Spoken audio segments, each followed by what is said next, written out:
Good afternoon, everyone. Just going to make sure that we have the folks who we're expecting from BPD here before we get going. Superintendent Eddings, I see you're in. Yes, good morning. Morning. Good afternoon, I'm sorry. I was going to say, what is time really? But let me just make sure I've got my list here of who we're expecting.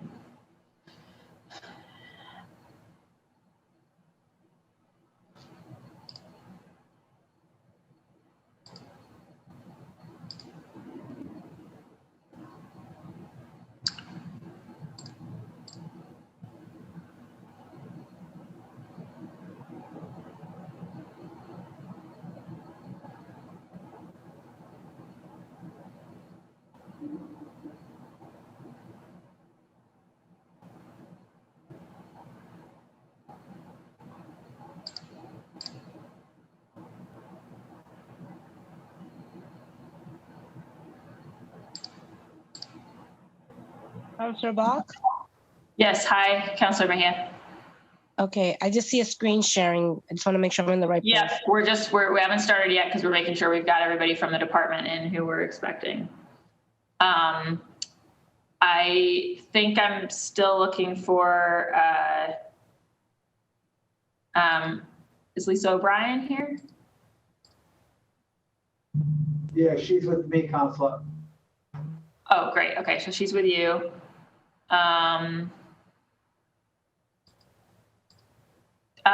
BPD team, I think that we've let everybody in whose name we have. So is there, oh no, I see Superintendent McGoldrick.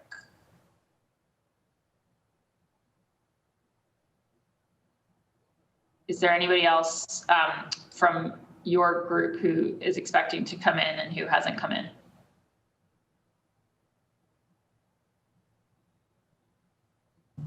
Yes, is the chief on? I can't see who's on, Counselor.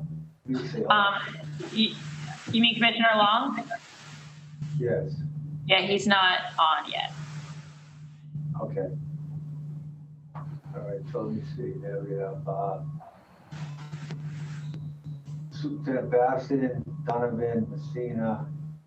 Walcott is on. He's on. He's trying to get on. He's having a hard time. I think he might be on now, Super. If you take that arrow up there, you can see who else is on. Yeah.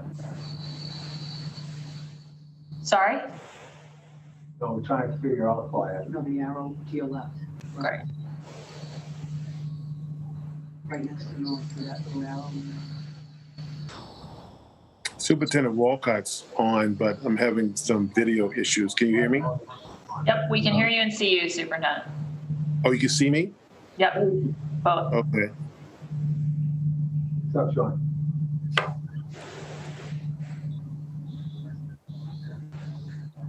Okay. All right. Okay. Yeah, so Counselor, we have the chief trying, or the commissioner, acting commissioner, whatever. He's trying to get on. He's having some technical difficulties, as well as Superintendent Carter. She's having a difficult time as well. Okay, well, we'll wait for a moment then for the acting commissioner. Okay. Councilor Bach, I may have it's in a different view. I can only see you. I can't see anyone else. Is there a reason? Should I log out and log back in to be able to see? From our perspective, you're in as a panelist and it's all working as normal. Do you want to try? It might just be showing up me because I'm talking. Okay. That's better now. No, that's better. Whatever someone did, fix that problem. Well, that's the slide that they leave up until we start the hearing usually. Okay. Okay. But Just let them know you're in, I guess, that you can talk. Can you talk? sorry, say that again.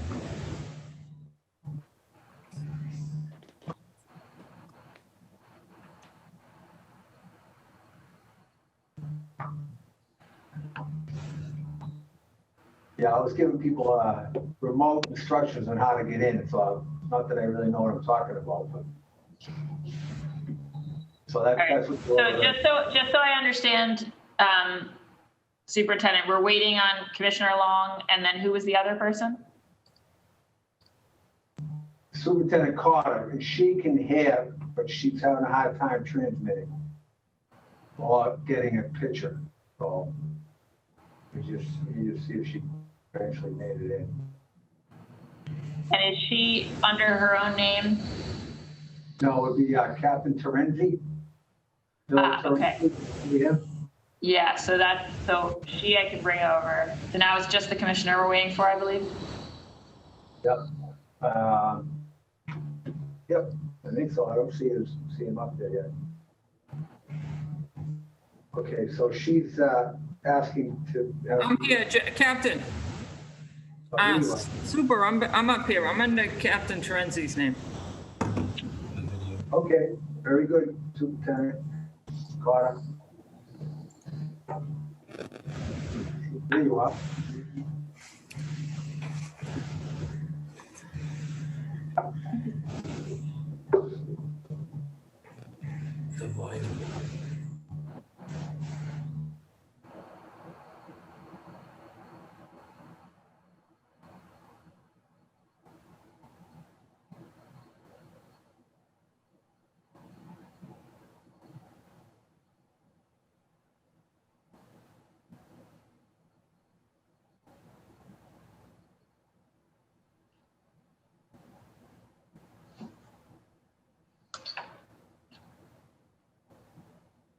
Okay. Superintendent, somebody's directly in communication with the commissioner and expects him to be on shortly.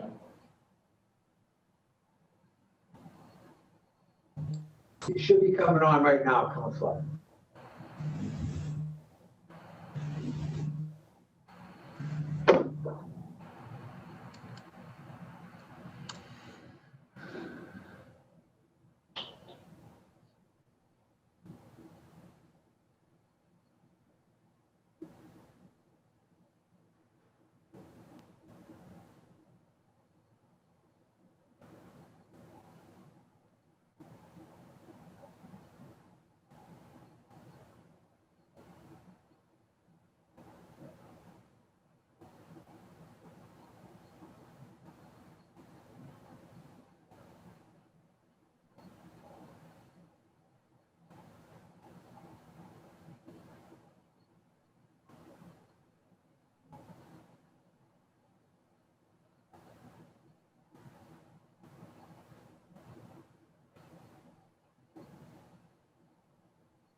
All right.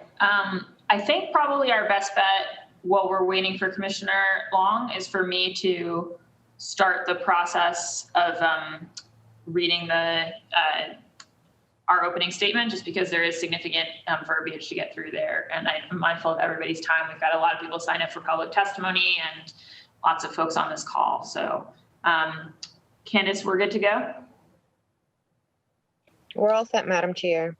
All right, great. Well, hopefully while I do this, the commissioner will arrive. I'm calling this hearing of the Boston City Council's Ways and Means Committee to order. For the record, my name is Kenzie Bach. I'm the District 8 City Councilor and also the Council's Ways and Means Committee Chair. This hearing is being recorded. It's being live streamed at boston.gov/city-council-tv and broadcast on Xfinity Channel 8, RCN Channel 82, and FiOS Channel 964. It's part of the council's budget review process, which constitutes about 35 working sessions and hearings.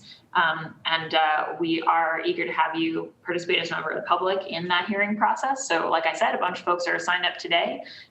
If you'd like to sign up, you can email ccc.wm@boston.gov with written testimony. You can go to boston.gov/budget-testify to find out how to sign up. to testify here live in the Zoom in person. We also have a way to submit videos to be played at the end of the hearing. We ask that you do that 48 hours in advance. And then we'll be having 2 dedicated public testimony hearings on May 25th, focused on BPS, and on June 3rd, focused on the whole budget, both at 6 p.m. So if it's more convenient to you to come in an evening and give your testimony on this or any other topic, you'd be very welcome. You can also tweet at us using the hashtag BOSSBudget, that's BOS budget, and find all of the hearings at boston.gov/council-budget. Today's hearing is on docket 0524 to 0526, orders for the FY22 operating budget, including annual appropriations for departmental operations for the school department and for other post-employment benefits. Docket 0527 to 0528, orders for capital fund transfer appropriations. Dockets 0529 to 0531, orders for the capital budget, including loan orders and lease purchase agreements. And dockets 0536 to 0536, which are orders authorizing limits for the Boston Police Department revolving funds for FY22. And this is the budget hearing that will be focused on the Boston Police Department. I'm joined here today by my colleagues, Councillor Andrea Campbell of District 4, also our Public Safety Chair, Councillor Michael Flaherty at large, Councillor Liz Braden, District 9, Councillor Anissa Asabi George at large, Councillor Ed Flynn, District 2, and then Councillor Julia Mejia at large, Councillor Ricardo Arroyo, District 5, Councillor Michelle Wu at large. I believe those are all the colleagues who have joined so far. We're being joined today, hopefully momentarily, by Acting Commissioner Gregory Long. The rest of the team that I've got on the list here today is Jeffrey Walcott, who's the Superintendent and Chief of Staff, James Hassan, the Superintendent for the Bureau of Administration and Finance, Lisa O'Brien, the Deputy Director and Chief Financial Officer, Superintendent Kevin McGoldrick of the Bureau of Field Services, Superintendent Paul Donovan of the Bureau of Investigative Services, Superintendent Nora Baston of the Bureau of Community Engagement, Superintendent Marcus Eddings of Court and Paid Details, and Deputy Superintendent Peter Messina of the Street Outreach Team, along with David Caravan, the Director of the BRIC. So let me now quickly check if we've been joined yet by the Acting Commissioner. Staff. Just one more minute, Counselor. He's on the way down to this office. Okay. Would generally encourage the department to get on a little bit sooner for these things. All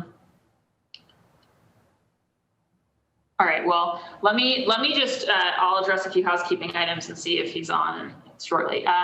So counselors know I'm going to be running through questions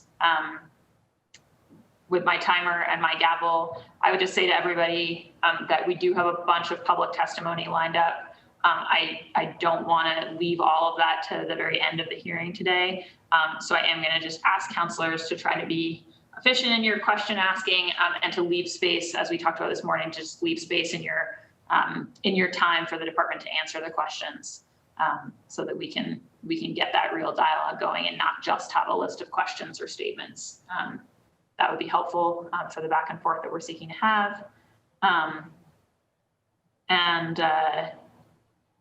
And then I just also, want to thank all of the folks who are in the waiting room as people here to testify publicly. When we do get to public testimony, we will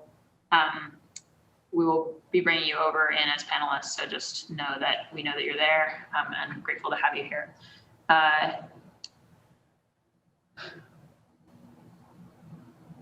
I don't see the commissioner on yet. So I guess I'm gonna ask Superintendent if you have any opening remarks to offer.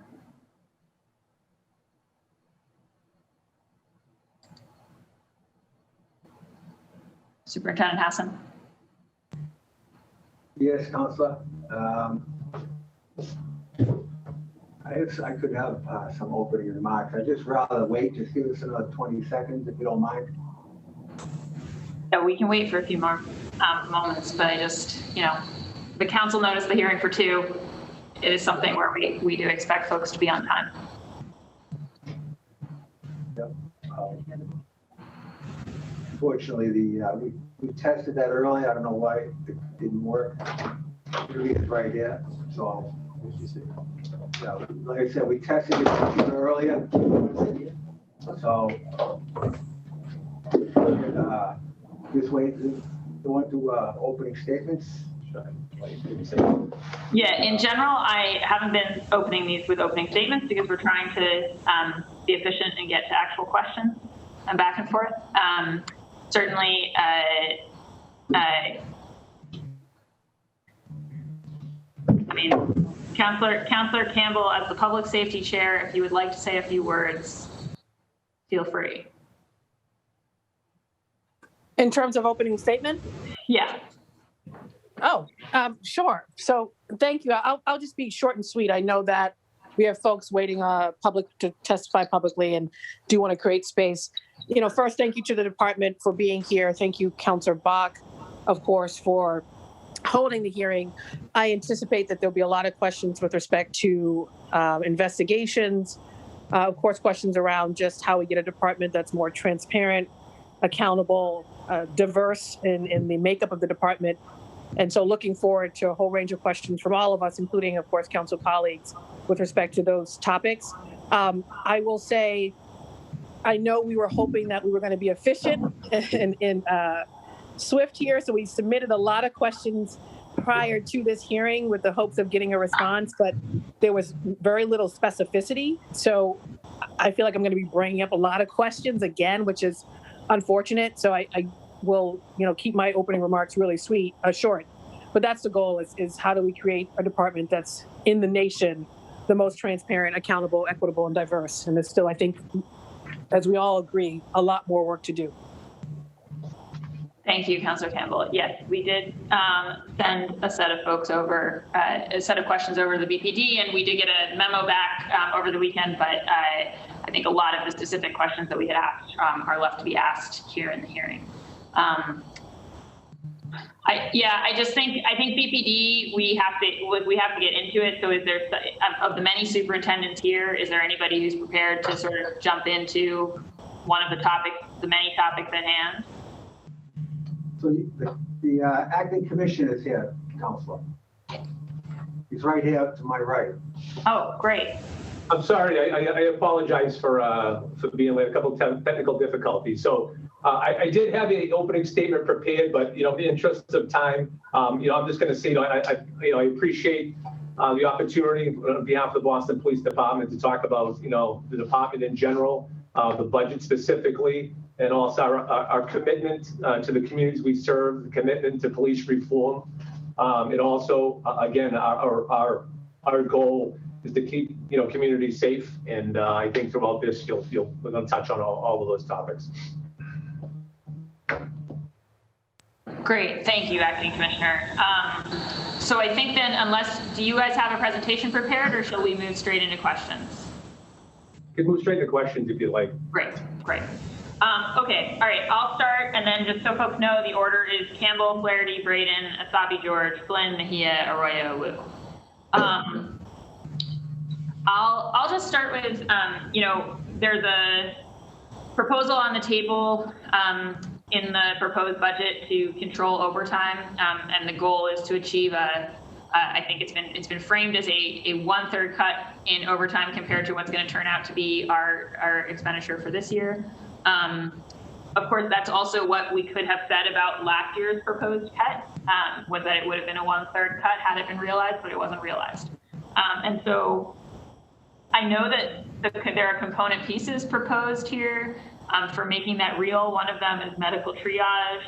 One of them has to do with adding cadets to sort of bring some hours over to regular instead of overtime. I guess what I haven't yet heard from the department and would love to hear is kind of like, what's the formula for the number of hours? I mean, I forget how many it is, but I think it's like 600,000 or something overtime hours that need to be cut. In terms of like thinking about those different component pieces, how they could possibly succeed. Just because I'll tell you, my concern, having presided over over 3 overtime accountability hearings this past year is that if we don't have a plan, then, you know, the definition of insanity is repeating the same thing and expecting a different result. And that I'm worried that we have an even higher hill to climb this year, because with the sick and injured long-term numbers being where they are, I fear that when court and special event overtime goes back up, we risk a world in which we're talking about 80 million on overtime this year. So, and then that's even harder to cut from. So I would love to hear, Acting Commissioner, from you and your team about specifically sort of like how all the pieces are going to add up here to actually be different this year from last year. Yeah, so Superintendent Hassan here. I mean, so there's a lot to that, Counselor, but the pieces are going to add up because some of those special events are going to, you know, start shifting from one priority to another. So it's not going to be in addition to. We've also increased our medical staff at the occupational health. We've partnered with the Brighton medical staff out there in Brighton to assist us with, you know, monitoring and getting our officers back to health. You know, and we're looking at some of the people that were long-term injured that, you know, having a medical evaluation. If they're not able to continue performing in that function, you know, medically, we're trying to see if we can move them along in the process. So it's really a multi-pronged approach. You know, it is shifting priorities and, you know, events as they pop up. So I think I know that overtime special events is concerned with the court, but I think you'll see that we'll have some success there. Yeah, I guess my concern is the question of how much each of those elements are going to contribute, right? Like, do we think we can, you know, through the medical triage get, you know, 5 officers a month back to work or into retirement, and that cuts it by X amount? I mean, it just seems to me like we have to have some kind of a formula or analysis to think that we were going to get as much as a third cut. There is no formula because we can't anticipate future injuries. That's the problem. We are getting people back to work on a consistent basis, but unfortunately, officers are being injured in as we're moving forward, getting the ones that are off the injured roles back into the workforce. Additional officers are being injured, so it appears that we're not making any movement, but we're making a lot of movement, and there's no way to predict that. Yeah, and I appreciate that it's a moving target. It's just that the challenge for us, right, is if we're going to approve a budget with a certain cut, then it's knowing that there's a plan that's going to make that real. Because otherwise, we backfill it right out of reserves and other efficiencies, which is what's happening with the $17 million overage this year. Yeah, so with my Ways and Means hat on, that you see how that's a challenge. Yeah, again, so with the COVID. So we're hoping that, you know, as the world returns to normal, that the officers will be able to actually have in-person visits with their physicians and our medical personnel. These video telehealth conferences are going to come to an end, and they're going to start seeing real people. We increase the staff, so we're going to have more visits by the injured officers to have up-to-date analysis of what their status is. So that's we're hoping to keep them moving, and that's the plan. It should. I can't guarantee anything, you know, but you know, another large-scale riot or whatever or demonstration, we'll have 100 people out again, like, you know, we did last time. Yeah, so I'm mindful of my own time, so I'm going to go to a colleague next. I think the thing I would say is even if you can't guarantee, it would be helpful to know, for instance, like for us to hit these targets, how many people, like what are the numbers that we have to hit on the long-term sick and injured thing? Like what does success look like, right? Like success what does success tangibly look like in terms of like police work hours, and then that translates into these dollars saved, right? Because there's no way we get to that dollar saved space without having that in between picture. So I just think that's something that the council needs. I just to answer your question, I think the number that we're looking at would be roughly 100 officers back that are currently out. Right. So and with that 100 be a number that you would aim to have net 100 back by the end of the fiscal year, like over the course of FY22? Yes. Yes. Yeah. And so so if they were staggered, we still think that we would make those savings, or do the savings rely on having 100 people's worth sort of all year long? Do you see what I'm saying?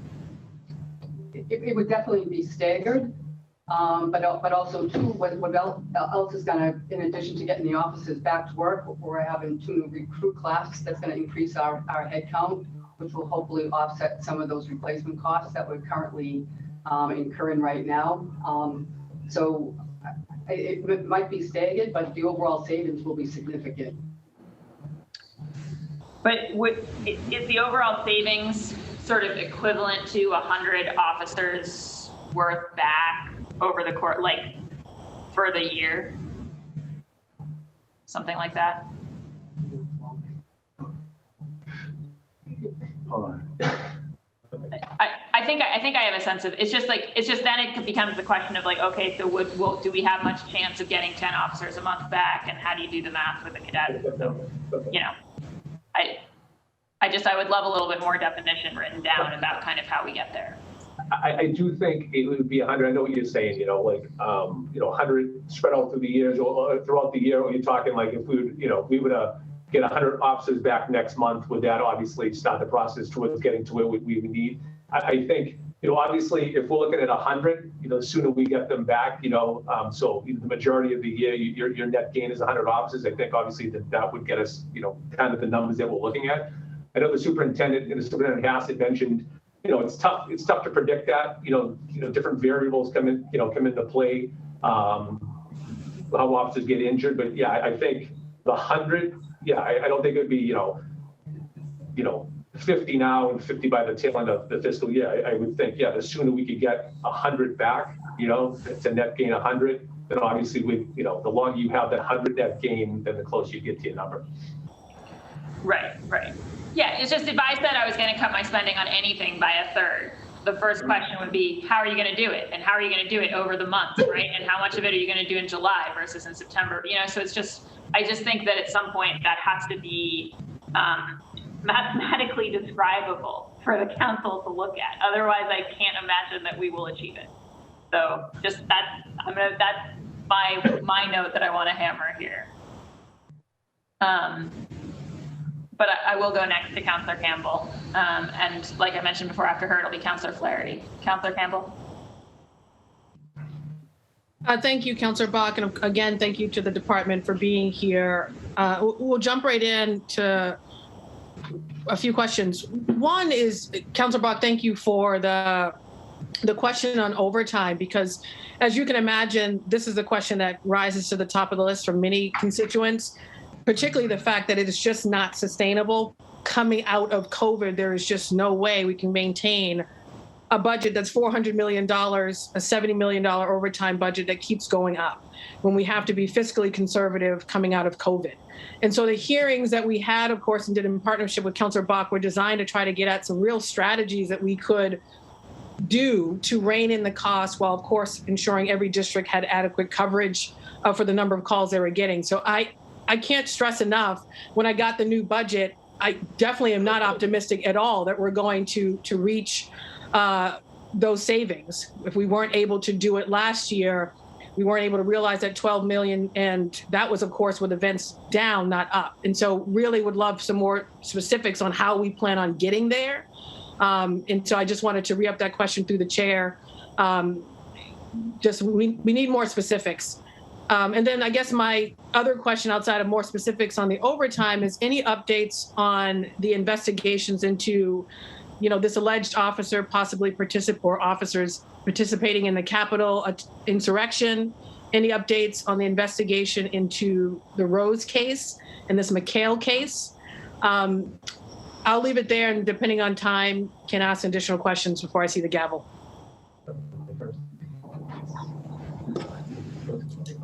Okay, so right now, Counselor, we're roughly 10% down in overtime costs compared to this time last year. I mean, I really think we're making significant milestones with respect to our discretionary overtime, but as we all know, the elephant in the room is the replacement costs. And we really are trying to get our officers back to work. We just feel that if we get our replacement costs down, like extended tours is discretionary, that's something we can control more. It's just difficult to control the number of officers that have been out injured. But I would like to stress that we are 10% down compared to where we were last year. So we did hear you, we are trying. And I'd also like to point out that this year alone, I'm projecting we're roughly going to spend about $16 million on unforeseen events that we incurred significant overtime, such as the elections, the many demonstrations that were held throughout the city this past year.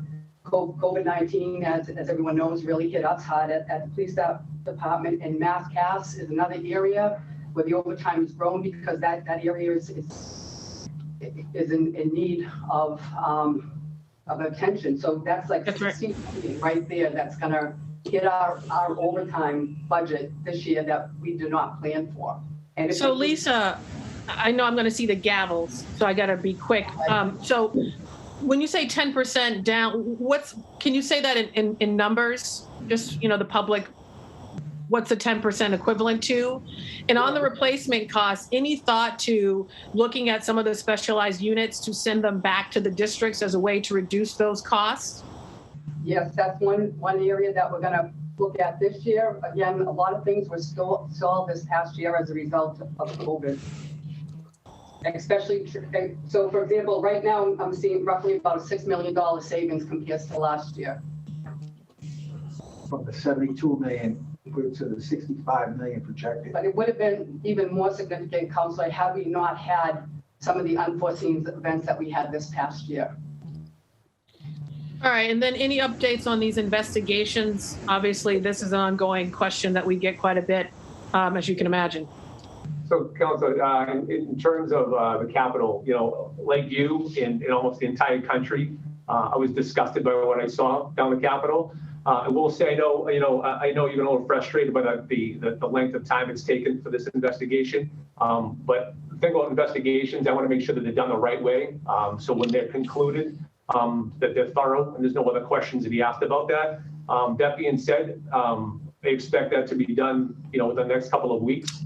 And what I will say about that is I can promise you, if for 1 second I thought an officer on the Boston Police Department had participated in that, they would not be a Boston police officer today. So that's in terms of the Capitol investigation you asked about. The McHale investigation, that's still going on in internal affairs. I don't have a time frame on that for you. And then in terms of the Rose, are you asking, I know that the district attorney's office has that, and there's been a lot of conversation about that. And I know the mayor has directed, the OPAC directed to take a look at that on the Boston Police Department side. So right now, all three are being investigated by the department? Well, the Capitol, yes. McHale, yes. And then obviously OPAC is looking at, obviously it's been well documented, some of the, the concerns about what happened 25 years ago or so with the Rose investigation. Okay. And then my last question is, since I think I have a minute, okay, I see her nodding. Since I see you, Nora, you just popped up on my screen, Superintendent Nora Bastian. Was there a reduction in your bureau? Because we were looking at the numbers. That was one of my questions that I submitted. It looked like a decrease, over 30% decrease in the Bureau of Community Engagement. No, that was just an accounting reclassification. Okay. The investment that the city made for the best clinicians last year, the $2 million, it was put into Superintendent Baskin's budget. I moved that into the Office of Research Development so it can be managed by Jenna Savage. With Jenna, okay. That's very helpful. And then I guess my last question, for this round is the status of sort of OPAT. You know, obviously it's still in formation. I do not think it's ready to conduct an investigation. And I said that to Stephanie, who's the new executive director. It's no knock on her. It's just difficult to do an investigation when you don't have all the tools that you would need. But just where are we with the implementation of OPAT in terms of not just what the investment it is? I think it was 1 million. Is that enough? Where are we with the setup for that office? Yeah, I don't know if it's the department's responsibility to set that up, Council. I'm kind of confused by the question, though. Okay, so you guys aren't involved at all? Setting up that office? No. Okay. I wasn't sure. So maybe that's a separate question, Councilor Bach, on who do we direct questions to about OPAT and implement setup. And I would still assume that the department would still play a role and be at the table, along with a whole host of other stakeholders with the setup of OPAT. I know Stephanie's making her round, but I can save those questions for the administration. Yeah, definitely with that, but as far as like personnel and all that, we don't have a role in that. I think my time is my time up? Yes, it is. Sorry, I neglected to raise this. Sorry. Yeah, and Councilor Campbell will definitely figure out where the right hearing is to get OPAT implementation questions answered, if not here. And we could stay on the specifics on just the overtime question. And I appreciate your responses, Lisa. Thank you. Thank you, Commissioner. Thank you, Superintendent. Thank you. Thank you, Councilor Campbell. Next up, Councilor Flaherty, then Councilor Braden. I should just note that we were joined a while back by Councilor Frank Baker and Councilor Lydia Edwards as well. Councilor Flaherty.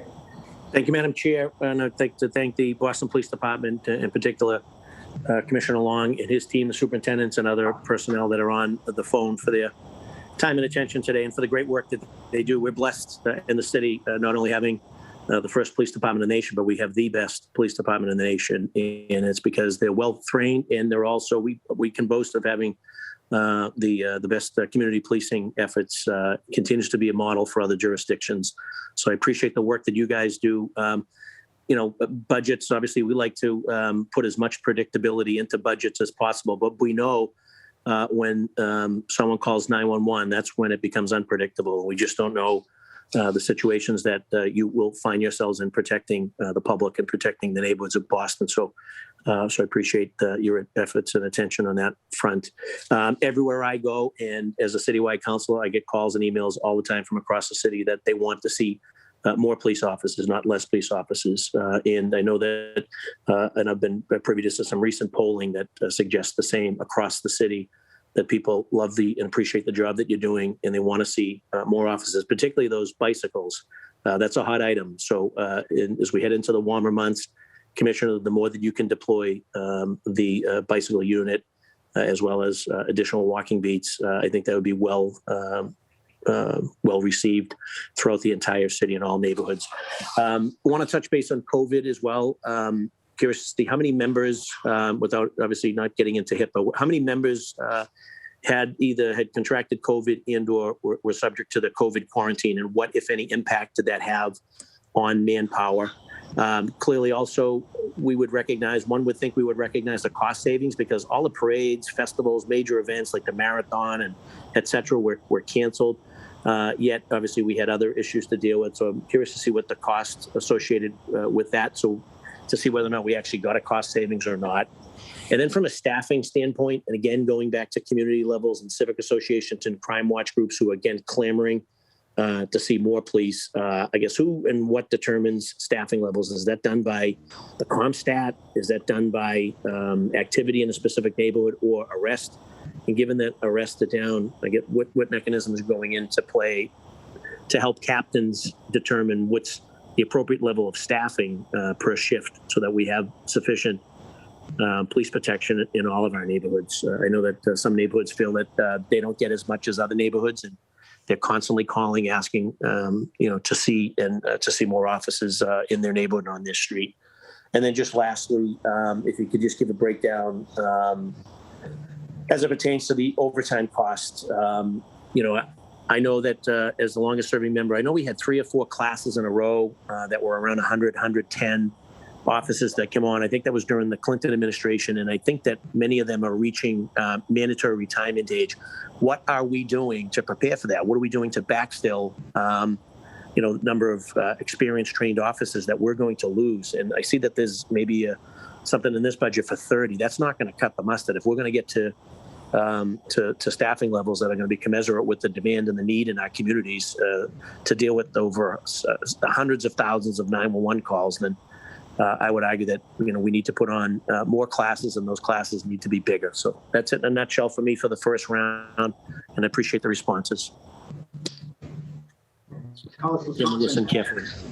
So as far as the COVID, I think we had approximately 300 people that had contracted it. We had over 1,000 that were quarantined. So to replace those officers really affected our numbers. Superintendent, is there a way to put that into like sort of man hours or woman hours, if you would, when someone contracted COVID and/or was out on quarantine? Like, what does that mean, like for that police district, for that shift? Like, what's the backfill like? Can you walk us through that? Because I have to think that it has to be an enormous undertaking to deal with that on top of just folks that are on leave because of other medical issues or concerns, plus the fact that many of those individuals weren't able to get to the doctor because you couldn't get to your doctor. Your primary cares were telling you they wanted to do televisits. So what was happening to the regular public was happening to the men and women of the Boston Police Department. And I want to make sure that that's clearly understood in this hearing, is that as we were dealing with COVID as a city and as a society, the men and women of the police department who were contracting COVID and/or were quarantined were part and parcel to that, and making sure that the staffing was covered and making sure that those positions were backfilled appropriately to give us the sufficient coverage we needed. I'm assuming that there's a cost associated with that. And given that we're in a budget hearing, I'd like to kind of get a sense as to what do those numbers look like? Councilor, just to, hopefully Lisa can come up with a quick answer, but just anecdotally, I think our members were exposed more frequently to more hazardous situations because of the number of contacts they had. So that's why we had such high numbers, because they didn't have the luxury of, staying home and performing their duties. But as an example, we had 2 stations, I'm sure Superintendent McGoldrick could expound upon, but we had 2 districts, District 14, which is in Brighton, and District A7, that was so decimated that we had to bring people from other parts of the city just to put their minimum staffing into place so they could ensure that all the policing demands of those 2 districts, never mind in District 13 as well. So we had several districts that were highly affected and infected. And, and the men and women of the BPDs rose to that. And I think, Lisa, do you have actually costs for those particular? For fiscal year 21, right now, as of April 23rd, our COVID-related cost replacement is roughly 2.9 million. And I'm projecting for the end of the year, fiscal year, total cost of 3.6. And the hours is 54,614 is a projection. Actual right now is at 44,614. I would like to point out when we presented last year, this time last year, we were already up to roughly $4 million in COVID-related reimbursement replacement costs, or 52,653 hours this time last year. And that was really only for the period from March to May. So you can see how significant that we were affected by that last year. And like you said, Councilor, you were right on the money about, like, it's seriously affected our ability to have officers seen that were out injured or had COVID themselves, because a lot of the people, telehealth and, just getting people in to see it, nurse practitioner or a doctor, they had their own fears. It was extremely difficult. And what also contributed to the overtime is because a lot of the civilian workforce had to stay home as well. So a lot of just to keep the doors open and things moving, we had to use a lot of uniformed personnel just to, so it all added up to, these very high numbers. Council Flannery, before I just want to get time, I just want to comment quickly on that topic, and then I just want Superintendent McGoldrick to get to the question about staffing levels and how they're calculated. Obviously, COVID hit our department pretty hard. It was a massive undertaking. Obviously, as a police department, we have no choice but to be around 24/7. I can't say enough about the officers and their resilience. They kept coming to work and fighting through that despite their own fears and the fears of their own family and the health of their families. There was a ton of overtime incurred because of that. As Superintendent Hassan mentioned, we did get to the point in several stations, we had to transfer people in from specialized units because they were so decimated. So then I just want, before we run out of time, I just want Superintendent McGoldrick to just talk about staffing levels on the districts and how we come to that. Thanks, Chief. So, yeah, the staffing levels have been, it's always a challenge to try to get optimal staffing levels. But the reality is there's no set way, there's no formula that anyone really uses to determine staffing levels. There's basically 5 ways that the different agencies do it across the country, some with better accuracy than others. There's the per capita approach, which is very generalized, a minimum manning level, which is pretty much what we use, the authorized budget level, which we actually technically have with the city ordinance of a minimum number of police officers, which isn't really what we go by, but in a technical sense, we do have an authorized level. Crime trends have been used in the past, but they're not really favored as a means of determining staffing because it rewards inefficiency and allows, it basically incentivizes inefficiency in the sense that, the more crime you have, the more police officers you have to throw at it. Whereas if your police officers are doing a good job and are well positioned to impact crime, then there's a disincentive to keep that forward momentum going. And there's also the workload-based model. I would say, most departments don't do a formal analysis on a regular basis because it's an extremely labor-intensive endeavor and it can be quite costly. So what we're looking to do is get the right mix for our city, and basically using the minimum manning construct and kind of workload-based analysis. We figure past practice of what's worked for us in the past, what's the right policy to work now, and then supervisory judgment. So we'd have discussions with our captains and make sure that we're on target.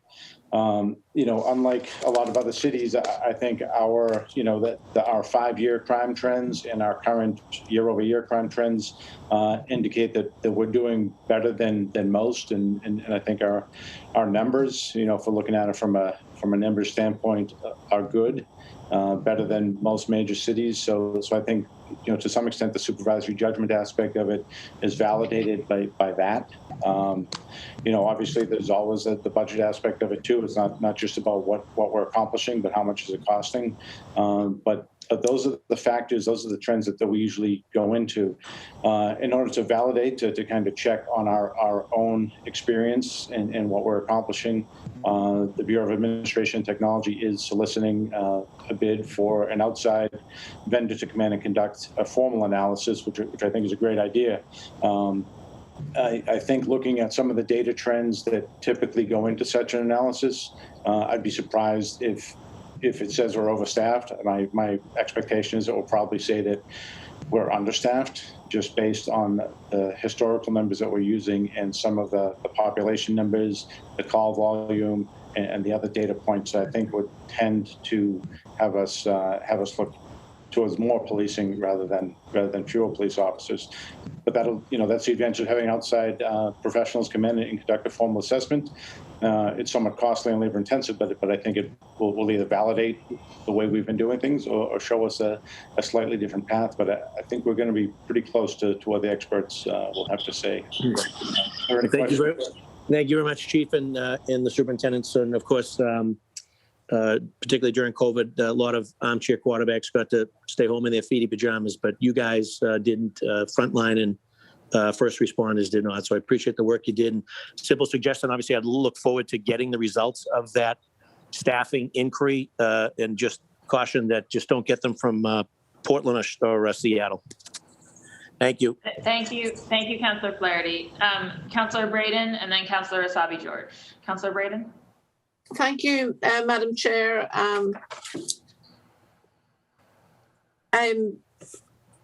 Obviously the overtime issue is a big issue. I'm District 9. District 14 is here. I'm sorry to say that so many of your officers were profoundly affected by the COVID. In terms of just thinking about the COVID, how many officers did you end up testing positive for COVID during the last period? And then just I'd like some insights into how the best clinicians are being used. How many of them have you are being used, and how many is there any assigned out to District 14 in Brighton? And also, just out of interest, as you're saying, so many of your officers are being exposed to COVID infection over the past year. The question was how many were tested positive, but also how many officers are you now have been vaccinated? Are you having trouble being vaccinated, and are all your officers being vaccinated so that we can prevent further infections if possible? Those are my main questions at the moment. Yes, Councillor. So first of all, the first question was over 300 and over 1,000 were quarantined. As you know, we did have one officer pass away from COVID. We had several that almost passed away, and luckily, thank God, they were able to pull through. As far as the vaccination, we have what we know of, because of we have about 1,130. 52% that went through the city program, but also quite a large number got vaccinated on their own through their, their personal physicians, or they could have went out to Foxborough. There was all kinds of sites set up for first responders, and they're not obligated to inform us when if they've been vaccinated or not. So we're doing pretty good, and our numbers are reflecting that. We still have some people, I think it was 20 long-term COVID, but I think we're down to 1 or 2 people that are currently out on COVID. So, obviously those numbers reflect that. And as far as the best team, I think Deputy Messina is on the line, and I think he might be in the best position to answer that question for you. Thank you. Hi, good afternoon. Hi. So the good news is we do have a clinician coming your way. She's in the second week of training right now. So last year, as you know, that the city reallocated about $2 million in operating budget funds to the BPD to hire additional clinicians. So far this year, we have 6 new clinicians that have already been hired. We have 3 additional clinicians that have accepted positions and will be starting in the next few months. 1 position is awaiting acceptance, and we have 4 vacancies right now. So we are moving forward and rapidly hiring these individuals. We do have interviews coming in just about weekly or every other week. So we are working diligently and making sure that all these positions get filled before the fiscal year is up. So in terms of how the best clinicians are working out, have you seen what is the response rate, and what's the sort of the feedback from the program so far? So the program's been in existence for about 10, 11 years right now in Boston, and it's been a huge success. Frankly, I think it's been underutilized, and there should be even more clinicians hired. The co-response model is a nationwide model. Many police departments nationwide are picking up on co-response now, and it is tremendous on de-escalating situations and limiting officer use of force. So I'm going to draw a prime example. So last year in 2020, we had 3 clinicians, 2 being full-time, 1 being part-time. So last year we had 526 mental health related incidents with our officers involved in a co-response model. So now, if you multiply that, if you have 18 additional clinicians, I'm sorry, 17 additional, no, my math is terrible, I'm sorry about that. It's all right, don't worry. We have 8 different additional clinicians along with those 3. Those calls that we co-responded to, that we de-escalated, that we conducted follow-up, should be upwards to 2,500 to 3,000. It's a very effective model and something that I think should be even more utilized across the board. Yeah. So in terms of training, what sort of resources do you have to devote to training your best clinicians?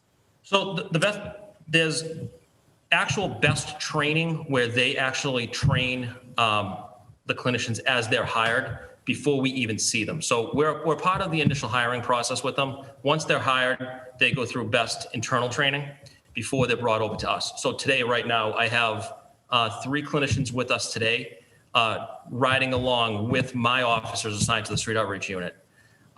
That's given them the hands-on field training out there. And it's been, that's gonna last about another, I think it's, trying to think how many shifts. There's 5 shifts per officer times 3. So it's about 15 shifts before they're now brought out to the actual district of assignment. So looking forward, like I agree that it's a great program, and in terms of looking forward, how would you see us ramping up this program in the future so that it can be more widely used? So I know nationwide, we talked about a lot of civilian response right now, and the Boston Police Department is working on providing that in conjunction with a number of different partners, city partners. But one thing we've identified was 16 nature codes that we believe should be strictly co-response nature codes. So these would be calls for service that come out through operations. That call immediately would be flagged as a co-response call, and that call would be sent out to a district co-response car. If that makes sense. And do you have, at this point in time, do we have a co-response car in every district? No, we do not right now, but we will. Once these 18 individuals are hired and trained, we will have at least 1 or 2 co-response cars in each area. So we have 5 areas in the city of Boston. So we should have 2 assigned to each area. In addition, we will have 1 assigned to the school police unit and 3 additional clinicians assigned to the street outreach unit to deal with higher level emotionally disturbed persons calls. Very good. Thank you. But just do note, though, that these cars are not dedicated strictly to mental health. They will be responding to other calls as well. But if a call comes in that's mental health, has a mental health nexus, these cars will be dispatched to those calls. Very good. Thank you very much. Thank you. Madam Chair, I think I must be out of time. Yes. Thank you, Councillor Braden. Next up is Councillor, sorry, just lost there we go. Next up is Councillor Asabi George, and then it'll be Councillor Flynn. Councillor Asabi George. Thank you very much, Madam Chair, and I appreciate Councillor Braden's questions around the utilization of the best clinicians across the district. You know, as many of you know, it's been a big part of my work on the council advocating for additional resources to support both general outreach and particular outreach to our residents who are in need really of a mental health response, but often the co-response model is best to utilize in times of, sometimes in these times of needs. And through the onboarding of additional providers, looking to make sure that these providers, these licensed clinical providers, are able to be more proactive in their efforts and supporting our residents who are often high utilizers of service. So just, I continue to be a supporter of these efforts and will continue to support investments in that work, and grateful for the department's continued advocacy to do that. I do want to talk a few minutes or have a conversation for a few minutes around the implications of state reform. The state reforms have just recently come down, and certainly how they are working with our office, our OPAT office, and the work that's happening at the city level. But in particular, I'm concerned around the impacts on the number of uniformed officers, sworn officers that will be.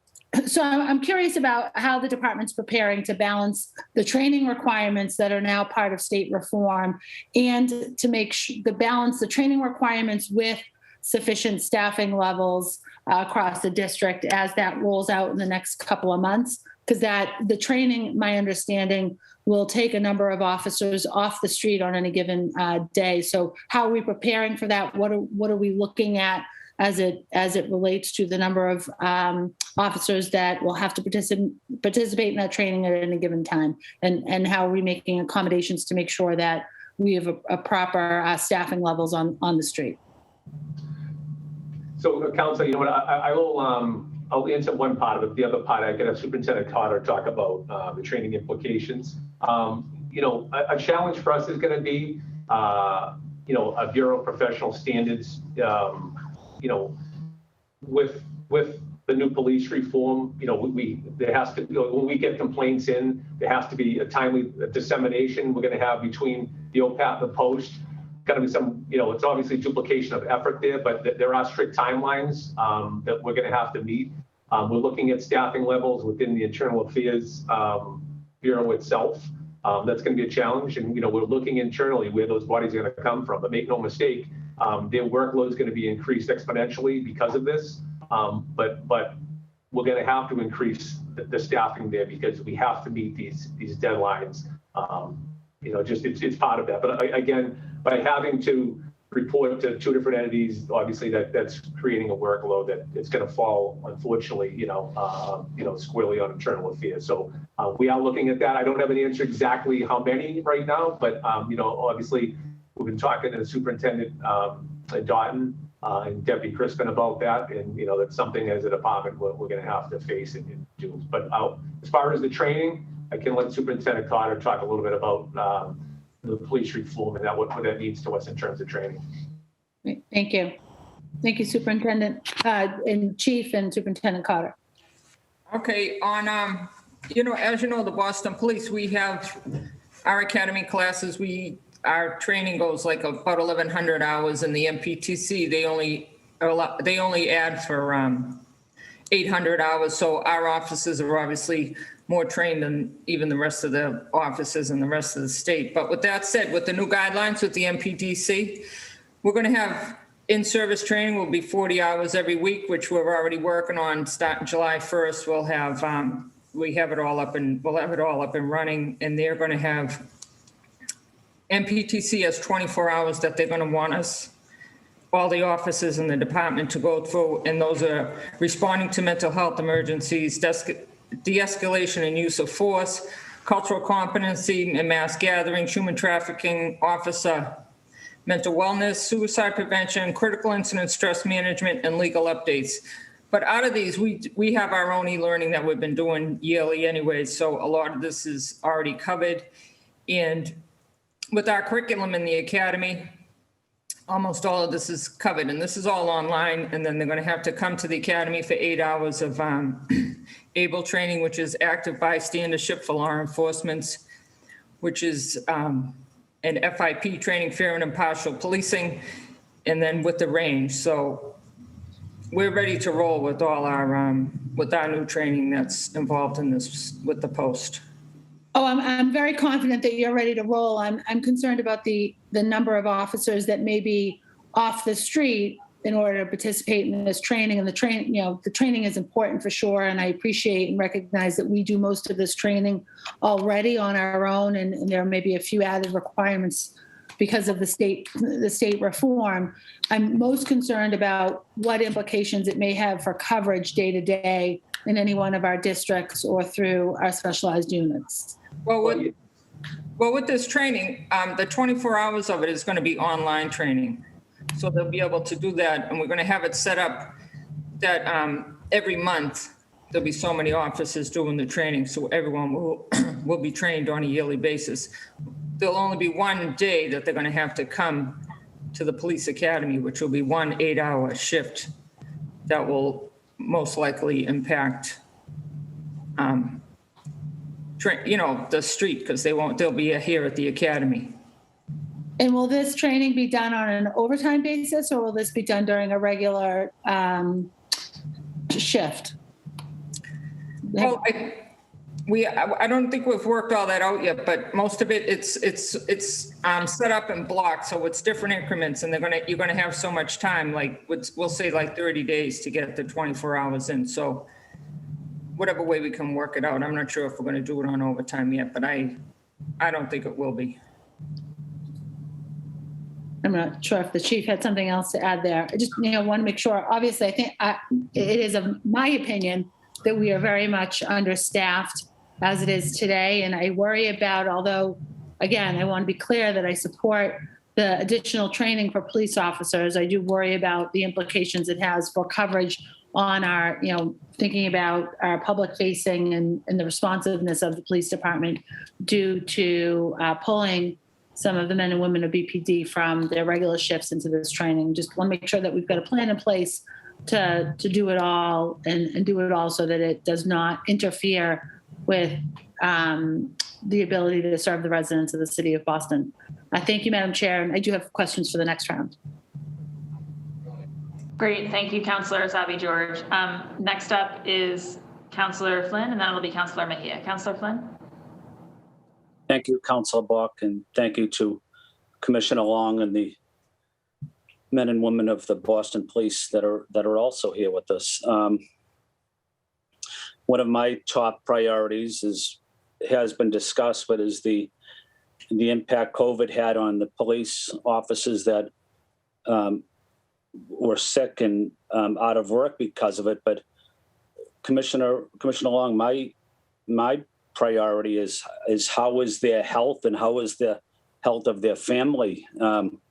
That's also an important part of this is making sure that our officers are healthy and health and wellness, and they get the medical care and the professional aftercare as well. That's a concern that I haven't heard recently, but I just want to see how are the officers doing, but also how are their families doing? How are their spouses doing?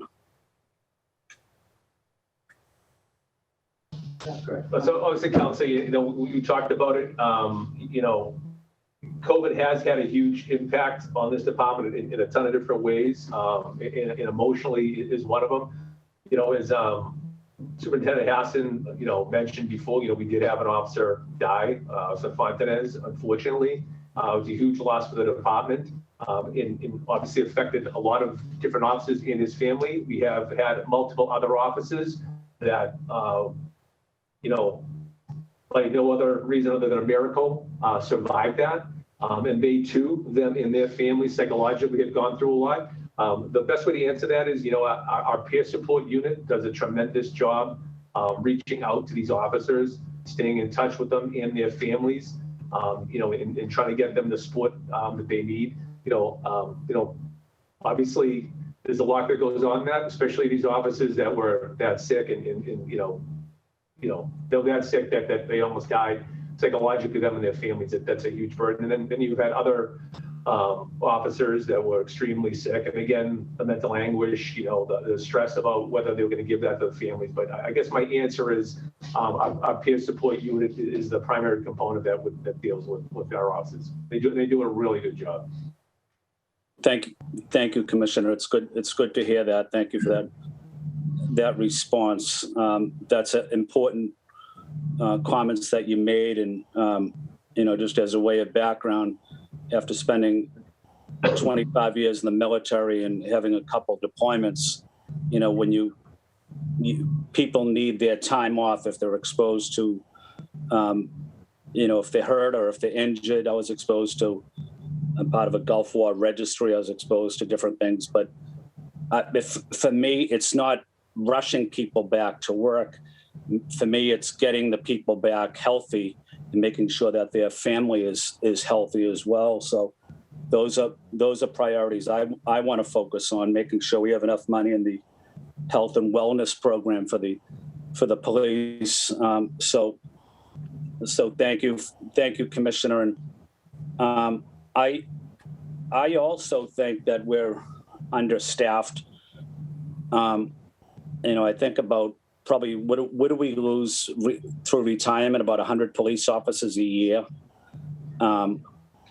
I think we need to hire several hundred police officers every year for the next 5 to 7 years to stay on top of this. I go to community meetings every single night. I'm in the neighborhood every single night. I don't take a day off.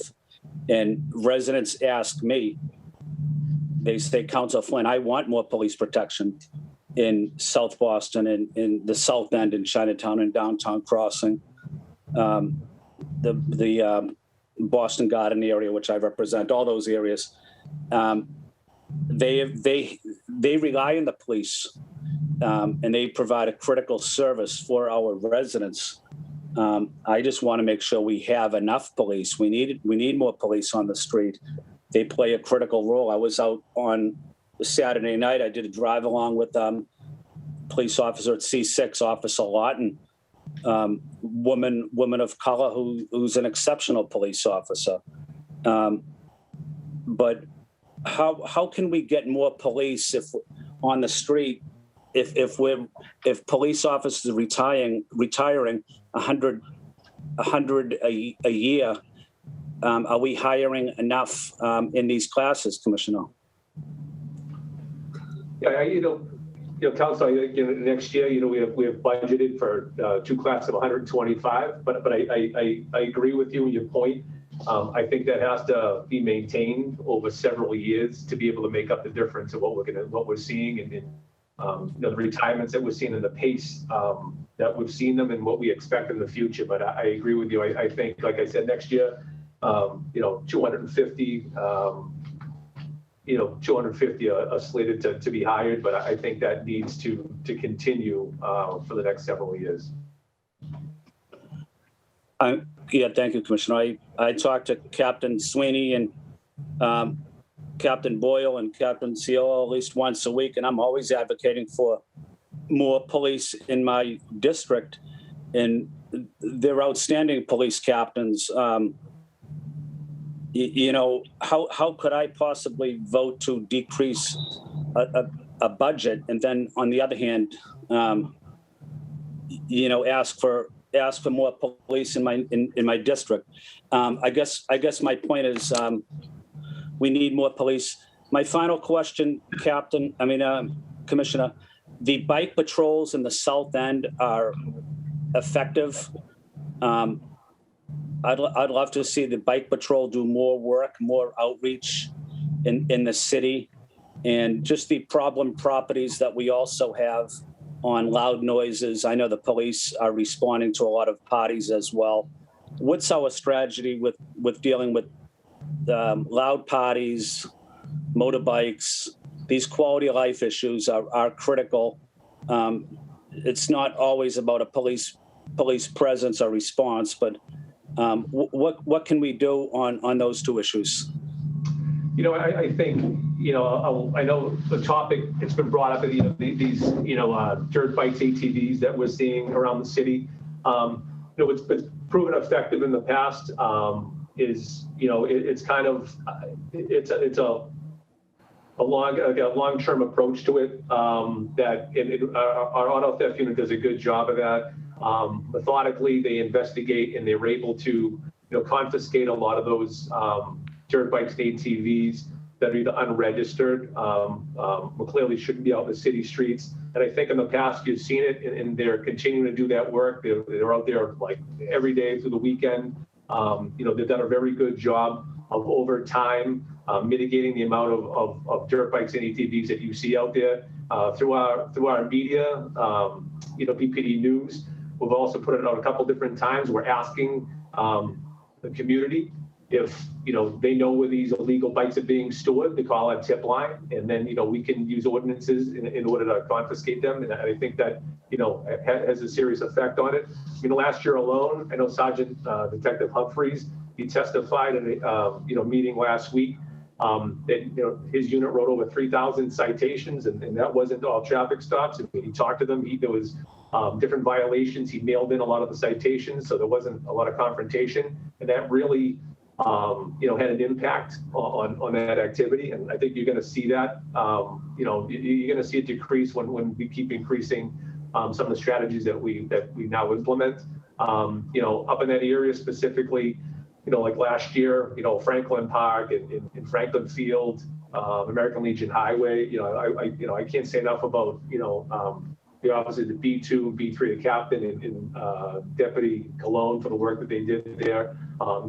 Police presence, combined with Sergeant Detective Humphreys did, it made an impact, and I think you'll see that again going forward. I know large parties are another problem, and I think, maybe increasing the fines. Typically it's with the owner of these houses, and they're the ones that get hit in the pocket. Typically that's when, you start seeing a change in behavior. But I think, the police, we show up, obviously, we're trying not a lot of these house parties. We go throughout the city. It doesn't matter where. I mean, you're dealing with a lot of people. At times it's a very volatile situation. So, our officers are, trying to, get through that, break the party up. But, when you have repeat calls like that, I think fines, typically when you hit people with fines, that has a way of changing that behavior. Yeah, thank you, Commissioner. Myself and Council Flaherty proposed increasing the fines. First offense, $1,000. Second offense, $2,000. Third offense, $3,000. So we hope to have a hearing on it soon. Council Block, I'm not sure if I have additional time. I'm afraid that's your time, Councilor Flynn. Okay. Thank you. Thank you, Council Block. Councilor Mejia, and then it'll be Councilor Arroyo. Councilor Mejia. Yes, thank you. And thank you to all for being here. Super excited to see Superintendent Nora Batson here, and hopefully she'll have an opportunity to say something while she's here. But anyways, I just have a few questions. So, I understand this whole understanding around the social and emotional and mental well-being of our police officers. And I know that is something that we have heard a lot from our officers and their wives in particular. And so if we know that this is an issue, I'm just curious about why the constant resistance towards reallocating resources towards prevention methods that we know will also help address some of the, at least get to the root cause of violence, more specifically investing in mental health and wellness, youth jobs, and things of that nature. So if we know that these strategies work, and that will also help alleviate some of the stressors that our police officers are dealing with, it just seems like a win-win, right? So just something for us to all think about here. But I'm here to ask some questions. Since we've been in office, we've heard about officers being charged with molestation and other incidences of crime. And so I'm just curious, what are we doing to fully audit our police force to ensure that no other police officers are out on our streets and guilty of crimes themselves? I'm also curious, Boston saw a rise in homicide rates in 2020, and Boston has the largest gap of unsolved homicides between white and Black victims. What is being done to actually address this? And what will be the return on investment if year after year, these homicides are still being unsolved? So I'm just curious about what the return on investment looks like and what are we actually doing around this issue. The next question is that the BPD data found that around 62% of FIO stops involved Black people in 2020. I would like to know what percentage of those stops were stop and frisk stops versus their white counterparts. And can you explain why 10% of the stop and frisk data is marked as missing? Then I do have a question around, could we get a dollar amount of how many funding is specifically going to BRIC?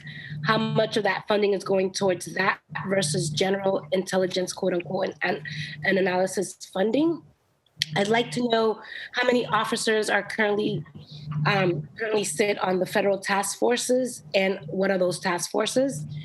The BPD sent out a new transgender policy with some new guidelines for how to treat trans and gender nonconforming individuals.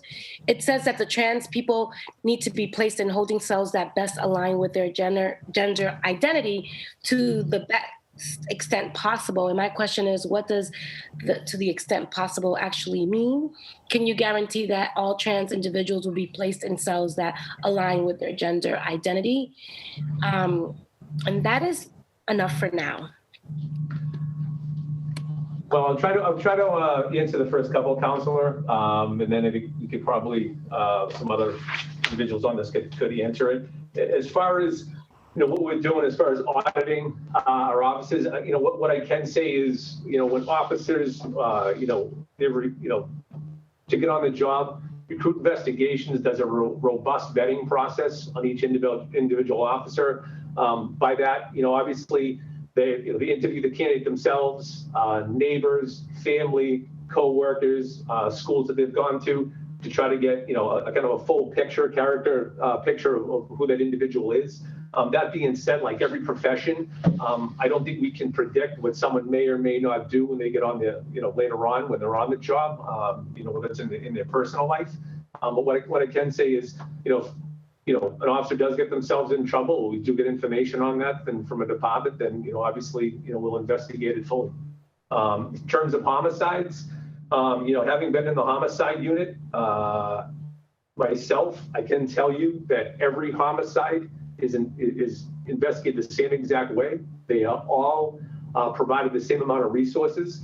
How a case is solved is dependent upon many factors. A couple of the different factors are, where it took place, inside, outside, was it close contact, the physical evidence, biological evidence, forensic evidence that you have, you don't have. Most importantly, witness testimony is key also. So I can say every case is given the same amount of attention, no matter what the skin color. There just are varying factors that come into play. I think you asked on the FIOs, I think you were asking questions about the percentages. Now, the FIOs, we do post this on BPD News and Analyze Boston. I think in 2020, I have the note, you're asking, so it's 33.7% of black FIO subjects were frisked and searched, compared to 28% white FIOs that were frisked and searched.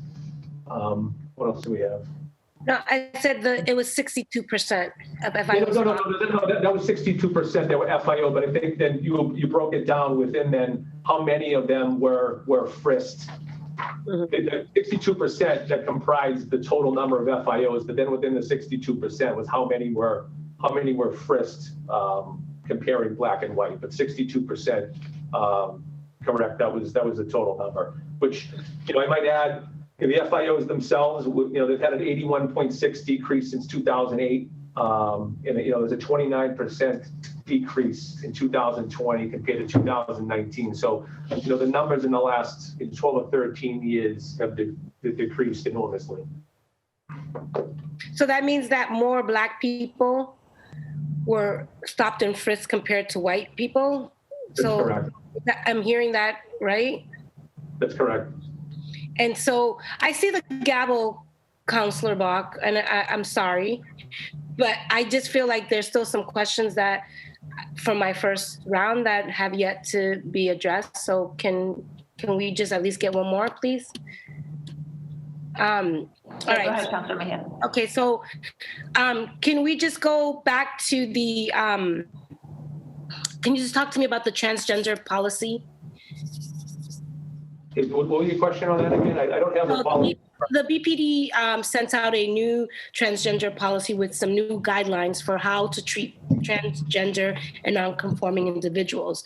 And the question says that you would do so to the best extent possible. And I'm just curious, what does that mean? And can you guarantee that all trans individuals will be placed in cells that align with their gender identity? And then the second question is yes. And then to the best of ability. I think that all depends on the situation, what kind of information an officer is getting from the person that's in custody, when they're talking about what, gender preference. Okay. That answers the question. Yeah.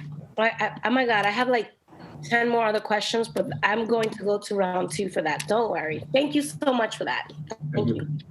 Thank you, Councillor Mejia. Yes, we'll definitely have a second round. Councillor Arroyo and then Councillor Baker. Councillor Arroyo. Thank you, Madam Chair. Thank you, those present today, for these questions. I'm going to jump right into them to try and keep the time there. But before I do, just one last thing on that final questioning there. There's a lot to be made about black and white stops on the FIOs, but just to be clear, included in the white characterization there in terms of the black-white numbers, that also includes people who are Latino, for instance, Latino, Hispanic descent in the white category.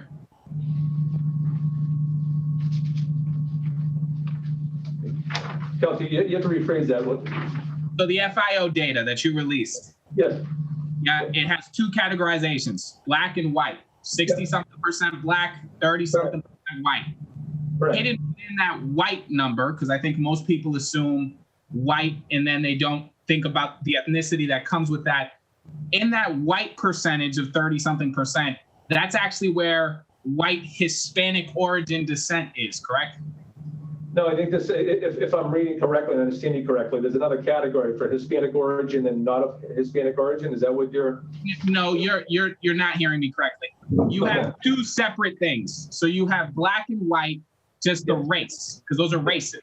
Yep. And then underneath that, you have something else that breaks into the ethnicity, which is included in that white percentage is the Latino ethnicity, correct?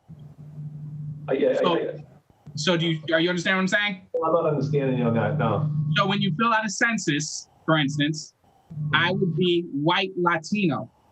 Okay. And so what my understanding is of those numbers is actually if you include it to black, indigenous people of color who are of Latino descent, but would be categorized as white in terms of their race, they're actually included in that 30%, correct? So that 30% is not just straight white, Caucasian, European descent, correct? Yeah, I don't know if I get the answer there. I'll answer it for you. The answer is no, it's not just white European descent. So now to get into the questions here. You have 3,066 total BPD personnel? No. I'm just looking at my budget book. It says you have 3,066 BPD personnel. So tell me if that's incorrect.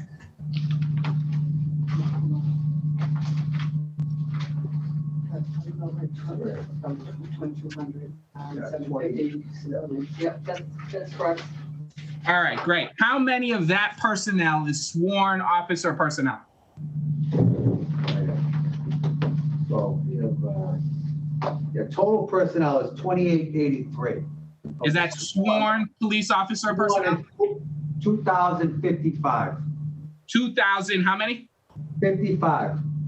So 2,055. So the other 1,011 are administrative civilian positions? No, it'd be, it would be 830. It would be 830 additional. So 830 civilian?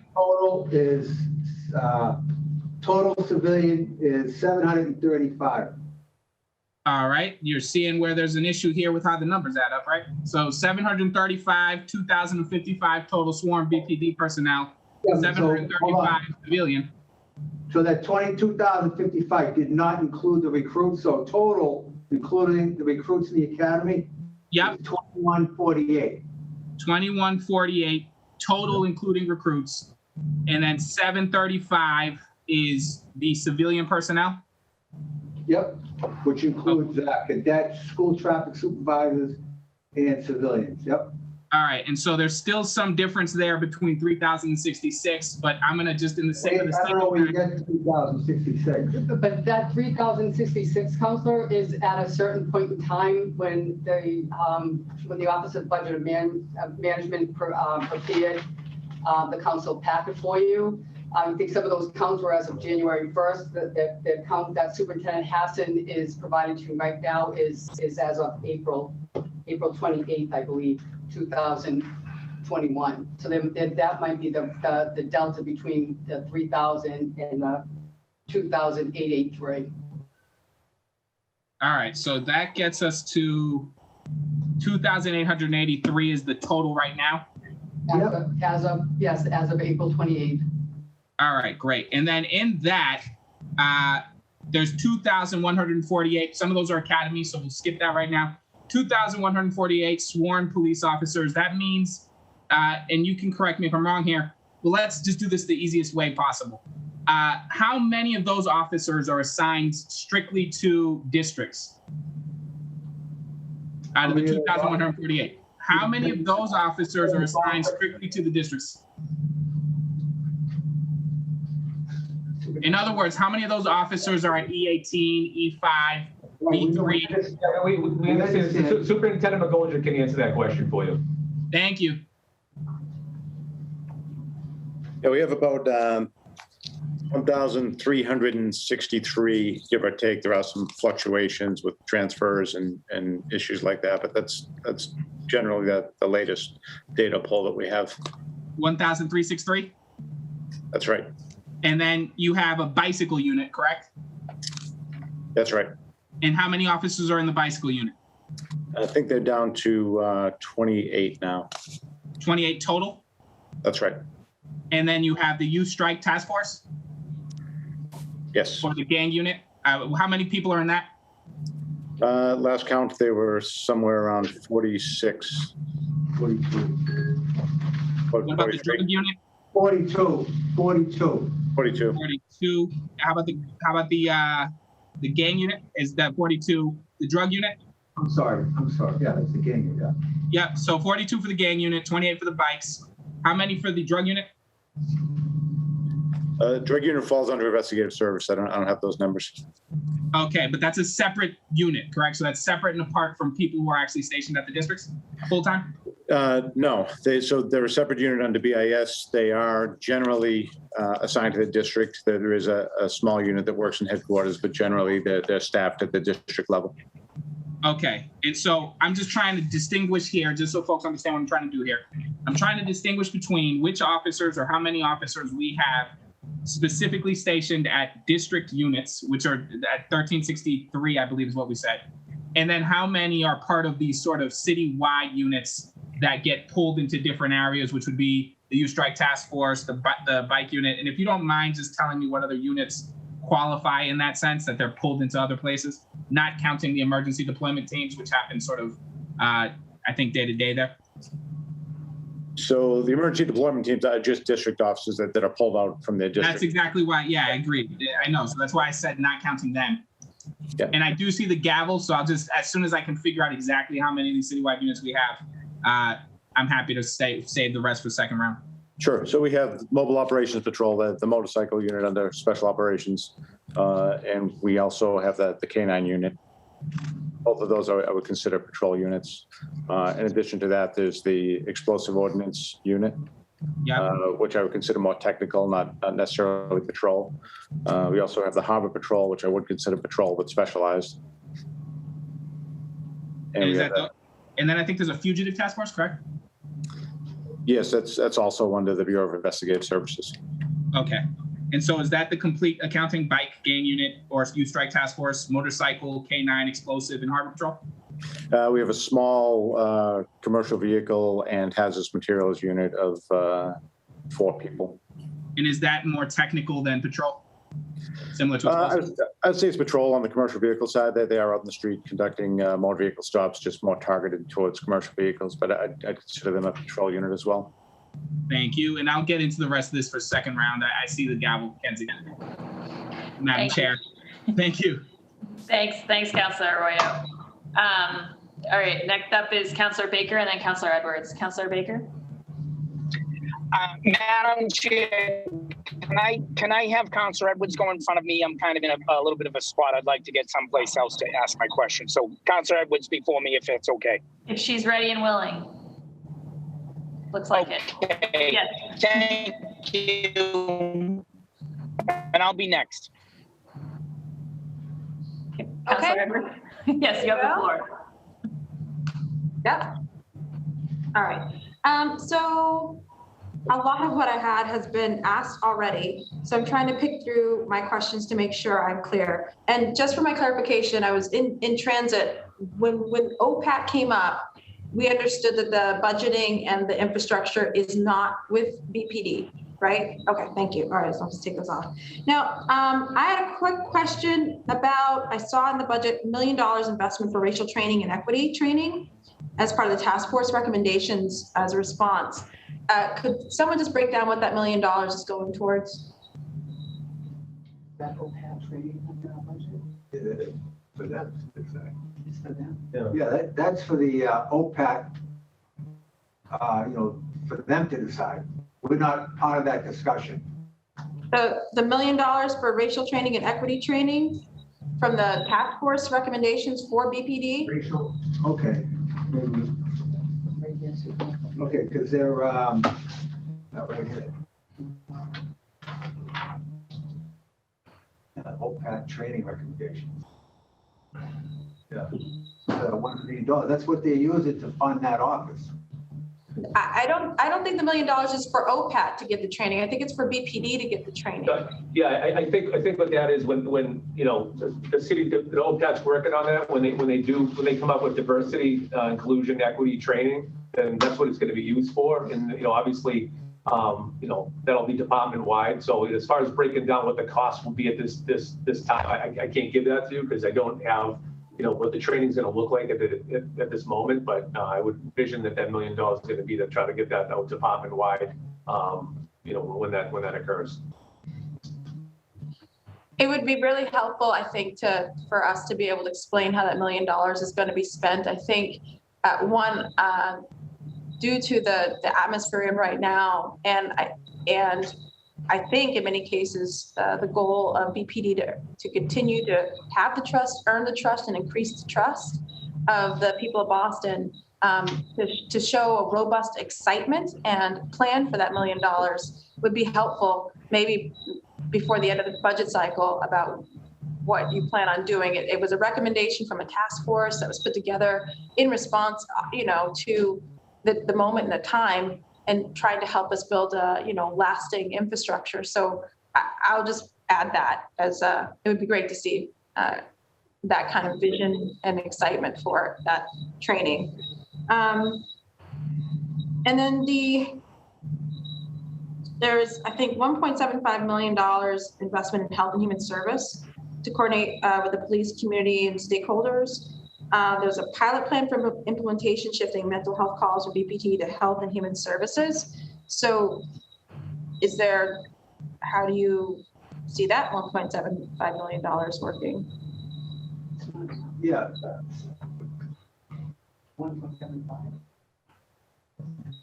Yeah, that is not in our budget, Councilor, but as far as the pilot program, we have a steering committee with several department heads, agency heads, and we're trying to, cipher through all the information and come up with the best way to proceed in Boston. So we're looking at multiple cities, how they've implemented these types of programs, and we're going to try to meld it to the idiosyncrasies of our particular city.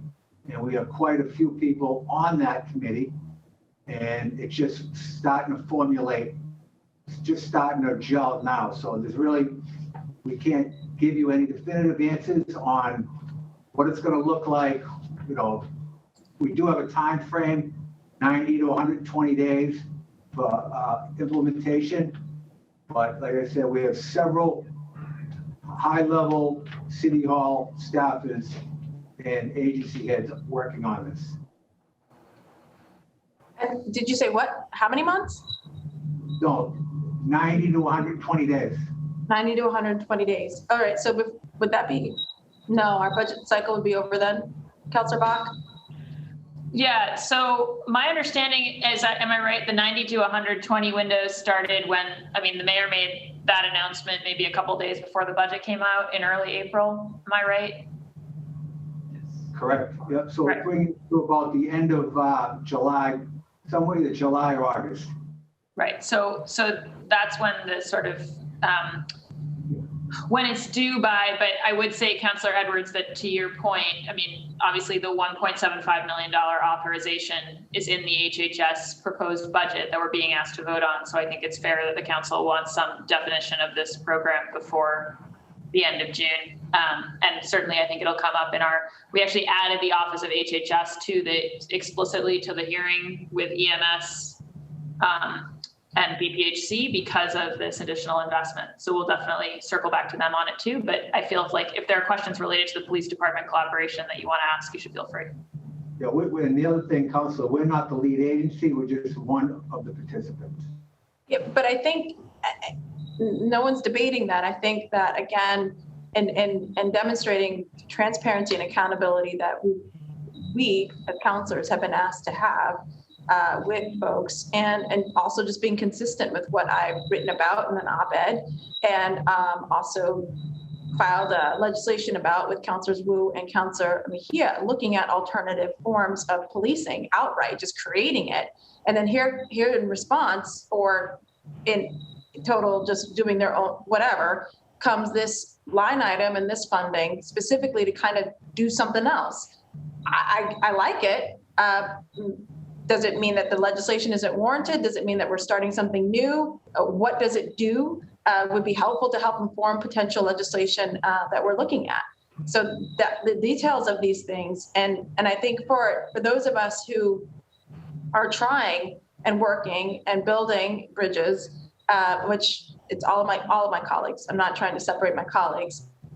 These points, when BPD is particularly criticized on race, on overreaction, on all of these different things, and here comes these line items that are supposedly dealing with the training and race, dealing with alternative forms of dealing with all of those things. When these happen and we don't have the details to bring back to our community, it's hard to say BPD is committed to that.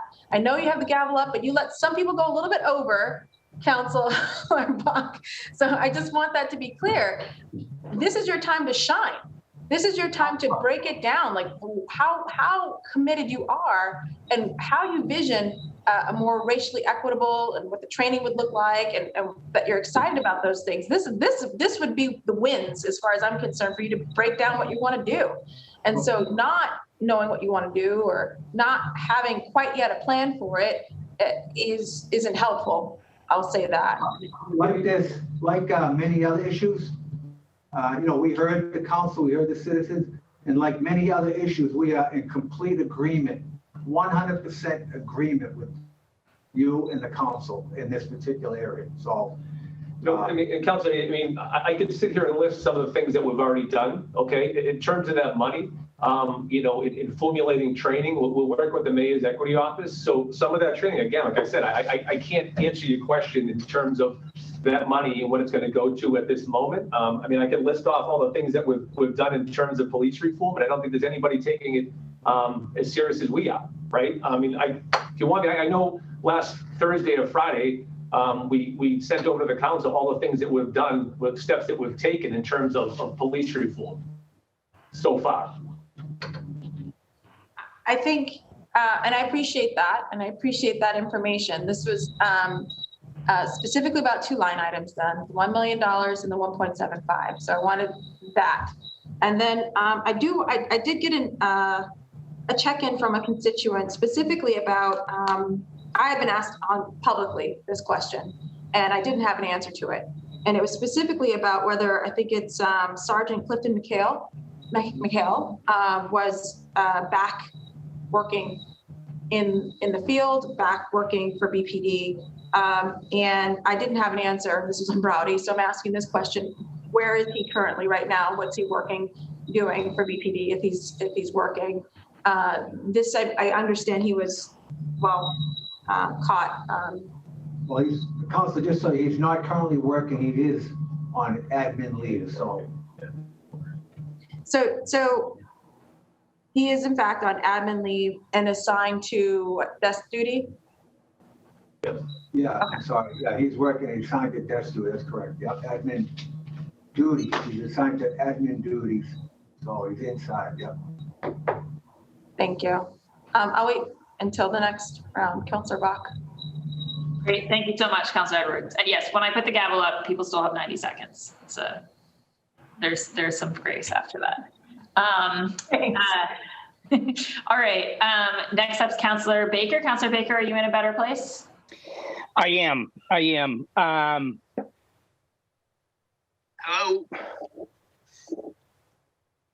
We can hear you, Councilor Baker. Hello. There you go. Hi. Sorry about that, everyone. Thank you for having the hearing. Thank everyone for their time. I want to just reiterate a little bit of what Councillor Baker? I think we just lost him. 1 second.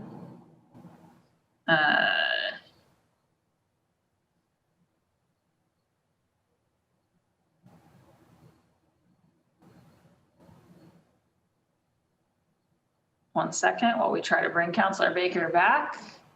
Joys of Zoom hearings. I see that just while we're waiting on Councillor Baker to come back, I had, 1 second. Councillor Baker says he's here, but I don't see him. Councillor Baker, are you in?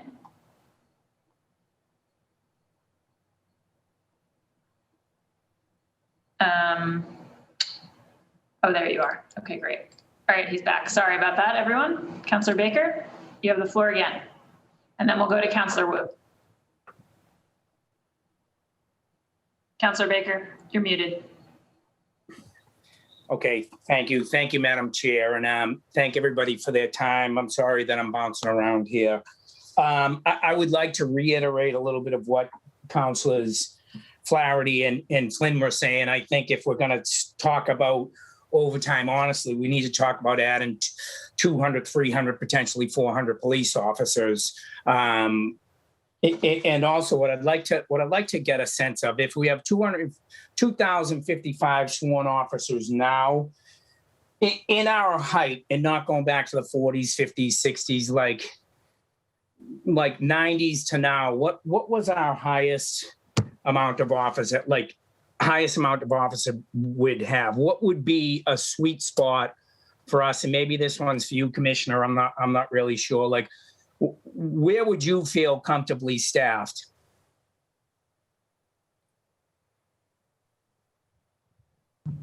Yeah, Councilor, I think, I'd say a couple hundred more than we have right now. Yeah. I think, as about a year and a half ago, I think we were over 2,300 at that point. But, like we talked about earlier in this hearing, that, the retirements are continuing, and we expect a lot more in the future.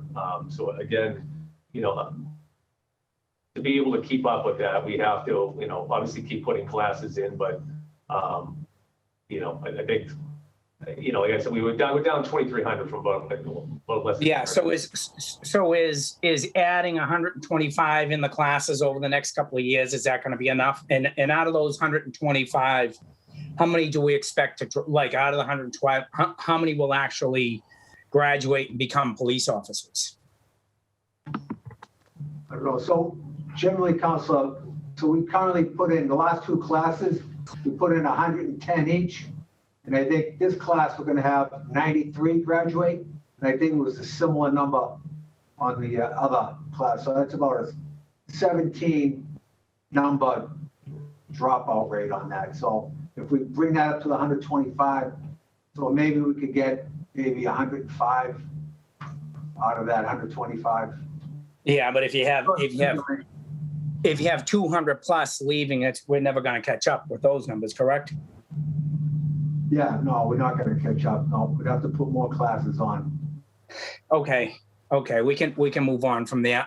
Can I have one of the biggest things that I see in the future of Boston is the disaster that we call mass and cast right now. I don't think someone that's been dealing with it for my entire time on the council here, I totally feel like I'm on a treadmill, and I don't feel like anything is happening at all. And that's no bad words against the police department. I see it all just getting worse. And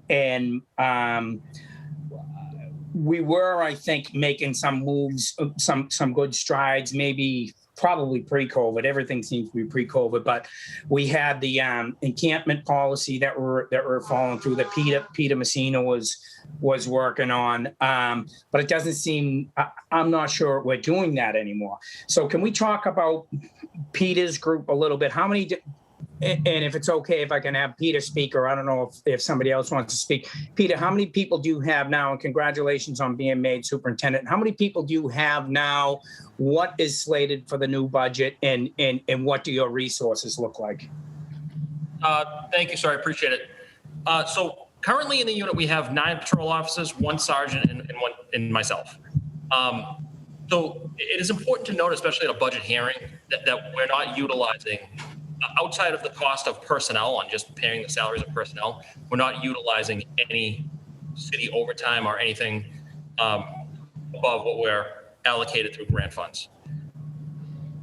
And what was so you just, Peter, is that, so you have 11 people, is that 1 shift, is that 2 shifts, what is that, what do you cover there? How I have it broken down is I have 5 officers on the day shift and 4 officers on the evening shift. So evening being 4 to 11? Yes, sir.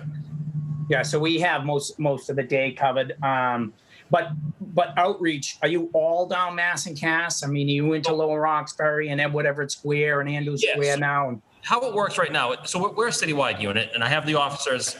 So how I have it broken up is Mass and Cass is our primary jurisdiction. The jurisdiction of Mass and Cass is 3/4 mile radius from the intersection of Mass and Melmere. That encompasses Lower Roxbury, the South End, along with South Bay Mall and different parts of C6. So that's our primary location. So every day we're down there every morning and every evening dealing with individuals, doing outreach to individuals in encampments, whether it be in the New Market Square area or the Clifford Park area and Atkinson Street. However, we are responding to different 311 complaints and complaints for emotionally disturbed persons, Section 12, Section 35, citywide. So we are the subject matter experts for the Boston Police Department of handling all these calls for service, whether it be in Hyde Park, Brighton, or East Boston. are your offices the 11 people? Are any of those stationed in districts? No, we're all centralized under the Office of the Police Commissioner. So where do you go to work in the morning? We've had different locations. Our current location is 725 Mass Ave, down right in the center of Mass and Cass. So we have a small office over there till July 1st, and then after that, we're going to figure it out. Okay, I had a large property owner call me and make an offer to the police department about someplace you guys can go into an office. And what I'd like to see, someone had talked earlier about, and I think it was you, Peter, separating out calls, knowing when they're going to need to be co-handled. I don't know what the word to use, co-response. So that co-response that we have, mental health care professionals paired on with police, I'm assuming that 100% of that is going to be going through your unit, or that second part, it's best team clinicians or whoever they are for clinicians with a police officer from your squad. No, so ideally how it's going to work is all these officers to be 2 assigned to each area. So pretty much every district's going to either have 1 or 2 officers assigned to that district. My unit will handle the higher level calls to service. So if we have significant events, I mean, there's different events that happen throughout the city. We're all aware of it. They're all media-worthy events that have happened the past 10 years. My officers will be the ones working with those individuals, hopefully prior to the event happening. So at a district level, a co-response officer and a clinician go to a call. If they can't handle that call because of the severity of the situation, we will call to that call. So we will be handling the higher level calls.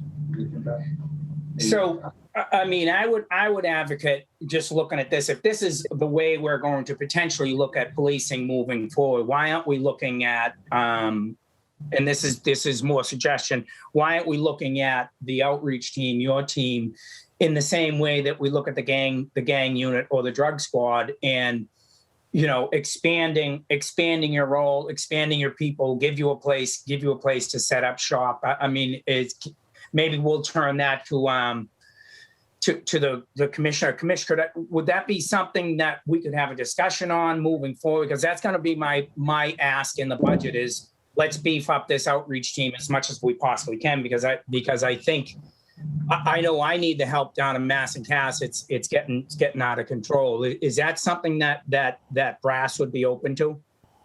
Yeah, Council, absolutely. Everything's open for discussion. I do want to say, obviously the street outreach team was beefed up in the last couple of months. So the department, obviously recognizes its importance and how valuable they are. So we have already added resources there, but yeah, in terms of discussion of expanding it, yeah, absolutely would be willing to talk about that. Yeah, I'd like to do that. And Kenzie, let me just ask one more thing about encampment protocol. Peter, are we still doing the encampment protocol, or has that been taken away from us? And will you just explain what that is? There's a guy, he looks like he must be holding the events down in Mass and Cass, because he's got like a 15-person tent set up right on the street there.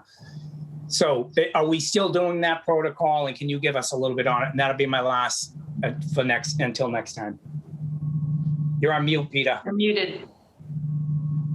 Sorry about that. Yes, we are still doing that. But the 72-hour protocol, the Boston Police Department is no longer the lead on dealing with encampments. We're third tier in a 4-tier system. So initially, the call or a 311 complaint comes in for an encampment. That encampment is visited by the Office of Recovery Services. They offer treatment and services. At that point, we'll be sending Pine Street down there as well.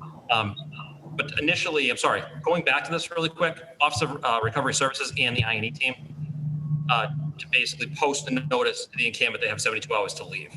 That encampment's revisited again by Office of Recovery Services, along with my team, to offer outreach. That's the second tier. Third tier, it's met with us providing final notice that they can no longer stay at this location. And the fourth tier is actual removal. More times than not, after the third tier, after my team is involved, the individuals pack up and they leave the area. But the problem we're having is a lot of these individuals that are chronically homeless, they step back up again in the similar areas. So we're dealing with the same people over and over and over again. So Office of Recovery Services, then 72 hours, you go back with the Once the 311 complaint comes into the system, the I&E team, along with the Office of Recovery Services, go out there and engage the individuals. And was that a flip-flop from what we did first? Were you guys involved in the first interaction in the previous protocol? Or was it all? There was no protocol at all. So we really, I mean, yes, the Boston Police Department would engage the individual. There was never any protocol in place. Okay. Thank you. I'll hang around till next. Thank you. Thank you. Thank you, Councillor Baker. Councillor Wu? Thank you, Madam Chair. Thank you, everyone, for taking the time to be here. I have two quick follow-ups and then hopefully just two new ones. So just going back to what was discussed at the very beginning of the hearing when it comes to vaccination. So just to understand what percentage of BPD officers or sort of employees overall are vaccinated at this point? Yeah, Councilor, we have, to the best of our knowledge, 52% that went through a city-endorsed program, but many employees went on their own and got vaccinated, either the Foxborough or the personal physicians or any number of other organizations that offered the first responders. So we don't have. Thank you. I did hear that earlier, and so I was just wondering if there was a follow-up where is it possible just even to start by asking everyone else or everyone across the board to report if they have been vaccinated, just so we have a clearer understanding of, does that boost it to 80%? Does that boost it to 60% as we're thinking about policies for the city and particularly for first responders? Due to the HIPAA laws, they're not required to report that to us. Okay, I will follow up on that separately, but that's interesting to note. Okay, and then just following up on Councillor Baker's questions, particularly when it comes to the co-response and thinking about the new pilot that was announced in this budget cycle for non-violent crisis response. What will be BPD's role in that? I know HHS and Health Commission will likely be very, very involved. Is there a piece about training the initial 911 operators to, how exactly are you all going to be sort of managing and facilitating this pilot? Well, we're an active participant, and so, again, we're not the lead agency. As far as any proposed changes, we'll be able to make some changes in the training, whether it's at 911, we can access some state grants to train the initial call takers, or it's really hard to say because we don't know if it's going, what it's going to look like. Is it going to look like, you know, it'll go from the call taker to EMS to the best team clinician, or, you know, so we're trying to work all that out right now, Counselor. Got it. And then in terms of just the data from the 911 calls that have been coming in and those that have been sort of categorized as medical incidents, could you share some data? It doesn't have to be right this second. If you have it, that'd be great. But even following up on what percentage of these led to hospitalizations or different outcomes? Council, we don't have that right at this moment. You know, we can contact EMS and we can get that data to you for the next couple of weeks, if that's okay. Okay, appreciate that. Thank you. And then my last batch of questions is just thinking about personnel and staffing and particularly more administrative work. So I'm curious to see if do you have numbers on how many sworn personnel are working on the detail desk or time and attendance desk or other kind of more administrative functions? So, yep, we do. Go ahead, Lisa. So with respect to officers working in the districts for details, we have 18 officers throughout the districts on the details. And we also have another 9 additional officers that work the paid detail unit. With respect to the time clerks in the districts, we have 28 in total time clerks working in the districts.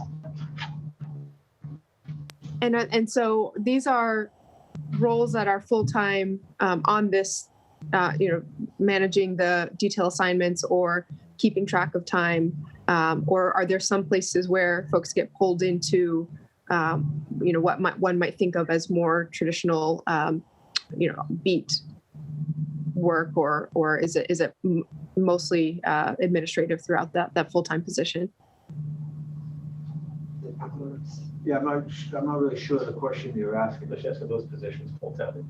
Those are full-time positions, and they're contractually necessary.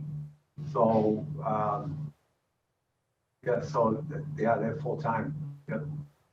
Are there any other, besides those 2 categories, are there other contractual positions that are full-time where sworn personnel are in more administrative functions? There are, not off the top of my head, but there are some that aren't contractually obligated, like the, for instance, the evidence unit. So we have, but you need police officers down there because they handle drug evidence or firearms, but those aren't. So beyond that, I don't know if it would be contractually obligated. There's a couple other instances extremely beneficial that they're offices, but not necessarily contractually obligated, which is,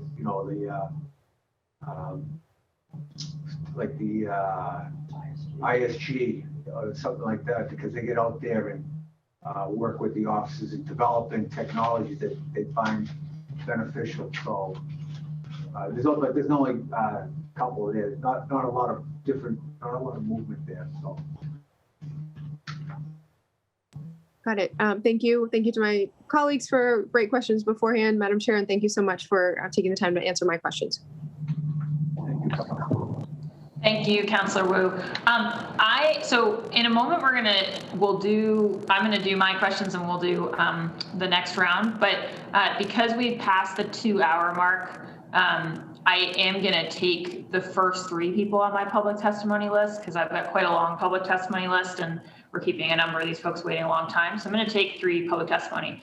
Before I do, I want to give the department my questions for the next round so that if you have to look anything up, you can do that.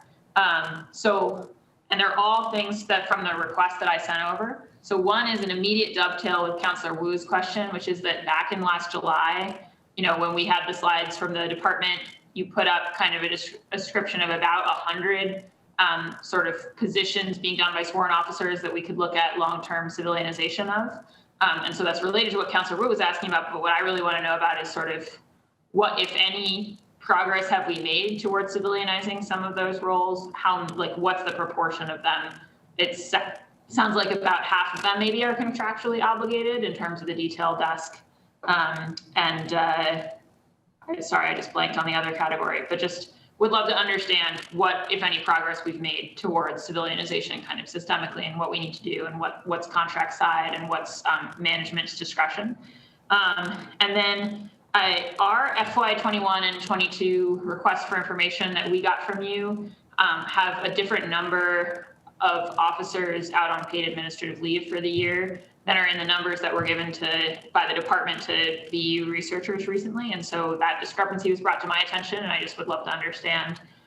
So I think specifically for last year, it said 9 on RFI, and I think it says like 21 in the BU data, but would just love to understand what's going on there.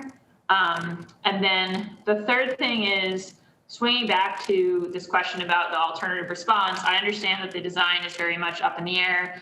I certainly hope that in that 90 to 120 days, there's going to be serious consultation with community groups and others outside of that immediate circle. And we in my office have done a bunch of research into what's going on in other cities and how to think about it. And so I have a bunch of questions that I'm happy to defer to HHS, but I want to ask specifically about dispatch, because it seems when we talk to some of the other cities that the structure of our dispatch may affect how easy or hard it is to integrate an alternate non-police response in. So I would just love to understand, do we do all of our dispatch in-house? Is any of it contracted out? Is the in-house all done by all or partly, or not at all, but I think it is at least partly done by sworn officers? Because it seems like to the extent that our dispatch is a police function, that's going to have to be integrated with the department. So those are my three things I'd love to understand after I take just these first three public testimony, sort of the nature of dispatch and what involvement we'd have to have in that alternate response change in protocol, where we are in civilianization, and what's going on with the discrepancy on the administrative leave numbers between 9 versus 21 for the last year. So the department can do a little bit of research on that. I'll just take the first three folks on my list so that we at least get a little bit of public voice in. The first one on my list is Fatima Ahmed from the Muslim Justice League. And then it'll be Lauren and then Dawn. So I'm just gonna let you all in.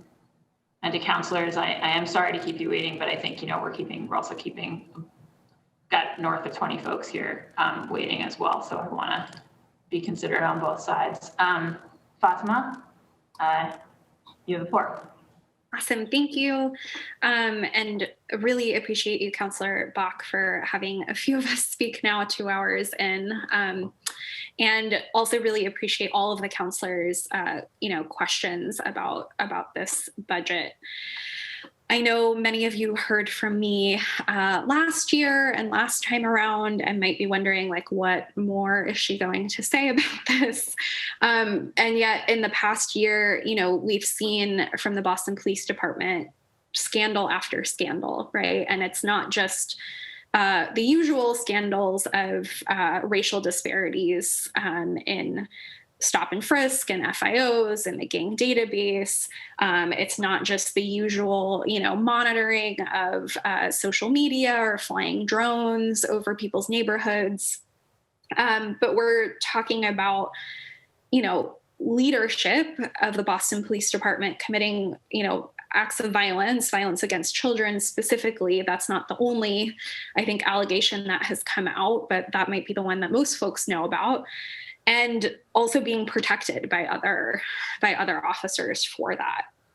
The other thing that has changed in the past year is now we have so much more community engagement in the budgeting process, right? Since last year, thousands of people demanded a cut to the Boston Police Department budget.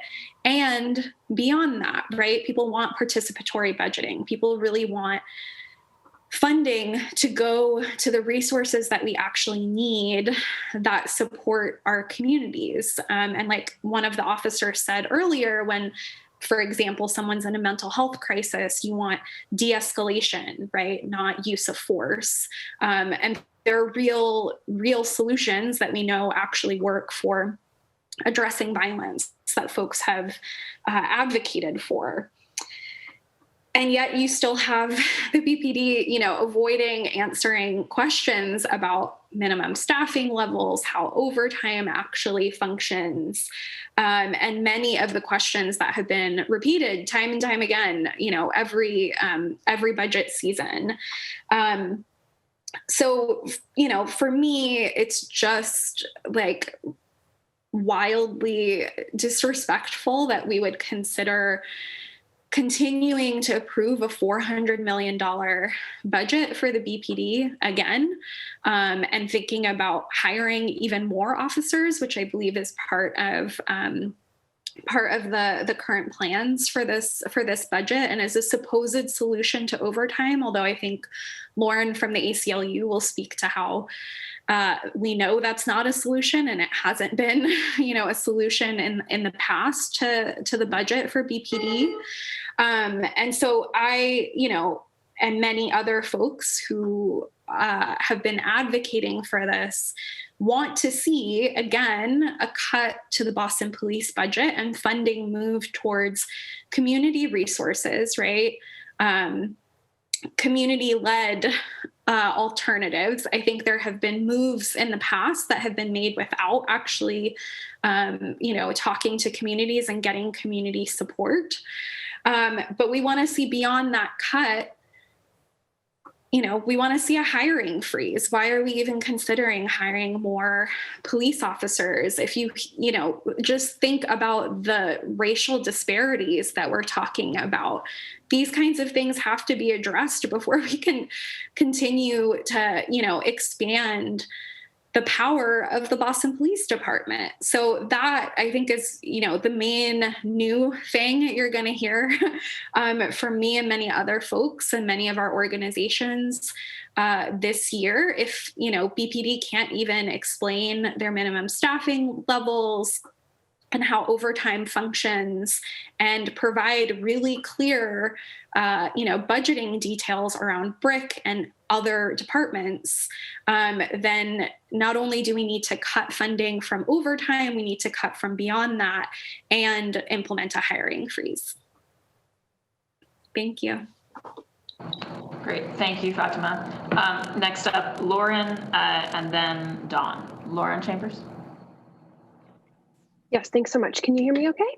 Yes. Great. And I actually have some slides which I'm hoping to share. So can you see these okay? Yes. I just have to ask you to keep it just brief just because of the... Of course. Oh, no, I've timed myself. I'll be quick. Don't worry.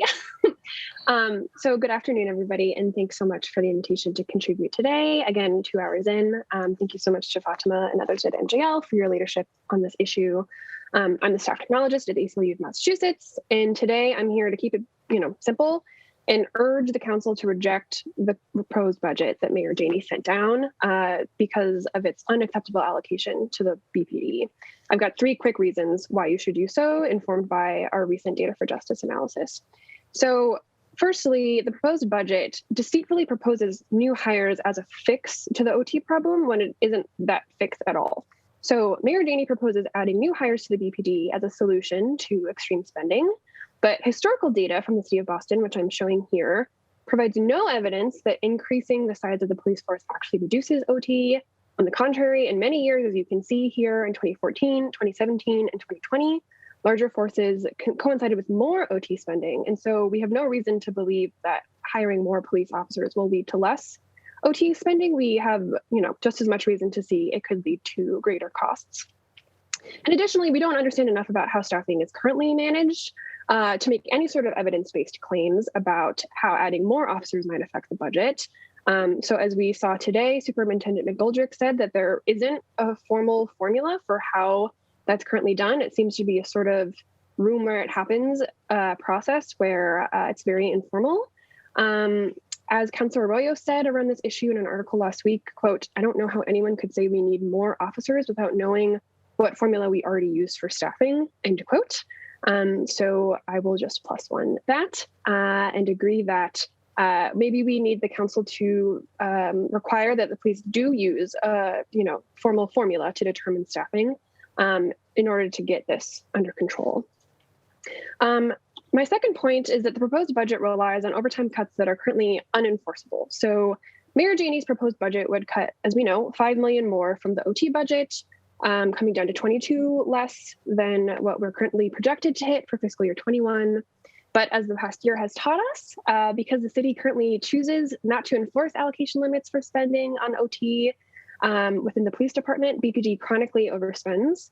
And that's what we're seeing this year. So as Councillor Campbell commented about an hour and a half ago, if the BPD failed to actualize a $12 million overtime cut during a year when sports stadiums were empty and most events went virtual, why would we expect them to actualize a $22 million cut in post-pandemic Boston? So relying on this allocation is unrealistic and also unserious. As long as this loophole exists, all other city initiatives will be hampered by BPD overspending every single year. And then thirdly, and most importantly, the proposed budget completely fails to divest from non-overtime police funding. So we spent a lot of time today focusing on the specifics of the overtime question, but if we're limiting our discussion of Boston police budgeting to the question of overtime, we're doing the city of Boston a major disservice to the tune of $355 million allocated for non-overtime spending, which is largely untouched in this proposed budget. So our primary concern at the ACLU with this budget is that it's more of the same. As we know, budgets are moral documents. This budget provides resources for policing to address all sorts of social issues that we know would be better dispatched to community organizations, public health workers, and would be better addressed by allocating resources instead of to the BPD to initiatives that support basic human needs like housing and retirement. This proposed budget does not reflect any effort to reduce BRIC funding, move towards pay equity with other city employees, cut spending on military equipment, civilianized traffic enforcement, reduce funds to the gang unit, or any other recommendation that the city council has seen from advocates and community groups over the course of the past year and past decades. These are policy changes that are integral to any meaningful commitment to police reimagining and racial justice in Boston, but they're not in this budget. In comments to the press, BBPA President Larry Calderon recently lamented that police are being asked to do more with less. And he's right. So the city of Boston should ask the police to do less and make corresponding budgetary decisions that shift responsibility for community safety and well-being away from police and towards non-punitive initiatives. So for all these reasons and others, ACLUM joins in calling for the council to reject this recommended budget and instead to divest substantially from policing, reinvest in Boston's communities, and shrink the size and scope of policing in Boston rather than expanding both of those things with new hires. So thanks very much. Thank you, Lauren. And then lastly, we will go to Dawn and then back to councilor questions. Dawn? Hi everybody. I'm Dawn. Thank you for having us today and letting us speak early after 2 hours of waiting. I appreciate that. But my name is Dawn Young. I live in Cambridge. I'm a member of Families for Justice as Healing and the National Council of Incarcerated and Formerly Incarcerated Women and Girls. I am an abolitionist, believing police are never the answer for our communities. BPD has impacted, harmed, and threatened our community on a regular basis. My 3 Black sons have been racially profiled all too often under the disguise of training and experience. An example, a Black father is outside waiting for his son to arrive. When he arrives, they exchange hugs, they talk, maybe money is transferred. Police see this and they approach the son and the father, harass them. Now they have to explain who they are, where they live, and what they're doing there. This almost never happens in another neighborhood, in other communities. I refuse to believe adding more cops makes our community safer. In fact, it harms us further. We cannot continue to allow BPP BPD, or any other entity to harass or profile our Black and brown men and women. Giving $4 million for a police budget is ridiculous. Instead of continuing to spend public monies for police, shift monies back into our communities for housing, food access, arts, recovery, intervention, healing, and let it be run by Black and brown people who experience the harm. We need to address the root causes of violence. Cops cannot do this with a racist attitude. Defunding the police means reinvesting into our communities. Excuse me. If the mayor's office does not agree to shrink spending and shrink the roles and responsibilities of the PPD, I demand the city council to vote no on the 2022 budget. I do have a few questions, but everybody answered those questions already. It was about, the cuts, a hiring freeze. Would you be willing to do that? Could you maybe have a cap on regular overtime and just overtime pay for BPD? And what cuts for BPD are you committed to? And I thank you for that, allowing me to speak. Great. Thank you so much, Dawn, for your testimony. All right. And now, and we will have more public testimony. I see the many folks waiting. Thank you for your patience. It's obviously a balancing act between the questions the councilors have and the public's voice as well. So back to BPD, if you've got any answers to those questions that I posed before the public testimony. We have some answers, yes. What was the first one, Councilor? 100 positions. Yeah. We mentioned back in July that we potentially might have up to 100. So, we didn't make any progress because those positions were needed to continue to be filled because of the civilian workforce. Most of them were at home, and the officers needed to be utilized to keep moving. So we weren't able to look at any of those positions being moved at that time. We're hoping in the future we can take a look at that through contract negotiations and get some movement there. So that's about where we are with that one. So the admin leave, I don't know where you got that number 9 or the 21. I spoke to the human resource director, and she thinks that we don't really know where you got the 9. We thought the 21, maybe they gave you, that was just for that year, not cumulatively, but I want to give you the numbers, the actual numbers. So fiscal year 19, there were 15. Fiscal year 20, there were 18. In fiscal year 21, there were 6. Some of those people have returned to work, some have retired, but we currently have on paid admin leave 17. That's where we are with that. And then the third question was dispatches in-house, contract outside. Okay, so in terms of the alternative policing, the dispatches. So again, we're trying to negotiate, work that alternative policing out. There's a couple of different ways we can go. Whether, like, some cities use an alternative number, 311, or I think one city used some other number, I'm not really sure, but we could go that route.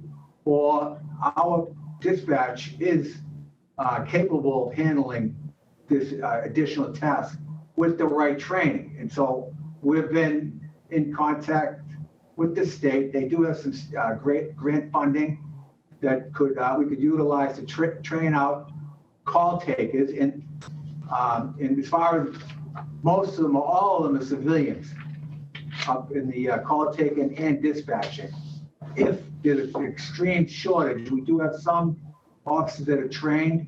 We do backfill using, as a last resort, these officers. But yeah, I think we're, depending on which route we go, we'll be able to handle that in conjunction with, the EMS and the fire, because all 911 calls come through the Boston Police Operations Division.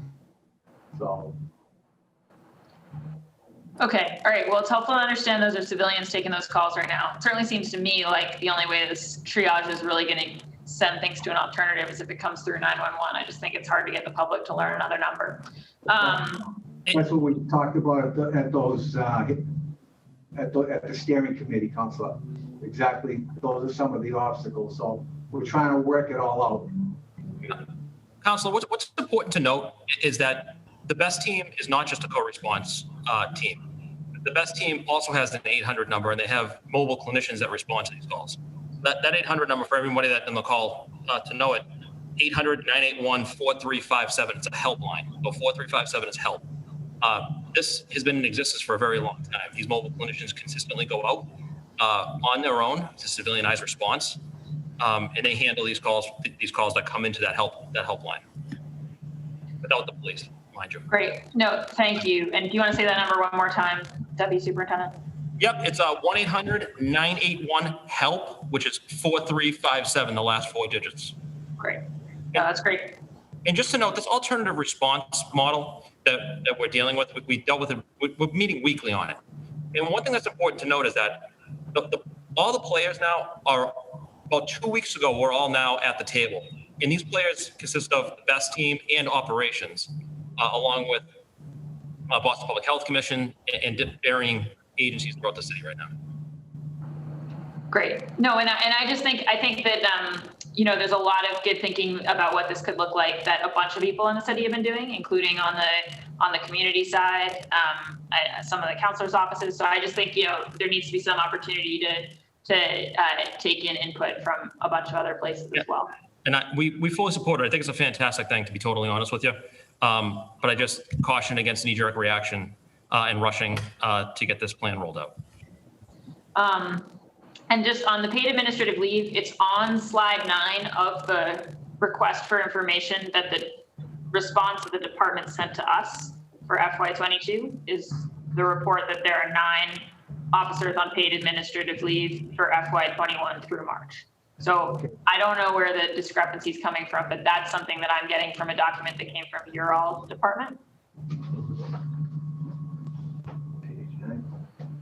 So if we could maybe just I don't know where they do some digging into where that came from and figure it out. The number I out. gave you, Councilor, is the actual number. So. Councilor, I'll work with my analyst over at OBM so that we can reconcile the delta. Yeah, that'd be great, just so that we know that, because obviously we count on that stuff. And I think the number you gave me was consistent with the one that the BU folks had gotten through their request. So just want to make sure that we're not getting at cross purposes. And on the civilianization, again, this could be a follow-up, but just I understand not making, like you haven't made progress this year, really understanding what's the proportion of these that require contract change, where could there be changes from a management side. I think the council could use the information about kind of where that all stands. So would love to have that written down. I am going to go next back to counselors. So I believe first up is Councilor Campbell. I'll be quick, Councilor Bach. Frankly, just a little disappointed because we sent, 40 questions or something like that. Clearly, we'd be here all night long if we were asking, going through each one. So I'll just request again if we could get specific responses to those questions. Many came from the folks in the public who don't have the opportunity to be able to participate in these council hearings in the middle of the day. So would like to re-up that, including an information request, which is a list of all the units, or breakdown, I should say, of all the units in the department, the number of officers in those departments, and if this exists, the racial and gender breakdown for each of those units. If we could add that, I think it was in there, but just in case it wasn't. And then I'm going to give my time to the public, who's clearly waiting to testify. But I can't stress it enough. It seems like every budget cycle we send questions, but we don't necessarily get a specific response. These questions aren't just me sitting in a room creating these questions. Many of them come from folks who want to participate but can't. And some is just basic information that they're asking for. And then I'll give my time to the public who's clearly waiting. Lastly, I'll just flag Harvard Kennedy School just came out calling for applications, I think funding as well, for an alternative 911 response, which I think Peter and his incredible team probably are aware of, but I just wanted to flag that, hoping, of course, that the city of Boston applies. Thank you. Great. Thank you, Councillor Campbell. And yes, we will be following up for answers to all of the questions. More on that in a bit. Councillor Flaherty, and then it'll be Councillor Braden and then Asabi George. Councillor. Any time I have left, I give to the public. Thank you. No, I appreciate that. Oh yeah, there's not much, but there is a little bit. So we'll hasten. We're going to hasten towards that. Councillor Flaherty. Yes, thank you, Madam Chair, and I'll do the same. I'll be brief so that the public can testify. A couple things, just was curious to see how the transition to the new records management system is going, and also maybe get a sort of a status update and the overall condition of our police stations and our equipment, the vehicles, et cetera. So obviously this is the budget time, so this is an opportunity for our police to let us know what, if anything, they need or they're lacking. We want to make sure that we're giving them the tools that they need to do the job to keep our city and our neighborhoods safe. So maybe a status update with respect to the condition of our police stations as well as equipment. So thank you, Madam Chair. Yeah. So, Councilor, thank you. Yeah, the RMS is, we're still working out some of the issues. We're trying to update some crash reporting. We're trying to include some use of force reporting. We're going to try to include a public-facing dashboard so that it will be posted on the BPD news. So it's actually going pretty good. All the little obstacles that were in the way, we've managed to, overcome them. So as far as the vehicles, we're doing well there. The buildings, we have A7 being currently under construction, which is in East Boston, and that is slated to be completed by October of 21. So things are looking good there. I think that was it something. About the academy, superintendent, the academy, and also the range in terms of any capital that we need to undertake for that. Well, I could let Superintendent Carter answer that, but as far as the range, we do have a study looking at that range. We put a proposal in to for the long gun range.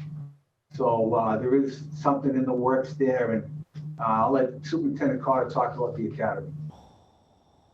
All right, at the range, the project down there is the rifle range needs to be redone, and that's in the pipeline to get done.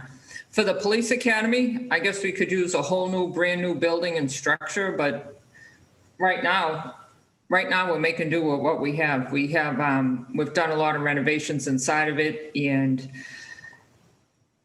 it's doing the job for right now, but we're doing the best we can with what we have. Utopia, we could have a brand new state-of-the-art academy. Would be wonderful, Michael, if you could pull that off. Well, I would argue that it's antiquated for sure and has been now for probably 20 years. So let's put our head together and let's talk about a capital strategy around that. That's, we obviously want to make sure that we continue to maintain high level of standards and training. It's important. Again, that's what separates our department from other departments. It's the training, it's the community policing. So the training facility arguably is,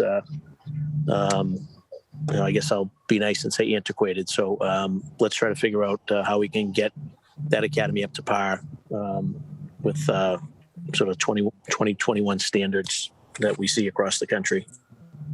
So, Superintendent Hassett again. So I had that backwards.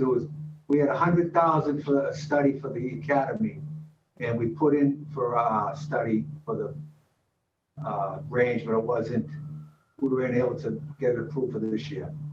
So, good news, bad news. And the condition of our vehicles, our motorcycles, the bikes, et cetera, like, we keeping up, if we're not keeping up with the physical structure of our academy, I'm worried about, our other equipment. No, they're very good. We have a very qualified staff down there. They're all Ford certified, and which is unusual for police departments. It was the first one in the country to go that route, and since then other police departments have followed. So the Ford actually pays us to keep the warranty, to keep our vehicles in good shape. So it really works out well. Good, thank you. Just it's important to know that you guys are appreciated, and we want to make sure that you have the equipment and the resources to do the job to the best of your ability and to continue to be the model of community policing across the country. Thank you, Councilor. We appreciate that. Thank you, Councilor Flaherty. Next up, Councilor Sabi George, then Councilor Flynn. Councilor Sabi George. Thank you again, Madam Chair, and thank you everyone for still being with us this afternoon, especially those waiting for public testimony. I have over the past filed a hearing order regarding the crime lab because I do believe there's an incredible opportunity to make it greater, and I believe it must have its own dedicated space to really get the work done that needs to happen there. There was a study done many years ago on the crime lab, and I see that now there is this plan for the forensics unit facility upgrade to renovate some of the interior space. I'm curious if anyone could share some additional information about that investment and that expansion. And can we, I think, and also following on Councilor Flaherty's questions around the academy, is there perhaps an opportunity for a greater conversation around a more significant capital investment that includes both the crime lab and the academy and some capital funds for all that? Yes, as far as the crime lab, Councilor, so we're about to start renovating the old daycare center, which will allow us to relocate our occupational health and some of the couple of the, I think, Deputy Messina's unit, along with Superintendent Baston, can put some people there. But that's going to open a space on the third floor that we're going to try to repurpose for the crime lab. So it'll give them some much needed space up there. Councilor, in terms of the academy, I think this department would welcome a conversation on the expansion of the academy. They do an unbelievable job over there. They have renovated that and got every usage out of every inch over there. But Superintendent Carter could speak to this. But on any given week, there are multiple trainings going on with a lot of different people in and out of there. And I think with police reform going forward, I think these trainings are going to be critical. I think they're only going to increase. And I just don't know if the capacity of the academy, the way it's structured, if that's going to be, that'll hold up over time. But I do think a conversation about the academy would be welcome. And to your point about the crime lab, the forensic groups, I can't say enough about the work that they're doing. And any type of expansion we can get for them, they are critical to what this department does in public safety in the city. So that conversation with the academy and those forensic groups is welcome.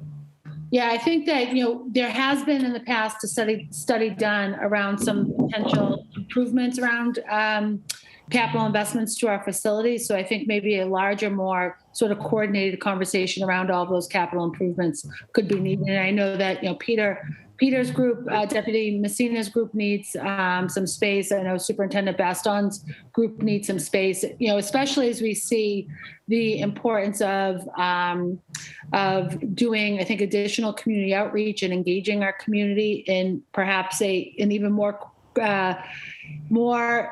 creative way. And we obviously hold sort of the gold, if not platinum star around community policing. I know that we're the leader in that, but we need to continue to invest resources in community engagement. I see that Deputy Messina's hand is up. I do want to get one more question in, and then I'll certainly allow. I don't want to see that gavel go up before I get my next question in. My next question, around best team, actually, Deputy Messina, you can answer this too. I'm a big proponent of BEST and the co-responder model, making sure that we have clinicians that are able to be more proactive and productive around the high utilizers of 911, and also engaging with EMS in particular, because they respond to almost all of the EDP calls. So it's going to be some collaboration in that space too. And then I have one last question around making sure that our first responders, and in this case, police, have access to high quality mental health care and mental health services, especially, as the work can become much more traumatizing and impactful. So that's a lot that I just laid out there just to get it all in, and that will be it for questions and comments from me, Madam Chair. But I see Deputy Messina's hand was up. Yep, just real quick. So we did. Oh, I'm sorry. We are applying for a grant for officer mental health wellness. So that's in process right now. Second thing, we were just awarded from the Department of Mental Health a grant so we can establish our own CIT training, crisis intervention training, for the Boston Police Department. What this does is it's huge, because we're now able to train our officers in-house at the academy. I know there's no room at the academy, but at the academy on how officers can work, Boston police officers can work with not only our civilian partners, but our state and city partners in dealing with mental health, homelessness, and substance use disorder. Great, that's great. I think that's it for me. Just sort of a request. Oh, on the mental health piece and services for police officers in particular.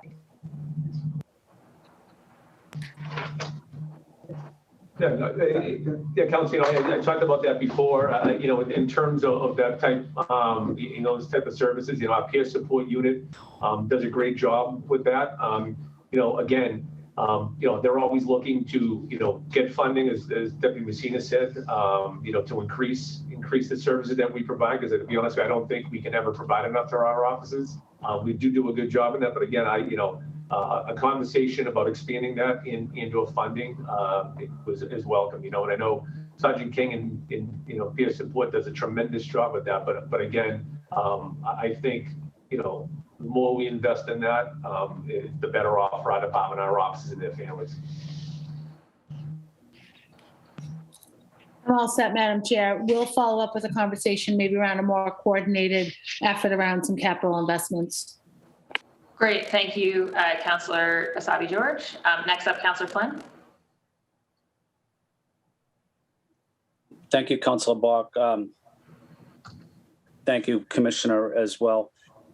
Commissioner, one of the issues that is important to me, because it's important to my constituents, especially in Chinatown, is violence against the Asian community is something I've focused on in the last 3 years. Can you tell me how the civil rights group at the Boston Police is responding to some of these, some of these issues, whether they're happening in Greater Boston or throughout the country? What are they experiencing, or how's that outreach to the community going? Council Flynn, we have Superintendent Donovan from the Bureau of Investigative Services. I know he's participated in some conversations about that, so I'll have him answer that question. Excellent. Hi, good afternoon, Council, and good afternoon, everyone on the call.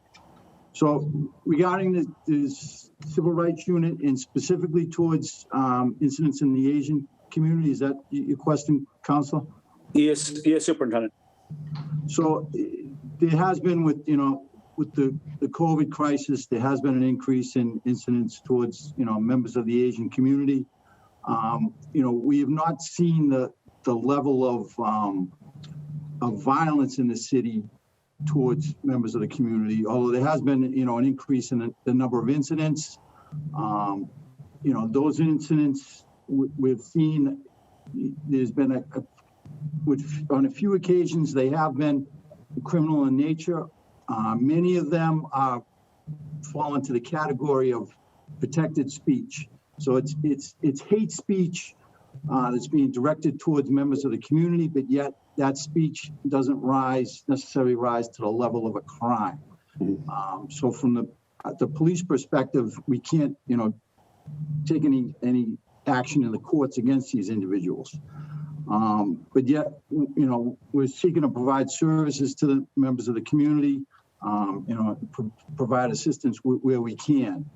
And, when an incident does arise, the districts are responding immediately to it, and then they're notifying the Civil Rights Unit, and they'll conduct an immediate and thorough investigation to determine what the facts of it are, and then we take appropriate action, whatever it is, whenever we can. So, thank you, Superintendent. Appreciate those comments. I was in Chinatown over the weekend and had the opportunity to talk to two young Boston police officers that were Chinese American, but I know we're doing a much better job in recruiting Asians to the police force. So I just want to say thank you for those comments and for your outreach as well. I appreciate that. I guess my final question I have is, Commissioner, one of my priorities is building a fire presence or EMS presence in the South Boston waterfront or the Fort Point. Certainly a police presence as well. I know the population of my district has gone up significantly, as has Boston's population, but is there an opportunity, long-term to have a police presence in the South Boston waterfront or the Fort Point area? I know pre-pandemic, the number of minutes it took for first responders to get there was increasing, but just want to see if there's an opportunity down the road about a police presence in the Southie waterfront or the Fort Point area, maybe. Yeah, Council, absolutely. Captain Boyle does a great job down there. C6 itself, for a bunch of different reasons, including all the building that's going on down there and becoming, more heavily populated. It's been very active down there. The waterfront, obviously, COVID kind of affected that a little bit, but the year prior to that, it was extremely busy down there. Some extra resources. Captain Boyle had discussions with, then Superintendent Ridge, and I know he discusses it with Superintendent McGoldrick, and they're always reevaluating where they deploy. And I know that is a discussion, and yes, there will be a presence down there, and there is a discussion on increasing our presence down that way. Thank you. And then my final question is, Commissioner, with the recent census, I know the data hasn't been released yet, but certainly the population has increased. But will the Boston Police sometime, based on the new data, will they look to redraw the police districts to keep up with the population growth in certain areas? I think in conversation, we've had here, it's in terms of reevaluating our staffing, and I think we mentioned it that we're, soliciting the solicitation of an outside consultant firm to kind of look at our staffing levels, and I think part of that would be that discussion, and maybe that's what comes out of that consultation and analysis of our department. But I think as a department, you always need to be considering that, and I think that's something that we would consider. And like I said, I'll be anticipating the findings of that study and analysis on our staffing, and see where that leads in terms of possibly what our districts look like. Thank you, Commissioner. And my final comment, I know I mentioned it earlier, but having a healthy police officer is critical, but so isn't having a healthy police, their family as well, their spouse as well. So I want to make sure that we provide the necessary funding and care for the health and wellness program for the police officer, for their spouse and their children. So I'm going to take another look at the budget just to make sure that we have that necessary funding in there, because that's a critical part of being an effective police officer is having a family that supports you and is healthy with you at the same time. So I want to say thank you to the men and women of the Boston Police Department. And I appreciate what they're doing under very difficult and challenging times. Thank you, Councilor Buck. Great. Thank you, Councillor Flynn. Next up is Councillor Mejia, then Councillor Arroyo, then Councillor Baker. Councillor Mejia?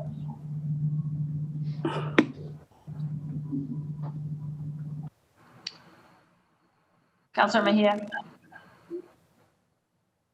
Can you hear me? Yes, I can hear you now. Okay, so I definitely want to support community voice. So I'm just going to ask some follow-up questions that were not answered in my first round.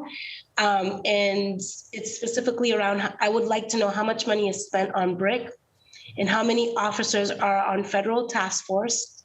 And I also understand that you quote unquote vet your officers, but my question specifically around whether the BPD is planning an audit of all police officers to see if there are any other charges or crimes that they have committed. And that's it for now.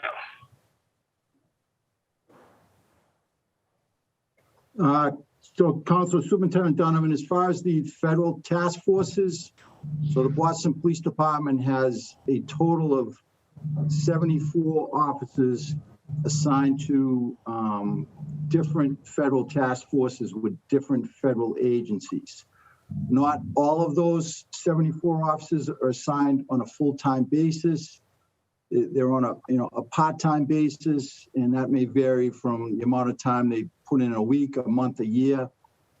It's on different investigations. We have officers assigned to the Bureau of the ATF, Alcohol, Tobacco, and Firearms, the DEA, Homeland Security, the FBI, both the FBI, gang task force, the FBI human trafficking task force, the FBI organized crime task force. There's a number of officers assigned to the U.S. Marshal Service, and the FBI Joint Terrorism Task Force. And again, it's kind of split between full-time and part-time based on investigations regarding that. And we get a great benefit from having those officers assigned to those task forces, both from the amount of support and resources that the federal government is able to provide to the city of Boston.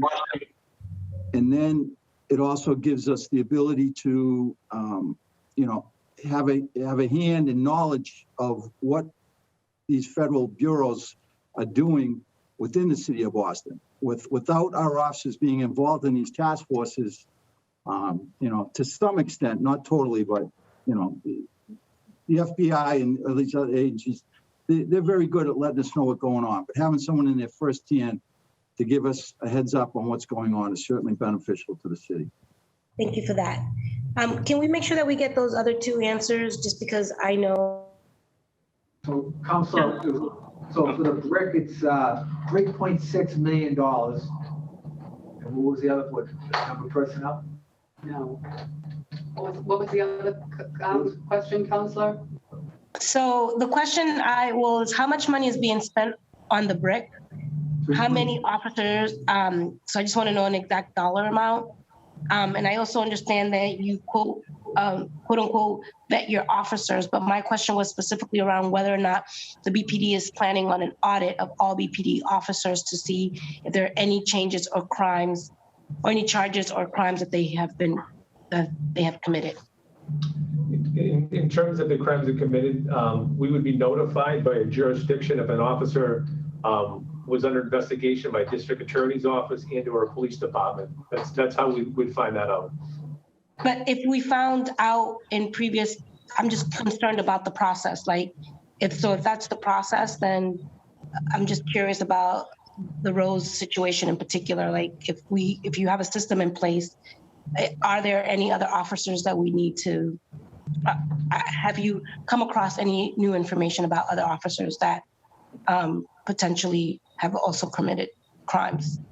No, we haven't come across information in terms of that.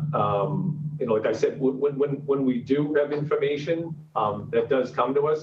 And again, in terms of what happened 25, 26 years ago, I'm just not in a position to answer, what that process was and how that played out. Oh, that's fair. But I'm just curious still if we could just give me a ballpark figure of how much money is spent on brick. Yeah, $3.6 million. And what's the return on investment in terms of solving crimes? Dave Caravan will answer that. Councilor Mejia, Dave Caravan from the Brick.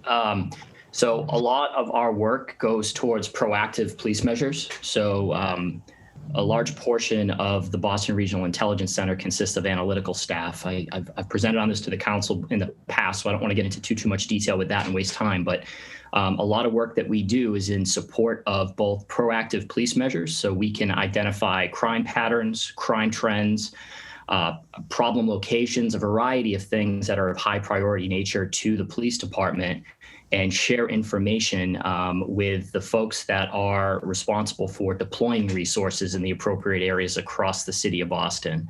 Another large part of that is, again, in the same vein, is information sharing.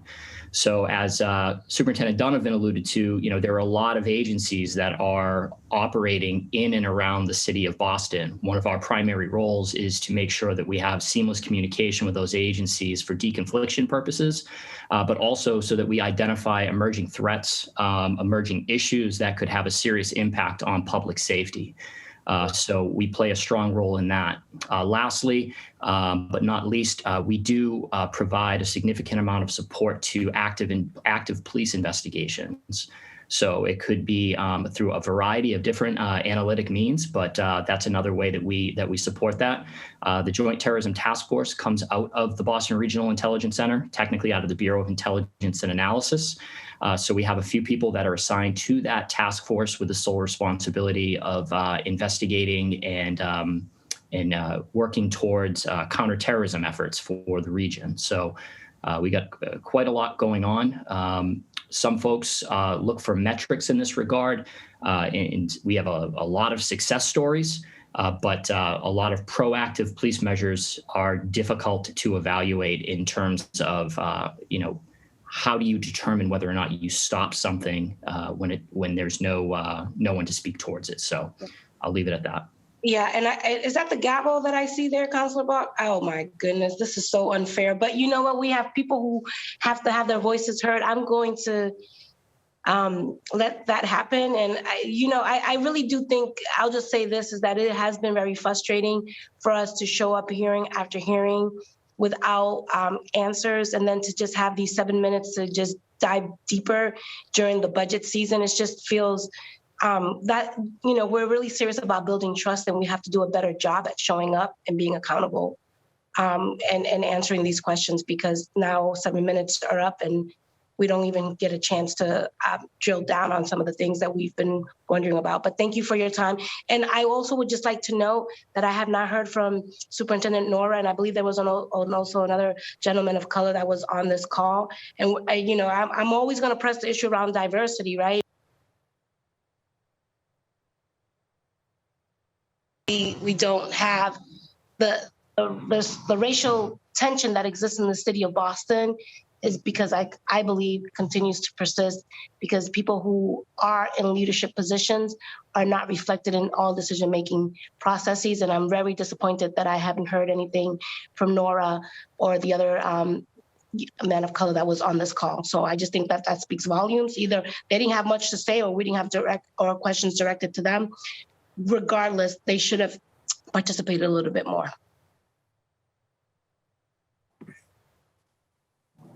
Would you guys like me to talk?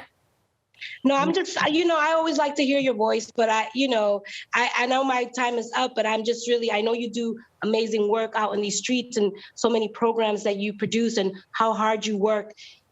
to build community with young people. And we're always talking about prevention, and the work that you do is about the prevention efforts, right? And, you know, this is an opportunity for the leadership to give you some space to talk about that work, Nora, that you've been doing to build those relationships, right? And I didn't see them once defer to you for your work and what you've done out in these streets. That's all I'm saying. The council, you know what, Nora Bashan, Superintendent Bashan can speak now, and she kind of quickly kind of go over what they do, important work. But just throughout this hearing, I don't recall a question being directly asked. So Superintendent Bashan is more than willing to explain and kind of highlight some of the great work that they do. Yeah, thank you, Chief. And that's exactly why, because there was no questions, because this was a budget hearing. And just like Peter was talking about, our programs don't cost any money. We get them all through grants. And we are running, I hope everyone is on our Twitter accounts, social media, Facebook, and Instagram, because we try to show everything that we do, because I always believe if we don't show what we do, people won't know. So I hope everyone, we're still running our programs. We're going into year number 2. All of our programs are running through the summer. We have over 200 kids, and they're all throughout the city, all through everyone's districts. And, like I said, our big focus is one thing: building relationships and trust, and building relationships and trust with the community and those families. And that takes time. The key word is building. And I think you have to be consistent in our programs. We have amazing officers, and we work with all kids all across the city. So I hope everyone follows us on social media so they can see what we do every day. And I think, we're making our narrative, and we're doing our best to make our narrative to show people what we're about in Boston and not all over the country. So thank you. Thank you. That's all, Councilor Bach. I'm giving you back the floor. Thank you, Councilor Mejia, and thank you, Superintendent Baston. Next up, Councilor Arroyo, then Councilor Baker. Councilor Arroyo. Thank you, Madam Chair. This is a question for, I believe, Mr. Hassan on this one, Officer Hassan. In terms of the can a cop be in 2 places at once story that broke in September of last year regarding number of officers who were both responding in terms of writing police reports at the same time that the court overtime records had them in court, but they were in 2 separate locations. That went into an investigation, we were told. That was months ago. This was September of 2020. What is the status of that investigation, and when will the city of Boston receive the results of that? So to be clear, this was people who were paid for court overtime, but at the same time had written reports at the same exact hours that had nothing to do with being in court and were miles away from the court in which they were receiving overtime for being in. Yeah, Councilor, that is still an investigation. Does that have a timeline? I don't have a timeline to give you right now. All I can tell you is that they are working on that. They have been working on that. And we expect that, sometime in the near future. Okay. And then I have possibly 12 or 11 districts that you have, district stations. What's the actual number for district stations?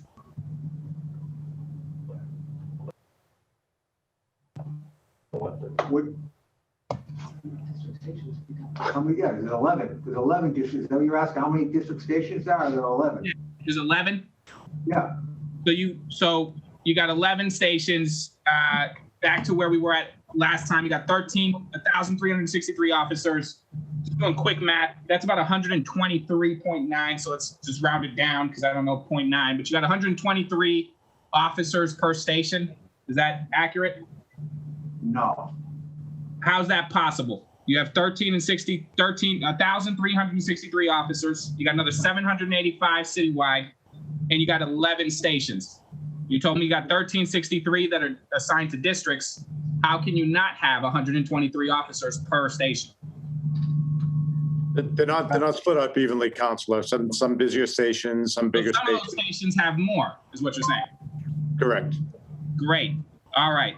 So I'm just saying on average, you could have about 123 per each station. That's not counting the 785 citywide ones that get posted wherever, right? That's correct?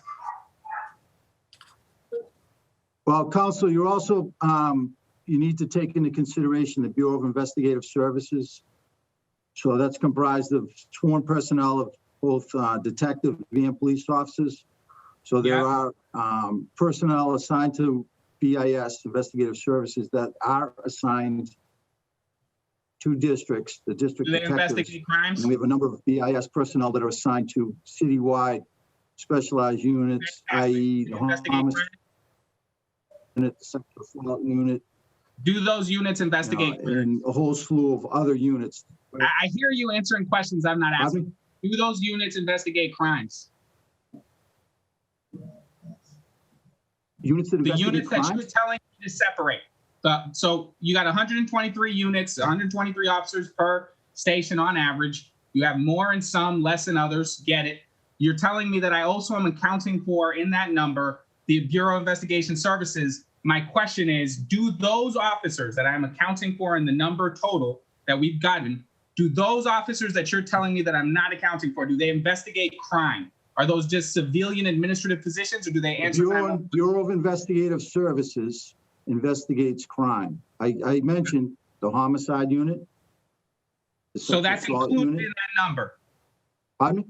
So I'm not understanding the relevance of why I would separate that. If they investigate crime and you have 123 per unit, if everybody that I'm speaking to has something beyond just a purely civilian role, I don't understand why I would separate them in terms of the breakdown. What I'm trying to get to is how many officers on average could you staff based on the numbers you currently have for every station we have in the city of Boston. If these folks investigate crimes, then they belong in that number. If they're just civilians or doing civilian administrative type roles, then they don't. But what I'm hearing is these are all folks who investigate crime, correct?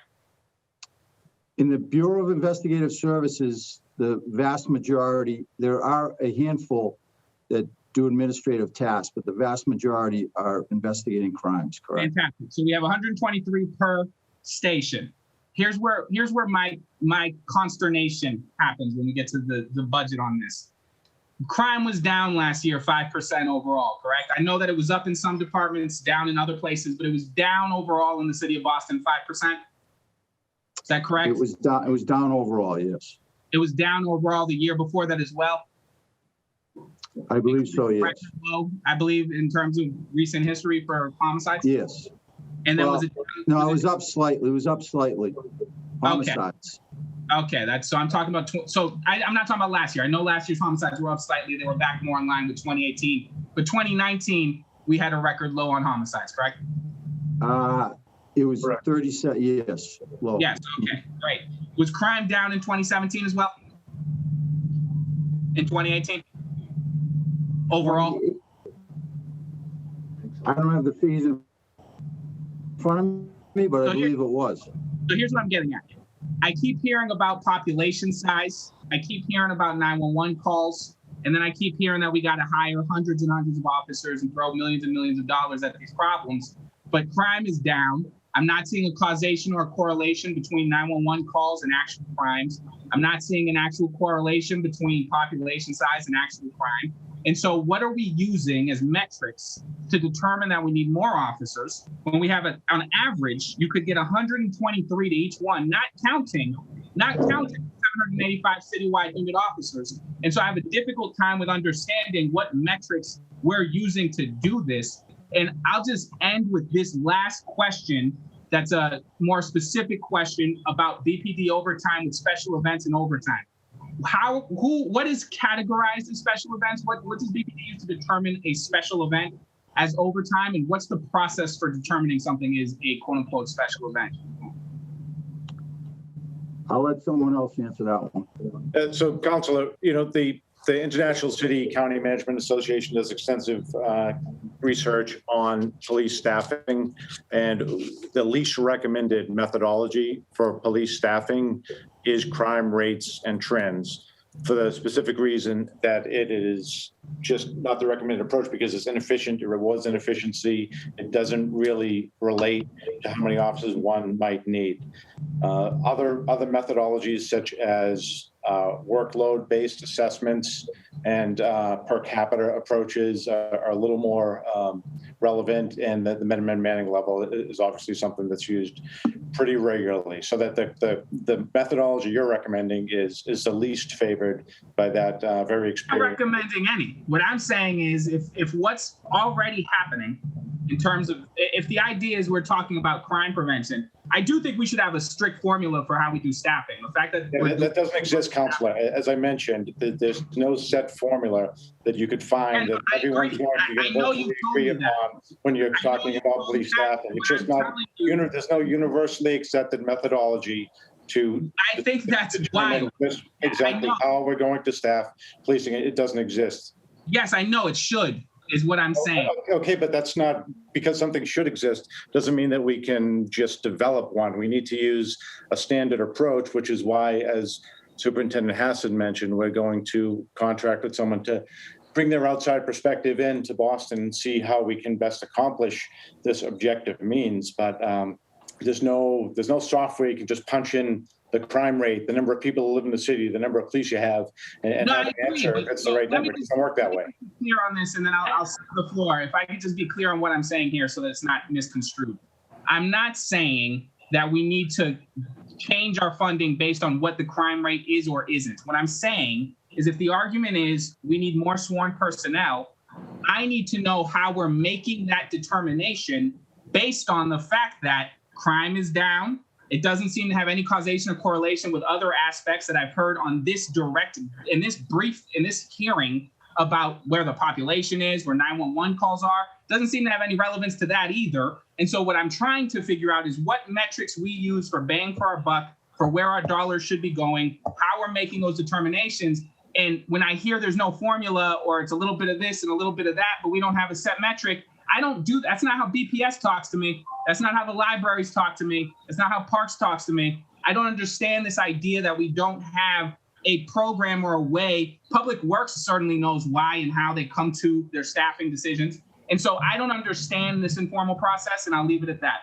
Thank you, Madam. Let me explain that the variable that we deal with more than anyone else is the variable of people in an environment where we don't have any control of them, unlike the schools. We have, obviously in the schools, I would expect the teachers who are professionals could control some of the variables. They'll know generally how many people are going to enter certain classrooms during the course of the year. They'll know generally how many people require particular services during the course of the year. Well, the police will have no idea how many people are going to show up and protest next year. We can't forecast that. We have a very limited ability to forecast what crime trends could look like. We have a very limited ability to influence what special events are going to be approved through the city process. So yeah, those are variables we don't control, which is why it's not feasible for us to tell you right now with any accuracy exactly what our budget should look like for next year, and with any accuracy tell you that we're not going to, expend a certain amount of overtime. It's the variables that we control are somewhat limited, much more limited than the other agencies that you've identified. So that's just the reality. And I'm not saying that the Boston Police doesn't have a way to particularly tell you exactly how many officers we should have to a person. What I'm telling you is no one has that. That doesn't exist. It's usually done on a basis of someone, as we're doing, coming in and taking a look holistically at the department and the environment that we operate in. You could have a 500,000 person jurisdiction in the Midwest that's going to have a very different calculus than a 500,000 jurisdiction on the East Coast. That's just the reality. So, I'm sorry I can't give you those numbers, particularly for Boston, but that's why we're bringing someone from the outside in to give us a fresh look at it. I don't think we're going to find our numbers to be particularly off. I appreciate that, and Madam Chair, thank you for giving me that time. Thank you, Councilor Arroyo. And Superintendent McGoldrick, I know we went back and forth on this at the last hearing. I just think that I think every city department operates in uncertainty. We've just had an insane experience of budgeting in an uncertain world. I mean, that was the definition of COVID for all of our departments.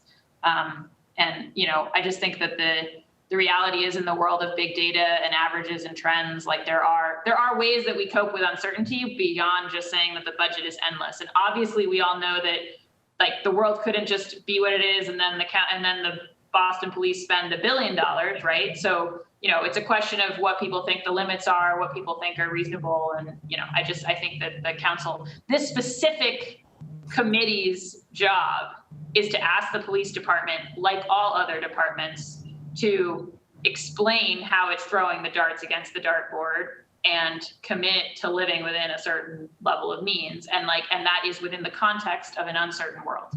Sure, and of course, we did cut millions of dollars from the budget year over year. So I think that matters, and no one's advocating for an unlimited budget. There's talk of doing more with less, and certainly we would advocate for that.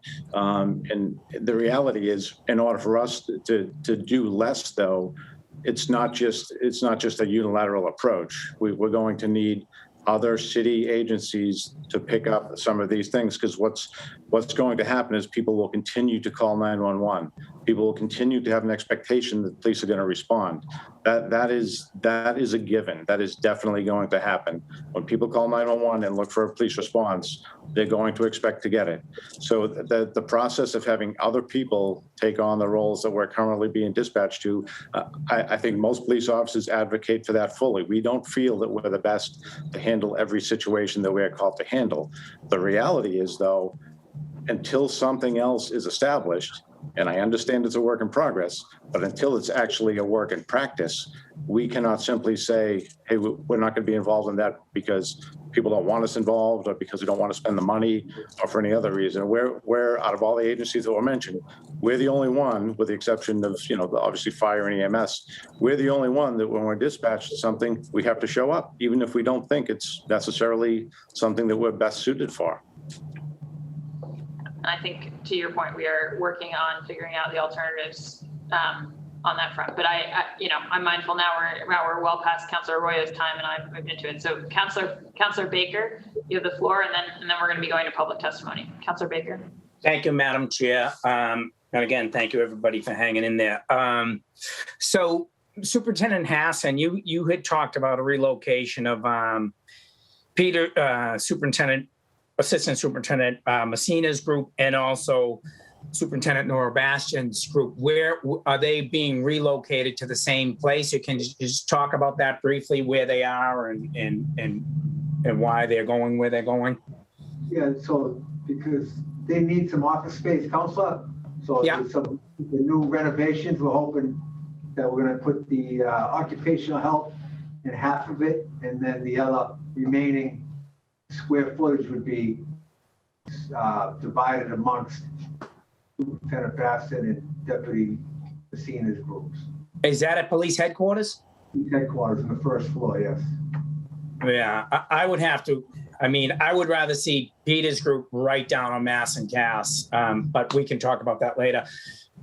Nora, nice to hear your voice. Will you say hi to us again and tell us where you are now and a little more about what you do? Yes, absolutely. For those that don't know me that are listening, Superintendent Nora Baston, and I oversee the Bureau of Community Engagement. We're kind of spread out. I am currently at Charlestown, my office, but we spend 99.9% of our time in the community. So right now we're running 4 community programs, and the common theme is mentorship. So we do it through acting. We do it through, girls leadership. We have We Belong, that is giving youth the tools to be successful adults. And we're going to start a mechanic class. So our whole objective is to build relationships with our community, draw kids in through their interests, and we spend time with them and build that relationship with them. And how many officers do you have working with you? I have Sergeant Provenzano, and he has 3 officers in a citywide initiative unit, and then 1 detective. And then we have 3 liaisons. One is the elderly liaison, one works with inclusion officers, and one does all the BHA. So he's all across the city trying to work in the developments. So we're pretty small as well. Yeah, okay, thank you. Commissioner, you had mentioned the peer support group a couple times. How many people are in that group, and where are they based out? Are they based out of the headquarters? Councilor, so I don't know the exact numbers that are there. They're out in Mattapan.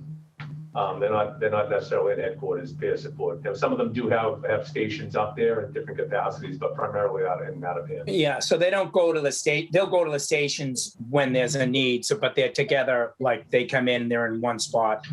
Yes. They're not in stations. No. Oh, okay.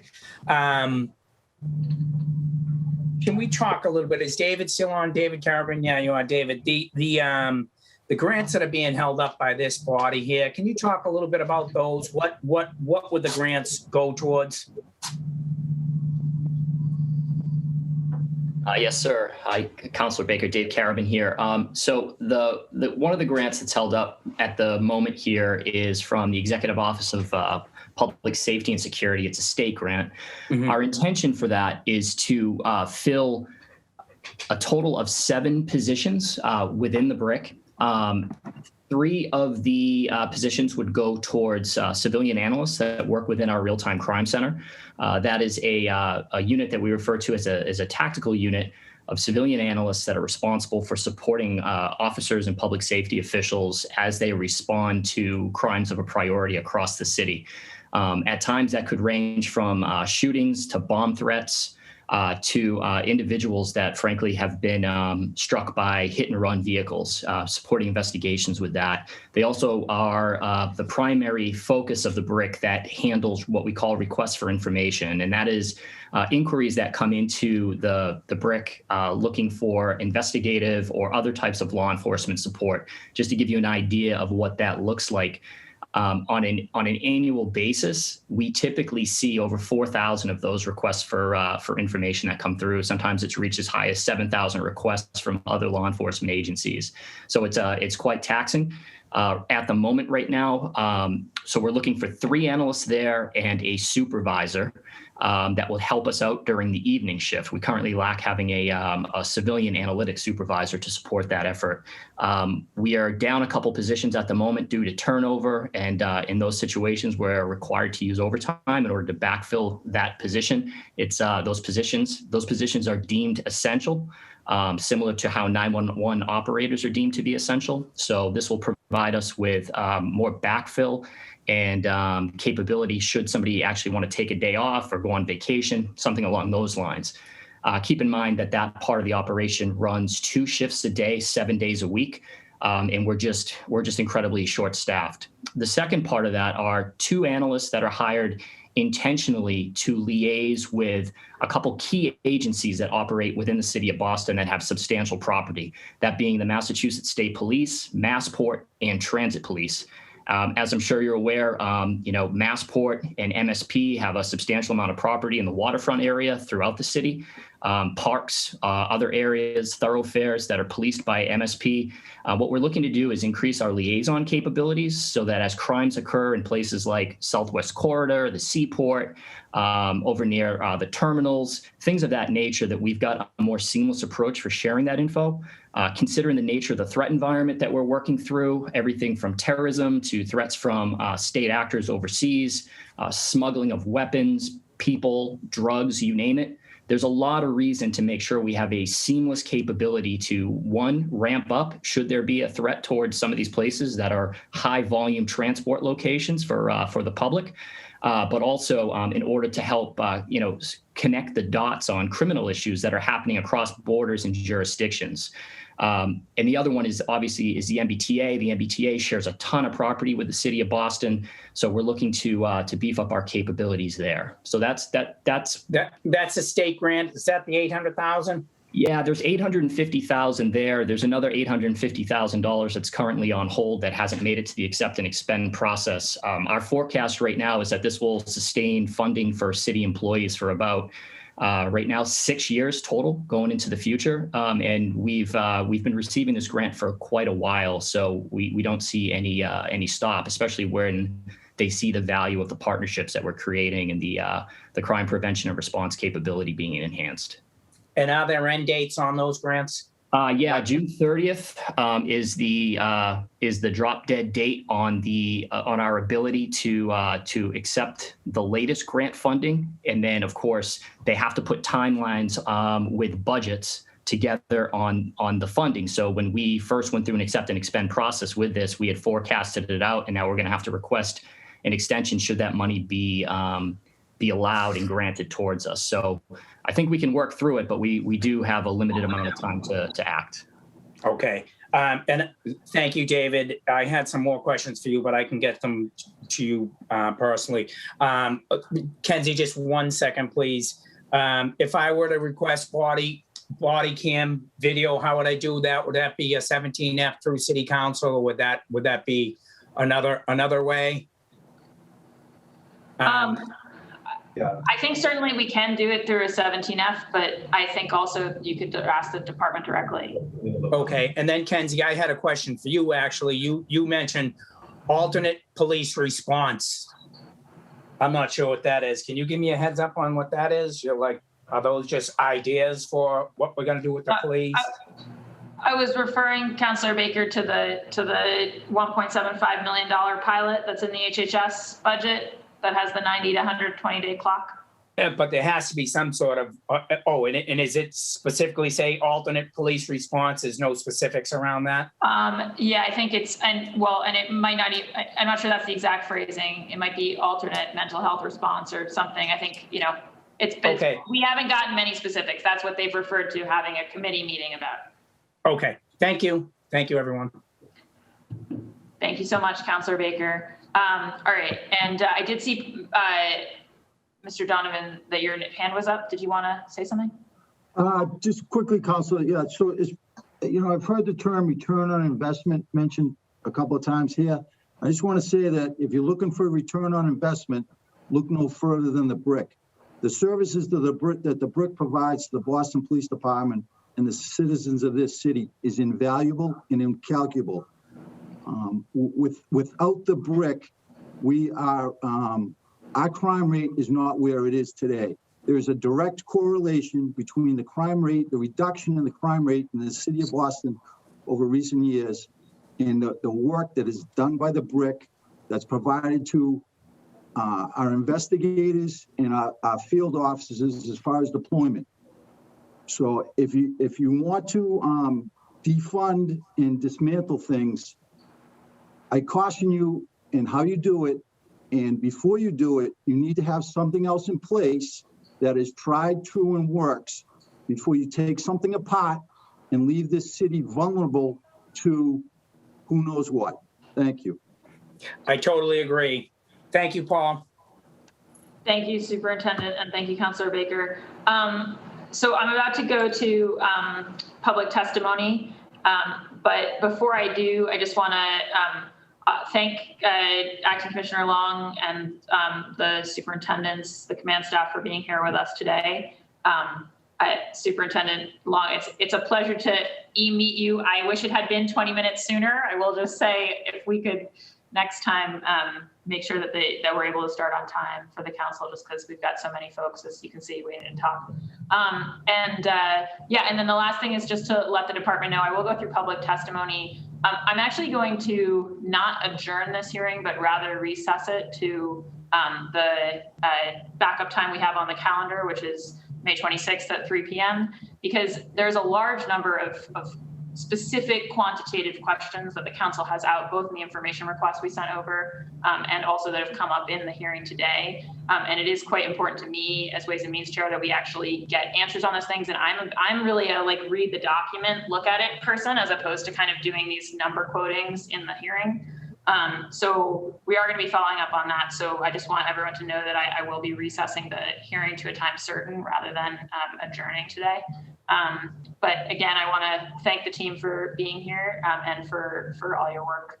Councilor Black, I want to thank you for your time with the rest of the city council. And again, I apologize for the beginning of that.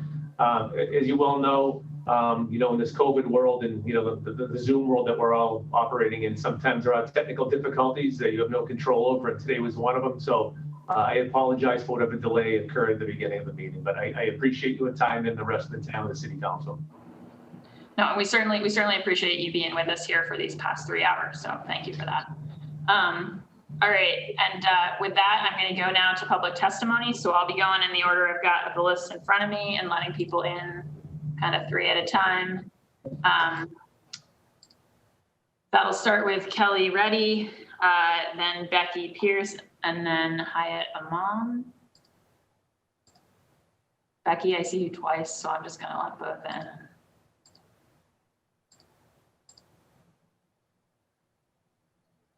All right,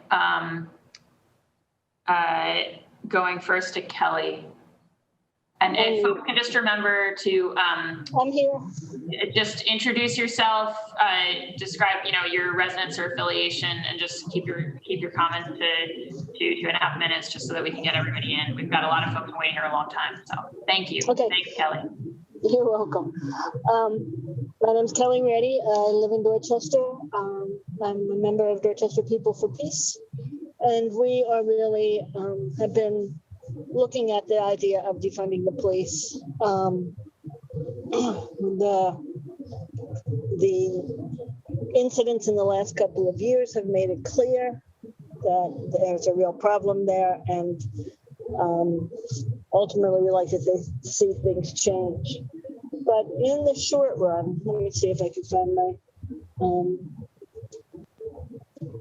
thing. We would like to see significant cuts in the budget, and especially in the overtime budget. I think somebody was getting at this earlier, but I think the police need to tighten up the criteria by which they send people out on overtime, and they know what they're doing, so it just needs to be reduced. I was at a demonstration in Franklin Park that was completely peaceful, but the police were there was a huge number of police, and they were very provocative. That was extremely disturbing to me. So I think I'm just going to leave it there. But thank you for holding this, and please do consider a serious cut and redirection of the funds to social things. I had never heard of the co-response team. It sounds very much like something that's going on in Oregon, the CAHOOTS program, which has been extremely successful, cut down their incidents dramatically. But they don't have police with them. And I think that's a really important thing. I think the co-response, I understand, but the police can be in the background. Okay, thank you.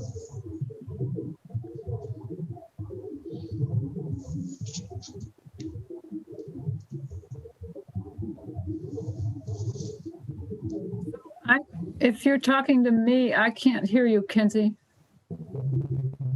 Oh, sorry, I was muted. Okay, I got you now. Thank you, Becky. It's been a long day. Yeah, it's your turn. Go ahead. And then it'll be Janat. So, because I meant to let in Haya, but I think I got Janat, so we'll go back. That's good. I was just worried there was something wrong with my computer. So my name is Becky Pierce, and I'm a homeowner and small landlord in Codman Square, Dorchester, where I've lived since 1972. And I'd like to thank Councilor Buck and her whole committee for organizing this hearing, and all of the councilors who are participating and listening to all that's been said. This is a critically important hearing because it addresses the question of how much more the police budget needs to be cut compared to last year, from the $4 million 1% cut that Mayor Janey has in her budget. I think her proposed police budget actually needs to be cut by at least $60 to $100 million for these two reasons. First, in order to reduce the harm done every day by over-policing in Black and brown neighborhoods.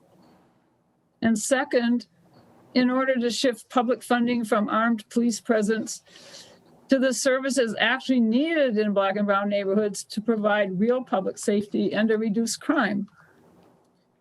This money needs to be reallocated from policing to some combination of housing, food, arts and culture, recovery services, youth programs and youth jobs, and community-led violence prevention and intervention, and healing from trauma that's run by people who have direct experience in Black and brown communities.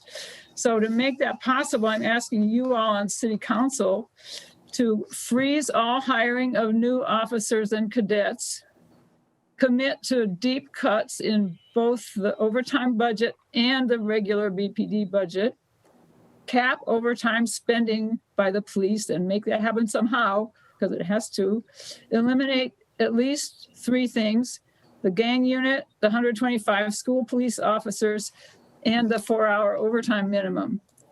And finally, establish unarmed civilian 911 response teams for mental health emergencies. But it looks like you're moving in that direction, but they need to be completely outside the police department and the police budget. So please make these changes to the city budget this year and vote against any version of the budget that doesn't include them. Thank you.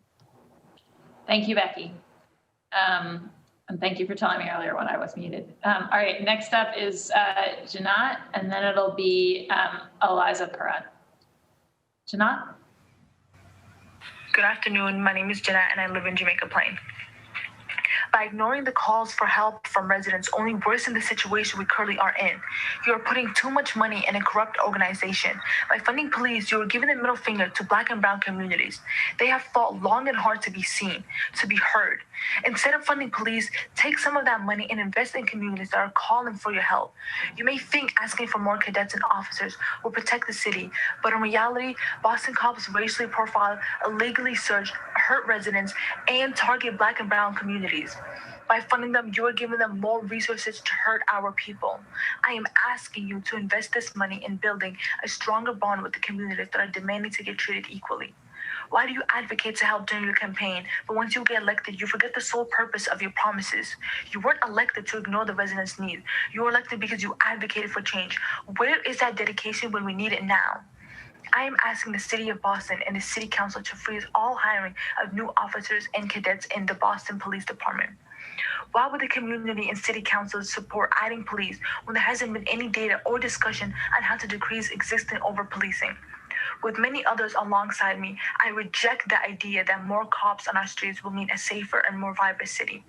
We want to address the root causes of violence and transform the way we as a society respond to the issues of violence.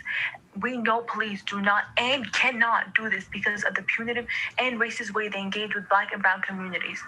While the mayor's budget calls for hiring more police, I say we need fewer police doing less, so we can focus and invest in the programs that meet the real needs of our communities, especially the Black and brown people who have been most harmed by policing. If the mayor's office does not agree to decrease spending and shrink the roles of responsibility of the Boston Public Department, I urge the City Council to vote no on the budget. We need your help, and we need it now. Thank you. Great, thank you, Janat. Next up, Eliza, and then I'll be Hayat Imam. Eliza? Hi, thanks for getting time today to speak during public testimony, and to all the counselors who were here. I'm speaking today on behalf of the Boston Cyclists Union and as a member of the Massachusetts Vision Zero Coalition. I'm also representing some of those core members, Livable Streets Alliance, Walk Boston, Alston Brighton Health Collaborative, and others. Two things I wanted to touch on. One is traffic enforcement. We do have a lot of questions about what is spent right now on traffic enforcement. I heard someone from BPD mention citations that were mailed, but we're still trying to understand how many dedicated traffic enforcement units are there at a time, how many are on-duty officers also performing traffic enforcement, what amount of time and spending is spent on this, and so overall, in other cities, like LA, actually, where they added more officers to traffic enforcement, injuries and fatalities didn't increase. And our goal as a coalition, as many of our organizations, is to reduce serious injuries and fatalities on our streets. And we know that there's other methods that are the most effective at doing that. And those are really investing in transformative street redesigns, safe streets, traffic calming, and encouraging other modes. So walking, the more people we have walking, biking, and taking transit, the safer the streets are for everyone. We know that well-marked cameras that inform people that if they're speeding, they'll get ticketed, are changing dangerous driving behaviors. In New York City, speeding has dropped 60% in places where there's marked camera enforcement. And it's a state policy, but we also need support from Boston elected officials this year to help pass it. And we know that we know, of course, that harm is occurring to community members, especially those of color, during traffic stops, and that the most common way that most members of the public interact with police officers is through traffic stops. And we've seen across the country and in Massachusetts disparities in stops, disparities in ticketing, and of course, violence and fatalities coming from traffic stops. So that's one point I want to make. The second is that we really support the work that Families for Justice's Healing has been leading in the push to shift detail jobs to residents. As I understand, what's holding us back is transferring these jobs to civilians is the police contract. And we urge you to explore shifting this to resident jobs. We also know from the transportation department that many jobs go unfilled, and that leaves construction workers really vulnerable on the roads. It leaves pedestrians, people trying to cross, bike, travel on the roads at all in dangerous situations. So the whole strategy for when detail is needed also needs to be reformed. We don't need police officers at open streets events and community festivals many times, but we do need them in danger. We do need someone in dangerous positions directing traffic, and those jobs can and should be moved to residents to get high-paying jobs back into the communities and local jobs. Those are. Oh, and finally, I just wanted to ask also one thing that's not clear in the budget is how much money is coming from the streets department to pay for police detail when a construction job is done by the streets department and they hire outside contractors and those contractors hire police detail. It's also going back to BPD. So that's a question that we're looking for answers to. Thank you for your time. Great, thank you much, Eliza. Next up is Hyatt, who I see. And then it'll be Catherine Jenkins-Dijon. So Hayat, you have the floor. Thank you so much. Assalamu alaikum. Let me begin by bringing you greetings of Ramadan, which is the month of fasting for the Muslim community, which is happening right now, ending in a couple of days. My name is Hayat Imam. I live in Dorchester. I'm a member of Dorchester People for Peace and also Mass Peace Action. I would like to take this opportunity to thank the members of the City Council for your hard work every day on our behalf. I saw it in action this afternoon. You all worked hard today. We appreciate it. So, but before I give my testimony, which I have written and I'll read it to you, I'd like to say that it's been kind of surprising for me to listen to the questions and discussions today by the city councilors. It sounded so much like business as usual, but in fact, this is not business as usual anymore. This is a very new moment we're in. It's a pretty urgent, unusual moment of reckoning in this country as a whole and in our state too. We're grappling with issues of systemic racism. We're talking about police brutality and also dealing with extreme inequality and injustice. So but now I'd like to read you my testimony that I had prepared regarding the police budget. I'm giving the testimony today as a grandmother, along with the many other parents and grandparents who have Black and brown children whom we love. I walk with a sense of dread and terror every day for fear of what they may encounter at the hands of police and law enforcement. So addressing policing in the United States must take into account not just what's happening today, but its historical context. Today's policing is rooted in a historical structure that was set up by the haves to keep the have-nots under control. In other words, to keep the rich safe from the poor. The original purpose of policing was to uphold the dominant social order, which is responding to the needs of white people and rich people. And unfortunately, this continues to this day. And because of this, policing has not been about taking care of our most vulnerable citizens. It's not about a response to social needs that are often rooted in racism and inequality. Instead, it's a system of control and punishment. I believe police are trained and instructed about whom they should target and against whom they should enforce the laws. Otherwise, I think there could be no explanation for why police disproportionately target, arrest, and kill Black people. Furthermore, police are being obligated to intervene in situations that call for social service skills, not policing. And I think I heard a little bit this afternoon that there is greater awareness of this, which is good. But as a result of this, policing interventions are also unsuccessful and dangerously escalate the situation because they are inappropriate to the situation that they're being called to deal with. Arrest and force do not address the root causes of crime, which are often poverty, which are often addiction. We must conclude then that the present policing system is an intrinsically abusive and unworkable structure. It cannot be reformed. It needs to be scrapped and rebuilt. And I do agree with the last few comments by the City Councilor Baker and others that, yeah, we will need to have something in place before we replace it, but that goes without saying. Our hope is to abolish this distorted system of policing and replace it with a new model that is just and that creates lasting alternatives to punishment and imprisonment. And my guess is that these changes will be supported by police in uniform themselves, because it is our only chance for true social justice and peace.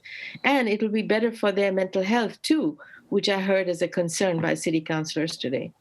In order to begin this process, we need you to think in new and creative ways. And specifically, we need your support for two critical things. Please decrease police department budgets by a substantial number, $50 to $100 million, I would say.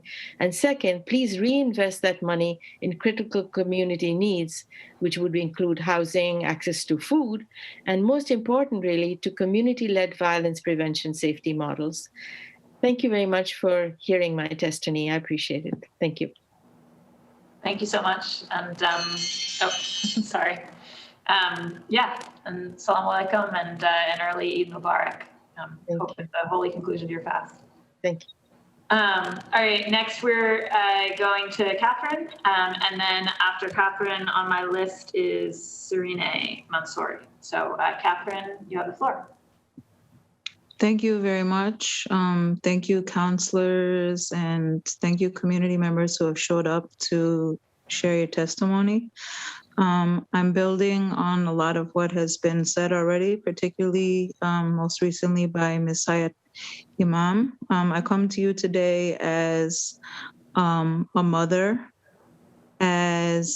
of young brown men, no less, as an educator for over a decade in Boston public schools, as a resident for my whole adult life in the Dorchester and Roxbury neighborhoods of Boston, an anti-racist educator of fellow white adults, a member of First Parish Dorchester Unitarian Universalist congregation, and a friend of many of the organizations represented here today, including Dorchester People for Peace. I will speak first as an individual, and then after that read something written up by a growing and signed on to by a growing number of members of First Parish Dorchester. For myself, yes, I want to echo some of the points that Hayat Imam made regarding the history and origins of the police here in the United States, connected to the patrols designed to capture escaped enslaved people of African descent, and in England to prevent labor from organizing against extremely oppressive and unacceptable conditions in factories during the Industrial Revolution, and also to prevent immigration from Irish people coming from the recently colonized Ireland into England. So in that context, we know that, the police have not always been with us, nor do they need to always be with us. And the context in which they came into our societies is associated with oppression and things that we have since disavowed as unacceptable. The fact that most people don't know this is a reflection of a wider problem, which is how we allocate our resources. As an educator, I'm keenly aware of this. In this past year, we spent millions of dollars for police in schools, but only until a couple of months ago did we get ethnic studies in Boston public schools and start to give that a little bit of money, in spite of the fact that so many educators have been pouring in so much time into trying to build up this community and educate one another And not just that, but to build community and new ways of listening to one another and cooperating with one another, which in a deeper way is what we need as a community so that we can rely on one another and solve our own problems and not have to turn to police. So yes, speaking for myself, I'm appalled by the $400 million fiscal year 2022 police budget, which only includes a 1% cut and hires new classes of officers and cadets. And I'm personally asking the City of Boston and City Council to commit to real cuts to both overtime and regular BPD budget, to freeze all hiring of new officers and cadets in the Boston Police Department, and to cap regular and overtime spending of the Boston Police Department. And to those counselors representing constituents who have said that they want more police, I would ask you to consider maybe reaching back out to your constituents and trying to coordinate some anti-racist training for them and education so that they might better listen to our siblings of color who have made a clear call to defund, which is now shifting gears to what an increasing number of members of First Parish Dorchester are asking for. As members of this congregation whose forerunners founded Dorchester almost 400 years ago, we feel duty-bound to join the chorus of people across our country calling for a reimagining of the concept of public safety and the role of police in our neighborhoods, specifically to defund. This includes making substantive cuts from the police department in addition to cuts from the overtime budget and reinvesting money in actual public safety for Black and Brown communities. This includes a shift away from armed intervention and militarization that instead of protecting us serves to endanger and traumatize us. This includes the use of mental health emergency response teams who are trained for calls related to crises caused by the impaired mental health of a loved one. This includes hiring civilians for construction details and traffic enforcement. It includes increasing funding for education, jobs, affordable housing, food security, youth programs, community-based mental health care, and the presence of ethnic studies and mental health professionals in every Boston school. It includes increased funding for public transportation maintenance and safer streets for bikes and pedestrians. Please make these changes to this year's city budget and vote against any version of the budget that doesn't include them. The events of our country we've collectively witnessed over the last year, I'm just concluding the sentence right now, have called us to a profound reckoning. As an elected official who makes decisions in the community's interest, we are grateful to you for helping all of us realize the safe, healthy, and whole community many of us envision. Thank you. Thank you, Catherine. Next up is Serene Mansouri, and then it'll be Joshua Dankoff with Citizens for Juvenile Justice. Serene? Hi, my name is Serene. I'm here today to demand, among other things, councilors vote no to this budget. Following last summer's display of police terror, it became clear to us that violence is not an exception to the rule, but the very function of policing. And that violence takes many forms, from physical to financial. Last year, y'all signed off on almost $500 million for the police, while the community was left to fend for itself.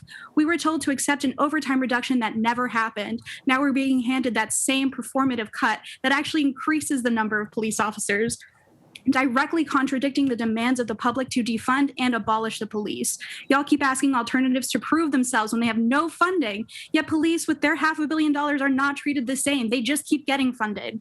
On the topic of overtime, it's absurd to think that hiring extra cops is a solution to an issue when only 12% of the overtime was quote unquote forced. This leaves us with 88% of the overtime unaddressed and more cops. So either Janie has no desire to change this or is taking what the cops say at face value, both of which are terrifying concepts considering how much corruption and fraud we've uncovered at their hands this year alone. If this is what's happening in the public eye, what will happen behind closed doors during contract negotiations? And I'll acknowledge this budget will not change everything, but here are just a few helpful suggestions. Defund BRIC and a hiring freeze, no new cops. Stop derailing the conversation with BS diversity initiatives. Black and brown cops kill people too. Cops with bias training kill people too. And you would know that if you started listening to the community and the data instead of inviting grifters like DeRay and his little blue vest. Instead of funding gang units, harassing homeless encampments, and cracking down on parties and bikes, how about green spaces to ride, free art spaces and materials, and housing that isn't owned by Alpha Management or isn't $2,400 for a studio? Let's throw in some safe consumption sites there too. If we can find the money to pay $250,000 to a cop that bragged about playing GTA with protesters and has been accused of sexual assault, we can find the money to fund our communities. And I'll end with this. What you fund here, you justify globally. Our cops in Massachusetts are literally trained with the same Zionist terrorists that are ethnically cleansing Palestine as we speak. The US created the playbook that is being used in Colombia to massacre people, the same playbook our cops use on us. So when you city councilors sit here and decide on this budget, know that your vote not only directly affects us, but has implications everywhere. Policing is violence. All cops are bastards. Free Palestine, free Cali, and vote no. Thank you, Serene. Next up is Josh Dankoff, and then Brenda James. And I'll just remind folks to introduce yourself, just say what your affiliation is or where in the city you live.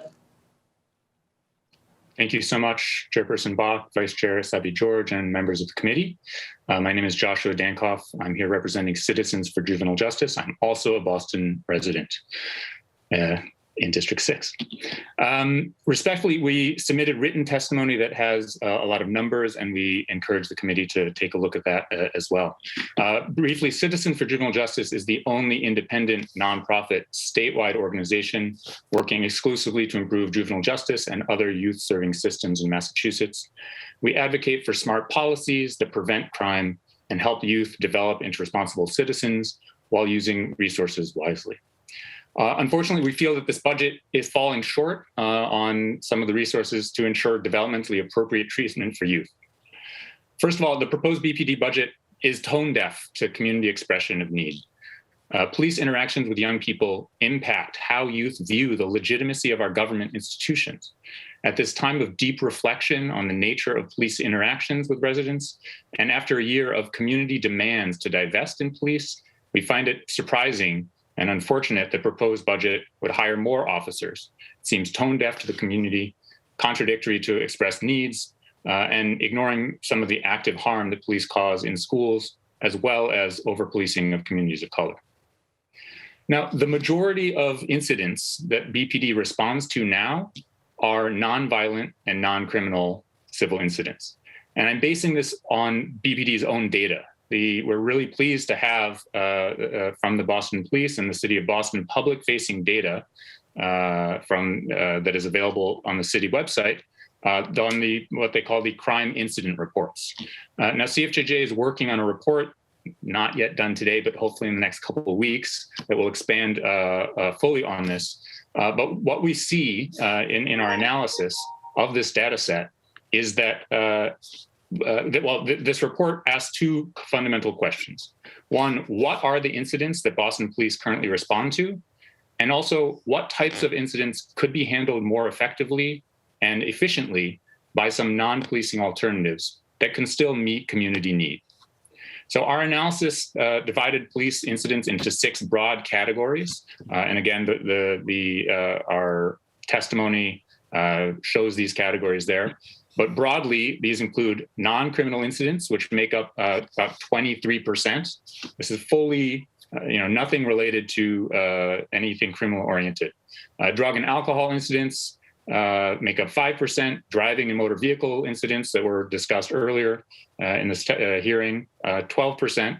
Investigations, which could cut across all of the areas, fully 11%. Non-violent offenses, 26%, and then violent offenses, only 22%. So the data show that almost a quarter of all incidents that Boston Police are responding to are wholly non-criminal in nature. And that means that 2/3 of police incidents that do not involve police investigative function or a response to violent crime at all. We believe that deploying additional resources to civil motor vehicle infractions and other nonviolent offenses to be an inappropriate use of resources. And this also applies to substance abuse related offenses. Now, I've mentioned this report that you'll see hopefully in a couple of weeks, but I just want to talk today about two areas, mental health and traffic enforcement. Both of these have been discussed somewhat already. So looking at the Boston incident data, 6.5% of all police incidents are for sick assists or sick injured medical. This is from 2016 through 2020 data. Officers responded over that period to more than 7,000 medical incidents. And we don't know exactly how many of them were mental health. Looking also at the FIO data set, it only saw 73 FIOs between 2016 and 19 that were explicitly around individuals facing a mental health crisis. And as was just discussed earlier, the co-response program we feel is generally a good program, and we're really glad to see additional resources made there, put towards there. But there are additional alternatives that are being tried in other areas that do not rely on policing at all, specifically the CAHOOTS program out of Eugene, Oregon, the programs in Oakland and also New York City. I'll just say one last thing on Boston, on traffic stops. There are some unarmed traffic enforcement is something that's really being taken up both nationally in Berkeley, California, and also in Northampton, a report from March of this year recommending changes across a range of issues. So to summarize, we think it's really important to consider for the City Council to consider a range of non-policing alternatives. We look forward to engaging with the council and the police as you move forward in these budgeting decisions. Thank you. Thank you so much, Josh. And yes, please do send the report along to the committee once you have it. Next up is Officer Brenda James of the Boston Police Department. And then it'll be Linda Cohen from Showing Up for Racial Justice. Hi, good evening. Good evening. Thank you so much for allowing my participation. I am a former Boston police officer. I worked from 1994 to 2015. I was actually in the class of Patrick Rose. So I have many concerns about the desperate treatment, the double standard. I am a Black female, mom, civilian, who took advantage of an equitable opportunity. And I served the city of Boston for 20 years. As I said, I am no longer an officer, but it has nothing to do with anything that's work related. So I'm very proud of the work that I did. I also worked with kids, children, families, stakeholders. I did community service work. So I do fully understand the whole conversation around reallocation of funds to better serve the community. I can appreciate it for all the reasons that I stated. I think community policing is very effective. However, my specific concerns are regarding the intrinsic issue that are fundamental to any real systemic change. This budget cycle is very different, obviously, this year because of the racial climate and the indescribable and historical events that are taking place. So the inequality and social construct has to be considered. I think we're here to not only discuss this budget in terms of numbers, but also what that means for restructuring, equitable opportunities, accountability, and transparency to eradicate these inequities and to get a better police department. So the whole conversation about hiring more officers definitely becomes a huge concern because of the double standard that has been well looked into through reports, the Boston Globe. Matters get handled differently depending upon the ethnicity and gender of the officer. So if you can't retain some of the officers that you have, then I'm not sure why we want to expand and put on more officers, and especially under the guise of having more diversity. So if the department commits to becoming more diverse, what will they do different to change the abuse of authority, abuse of power? There needs to be more transparency and accountability as it relates to that. There are two matters involving the same captain. An incident number 120363946, which is the incident I was involved in an IED case of a white male officer, which is 2016-0430. There's no specificity of charges and no 1920, which is required, and almost 25 attorneys were retained to derail my career. The officer in the latter issue was treated far differently. And so for that reason, I'm really concerned about adding more officers on under the guise of diversity when so much money is spent on derailing the careers of some of those Black and brown officers. Secondly, the overtime, with regards to the overtime issue, there's misuse of overtime often due to the abuse of power and abuse of authority. So in my matter, the first incident that I mentioned, 120363946, a captain actually came into a station without having any sustained charges, any proper legal delegation, any proper paperwork, at an unprecedented hour of 1 o'clock in the morning to talk to me without a union rep present, and later testified, he ended up assaulting me, and he later testified that he deviated from all these protocols to be able to put in for overtime. So I need to really look into the overtime issue and what is well documented. I didn't hear anyone speak today about certain people earning $300,000 a year. This misuse of overtime to target someone, to abuse your authority and power has to stop. So there are a lot of internal issues that get prolonged for years, internal legal matters, should I say. So what will be done differently, and how much money will be spent on these internal cases that are prolonged and costing the Commonwealth of Mass? My case has been going on for 10 years now. I am going to submit a report. I'm going to submit a timeline as well as a list of pertinent facts. But I've had 12 union attorneys, and again, maybe 25 in total from the city. I have spoken to a few counselors that were very empathetic and would like for me to submit some more information, which again, I intend to do so. But we need to really take this serious. We're in this climate right now, and I think that we're acting like it is business as usual, and it's not business as usual. Whenever there's abuse of authority or power, people are very much affected. Lives are destroyed. And so I'm going to end at that and submit most of my information and my facts in the report. But I thank you for this time. Thank you. Thank you, Brenda. You're welcome. Next up is Linda Cohen from Showing Up for Racial Justice. And then it will be Seth Gordon. And just a word to everybody, if you're in the attendees, we will work our way to everybody. So we're going to get to you.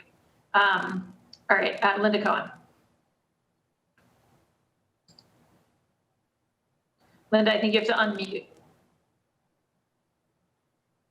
Sorry. My name is Linda Cohen, and I am a member of the group Showing Up for Racial Justice in Boston.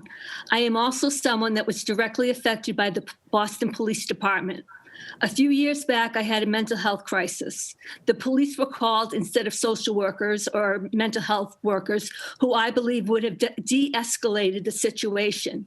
Instead, when I was asked a question that I didn't want to answer, I was jacked up against the wall by 3 police officers and had my arm badly bruised before being put in a jail cell. Up to 50% of people murdered by police have disabilities. If I was a Black or brown woman, the situation could have likely ended in my death. More cops does not equate with more safety. There is a lack of trust of people that cannot be changed. There's a lack of trust of police that cannot be changed by just hiring more of the same. We need to look at systemic issues such as racism. Reforms like more diversity training do not help. You cannot reform an institution that is fundamentally racist. 1,000 people are murdered by police every year, and Black and brown people are murdered at 3 times, and Black people are murdered at 3 times the rate of white people. So what I'm saying is that we need to divest from the BPD and invest in the community with community-led initiatives for housing, youth jobs, healthcare and education, and also for reentry services like New Beginnings reentry services that can really help women in our community. I am asking the City of Boston and the City Council to commit to real cuts to both the overtime and regular BPD budget and to freeze all hiring of new officers and cadets in the Boston Police Department. Thank you. Thank you, Linda. And sorry, did you say where you're from? I'm from Showing Up for Racial Justice in Boston. Okay, great. Thank you. All right. Next up, Seth Gordon, and then it will be Kristen Aldrich. Can you hear me? Yes, I can hear you, Seth. Okay. Hi, my name is Seth, and I am from Jamaica Plain. I'm representing Boston DSA and Jamaica Plain Progressives. So firstly, I would just like to thank all the counselors for spending time trying to get to the bottom of the countless amounts of errors and confusions that are coming from BPD. But I have to warn you, I think your efforts are in vain because BPD is not interested in a transparent or realistic budget process. As you've heard today, many of your questions have not been answered, and nor will they, because BPD understands that the longer they pursue this budget process and the vaguer they get, the vaguer their answers are, the more money they can use to their discretion. Essentially, they are running a racketeering operation that would make the mafia blush. So let me give you some real facts, as I'm sure some of you know. Over 30 Boston police officers made over $300,000 last year, and over 500 Boston police officers made over $200,000 last year alone. Meanwhile, they were spending their time being racist to Andrea Campbell on Twitter, protecting Patrick Rose, who was a literal child molester for over 2 decades, running over protesters, and then bragging about it on air, among a variety of other scandals and terrible, terrible actions. So it's very clear that BPD does not have the best interest of our community and does not have the best interest of anyone in Boston other than themselves and enriching their own pockets. So therefore, I am demanding that the City Council reject this budget and make meaningful cuts to both the overtime and the regular budget for BPD. We must freeze hiring as well. Thank you. Thank you, Seth. Next up is Kristen, and then it'll be Wahaj. Kristen? Great, thank you so much. My name is Kristen Aldrich. I'm a resident of Jones Hill in Dorchester in District 3. I've lived here for 5 years. I'm also a member of Dorchester People for Peace and involved in Showing Up for Racial Justice Boston. And I fully stand behind and support the requests and demands from the Muslim Justice League that we heard earlier, as well as Families for Justice as Healing, and the comments we heard from Showing Up for Racial Justice Boston. It is critical, in my opinion, that funding be removed from the Boston Police Department and instead invested in the community, particularly the Black and Brown communities that have been most negatively impacted by police. I know a lot of people that have already spoken on this hearing have said it in a lot of ways, a lot smarter than me, but I want to add my voice as a concerned citizen to please city councilors vote no on this budget and make some drastic cuts to this budget. I'm really glad to hear about the alternate response program regarding mental health. It sounds like that is in a pilot phase at this time with the BPD. And I'm really glad to hear other folks giving testimony here about programs around the country that are successfully putting in place alternative response programs. And I agree with other comments here that this should not live within the police department. Funds for these kinds of programs should go towards programs outside of the BPD. The community building programs that one of the police officers was talking about previously on this hearing sounds like an amazing program and the kinds of things that the city should be allocating funds for, but it should not live within the police department. I don't see or understand any reason why money towards youth art programming, which is vital and critical in our communities, should live within the police department. That is precisely the kinds of programs that people with expertise and experience in those fields, like art teachers, community organizers, people working with young folks.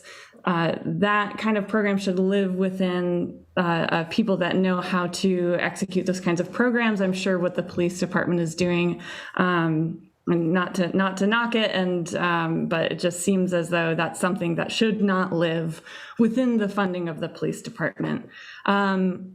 The police respond to harm. They do not prevent harm. More police patrol or presence in communities does not make them more safe. Investment and resources in housing, food access, education, arts, culture, youth programming, that is what we need. We need good job opportunities and living wages. None of this comes from the police department. It is imperative to the health of our communities to take funding out of BPD and invest those dollars toward our thriving communities. Again, I urge city councilors to vote no on the budget and defund the police. Thank you so much for your time and for hearing all these folks' testimonies. Thank you. Thank you. Thank you for your testimony. Next up is Wahaj, then it'll be Dr. Chiaswan Sabrina Chang, and then Domingos de Rosa. Wahaj, you have the floor. Dear members of the City Council, my name is Wahaj Farah, and I live in Roxbury. I'm a part of the YJPU, Youth Justice Power Union. What a police-free world would mean is that everyone is protected and given opportunities regardless of race, religion, and sexual orientation, and will be judged by their will and capacity to perform, and not by how they look or who they are, granted them having the same opportunities both equally and equitably. Along with many others alongside me, I reject the idea that more cops in our streets will mean a safer and more vibrant city. While the mayor's budget calls for hiring more police, I say we need fewer police doing less so that we can focus on and invest in the programs that meet the real needs of our communities, especially the Black and Brown people who have been most harmed by policing. With this goal, I would hope for more of a just society, one where we can strive with equal and equitable opportunity and not have to protest for the basic freedoms we should be granted of rights. Let's be the generation that learned from the past and can create change for those yet to come. I am appalled by the fiscal year 2022 budget. I call for cutting down our police budget and redistributing it to investment in the very communities struggling under this system. I would prefer departments such as housing and development and education. Education, one, is the foundation of youth who may not have the same opportunities for their wealthier counterparts to get the access to education. They need to be able to be successful and create a cycle of wealth in the communities they're raised in. With this investment, they can be successful and give back to the communities that they were raised in. With housing can be infrastructure plans. Infrastructure can be anything, honestly. It could be grocery stores, health educational facilities, studios, housing as the main thing, to create a more equitable and affordable cycle for people that live in those neighborhoods to thrive in. I asked the City of Boston and City Council to give one, commit to real cuts to both the overtime and regular BPD budget, two, freeze all hiring of new officers in the Boston Police Department, three, cap regular and overtime spending of the Boston Police Department. These cuts will help the city to meet the community's demand to shift money and power away from policing into the Black and Brown communities instead of continuing to spend public resources on policing. Money should be shifted out of the BPD into housing, food access, arts and culture, recovery services, community-led violence prevention, intervention, and healing run by people who have direct experience in Black and Brown communities. If the mayor's office does not agree to decrease the spending and shrink the role and responsibility of the BPD, I urge the City Council to vote no on the budget. Thank you. Thank you, Wahaj. Next up is Dr. Chang, and then it'll be Domingos de Rosa, and then Ikram Mohammed. Dr. Chang?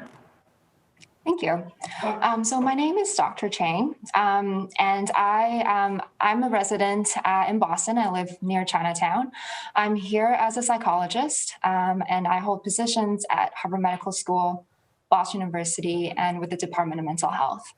I want to start off by thanking the City Council here for organizing this really important meeting, and thanking everybody in the public for showing up to testify. I want to go on record and say that I am absolutely against Mayor Janey's budget as it stands right now, and I demand more funds divested from the Boston Police Department. So I want to say that I am testifying as a psychologist who is serving folks with severe mental illness, and who actually live at the intersection of severe mental illness and poverty. So a lot of the folks that I serve are street homeless, and a significant portion of my clients are Black and brown. And I'm here because my clients can't be here, and I'm here to advocate for them. I cannot tell you how many instances of trauma have been imposed on my clients from the Boston Police Department. And it is outrageous that when they're in a crisis, I am left to call the Boston Police Department for de-escalation. To say that this is not a healing practice is to put it very mildly. As a psychologist, I demand that I have better options to offer to my clients who are in crisis, and those options would have to operate outside of the police department. I have had personal experiences with the Boston Police Department. I have witnessed with my own eyes the way Boston Police Department has treated my clients, and I am opposed to that. There is a culture within the Boston Police Department that I do not believe is affirming to the Black and brown community, and it certainly isn't affirming to people who are struggling with mental illness. I have heard from this meeting that, we're talking about police officers' mental health during COVID, and absolutely mental health during COVID is a significant issue. And I hope that the funds that are going to the police can be considered to be instead invested into mental health initiatives. And it is important to note that Black and brown communities are the ones that have been impacted the most by COVID-19, not the police. I think it's really important that I am also here to testify as an Asian woman living near Chinatown in Boston who is facing escalating racial hatred during the era of COVID-19. I want to say that I resent politicians for using the platform of AAPI hate to prop up police. I do not want police in my community. Police do not make AAPI folks feel safer. There's a long history of the police failing our community, oppressing our community, and until the police can address that, please don't come around our community offering support, because we cannot really accept support from people who are failing us. So I think this idea of increasing police in the face of AAPI hate, I think this is a classic strategy of sowing division between Asian folks and the Black community, okay? And Asian and Black folks in Boston share the same oppressor, which is institutionalized and systemic racism. And the police department is a symptom of institutionalized and systemic racism. So increasing that is not going to help us there. I hope politicians can be a little bit more creative when it comes to addressing AAPI hate. For example, you can invest in the AAPI community instead. You can invest in increase in anti-racist education in our public school system. All those things would be wonderful. I don't believe in allocating more funding, continuing to fund with my tax dollars a system that is obviously broken, a system that is obviously part of the issue, part of the problem. And I really respectfully ask the City Council to vote against this budget as it stands right now. I would like to make specific requests along with that, which is that I would like to see real cuts, significant quantitative cuts to both the overtime and the regular BPD budget. I would like to see a freezing of all hiring of new police officers and cadets and BPD, and a real, actual enforceable cap on regular and overtime spending of the BPD as well. Thank you so much for hearing my testimony. I want to thank again City Council for this opportunity to speak. Great, thank you so much, Dr. Chang. Next up is Domingo Sorosa, and then it'll be Ikram. And that, I believe, will be the last person for public testimony. So if you think you are testifying, but you're not currently in the Zoom room, now would be the time to get there. Domingos, you have the floor. Good afternoon. Can you hear me, guys? Yes, we can hear you. And see you. Hi, guys. Good afternoon. I appreciate the opportunity to be a part of this conversation. As my fellow community members have asked and continue to ask, we as a city is asking that the police department budget be reallocated to different departments such as BCYF to provide direct services to individuals across the city instead of over-policing our communities. $72.5 million in overtime in 2020 is beyond expensive. 2022's budget looks like we're going to increase the budget by another $20 million for overtime, and those numbers seem to be increasing as the years goes on. As a former city employee, as a former chapter chair for local SEIU 888, we've noticed over the years how funds are being removed from one department and allocated in the BPD department. We're asking the city council to vote against the 2022 budget to make sure that cities, neighborhoods within the cities receive the services that they actually need to deal with the issues that are going on in today's Boston. We have a very serious issue on mass and cash. We've spent close to $5 million on police overtime for an area that continues to look the way that it does. We continue to have murders across the city of Boston that are unsolved. We continue to have complaints from constituents like myself on police abuse and mistreatment.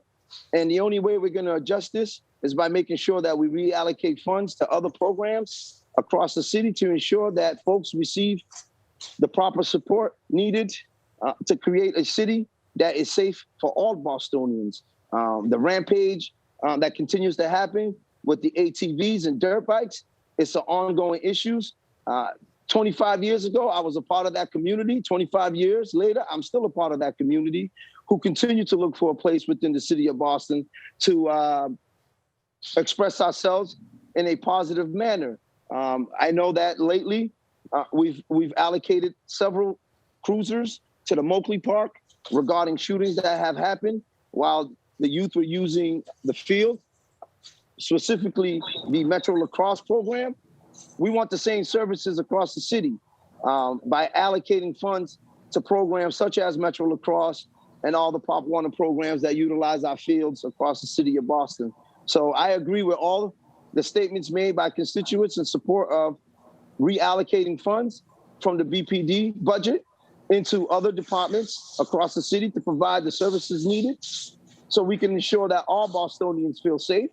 I also like to add that we should have flagmen working details on construction sites to employ some of our city constituents, to give them opportunities to close the wealth gap, $8 versus $276.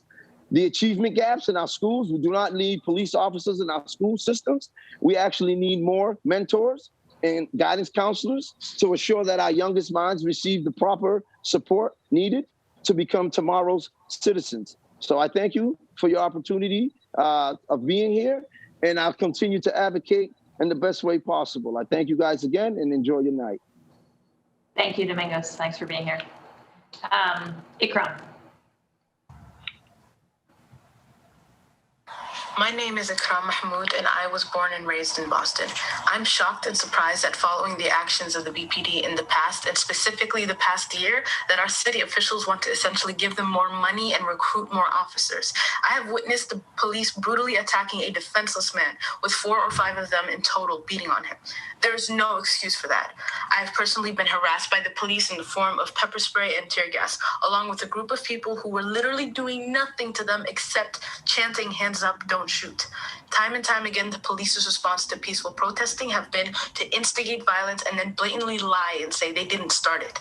I don't even have to mention these situations of high tension when the police are grossly misconducting themselves doing routine work.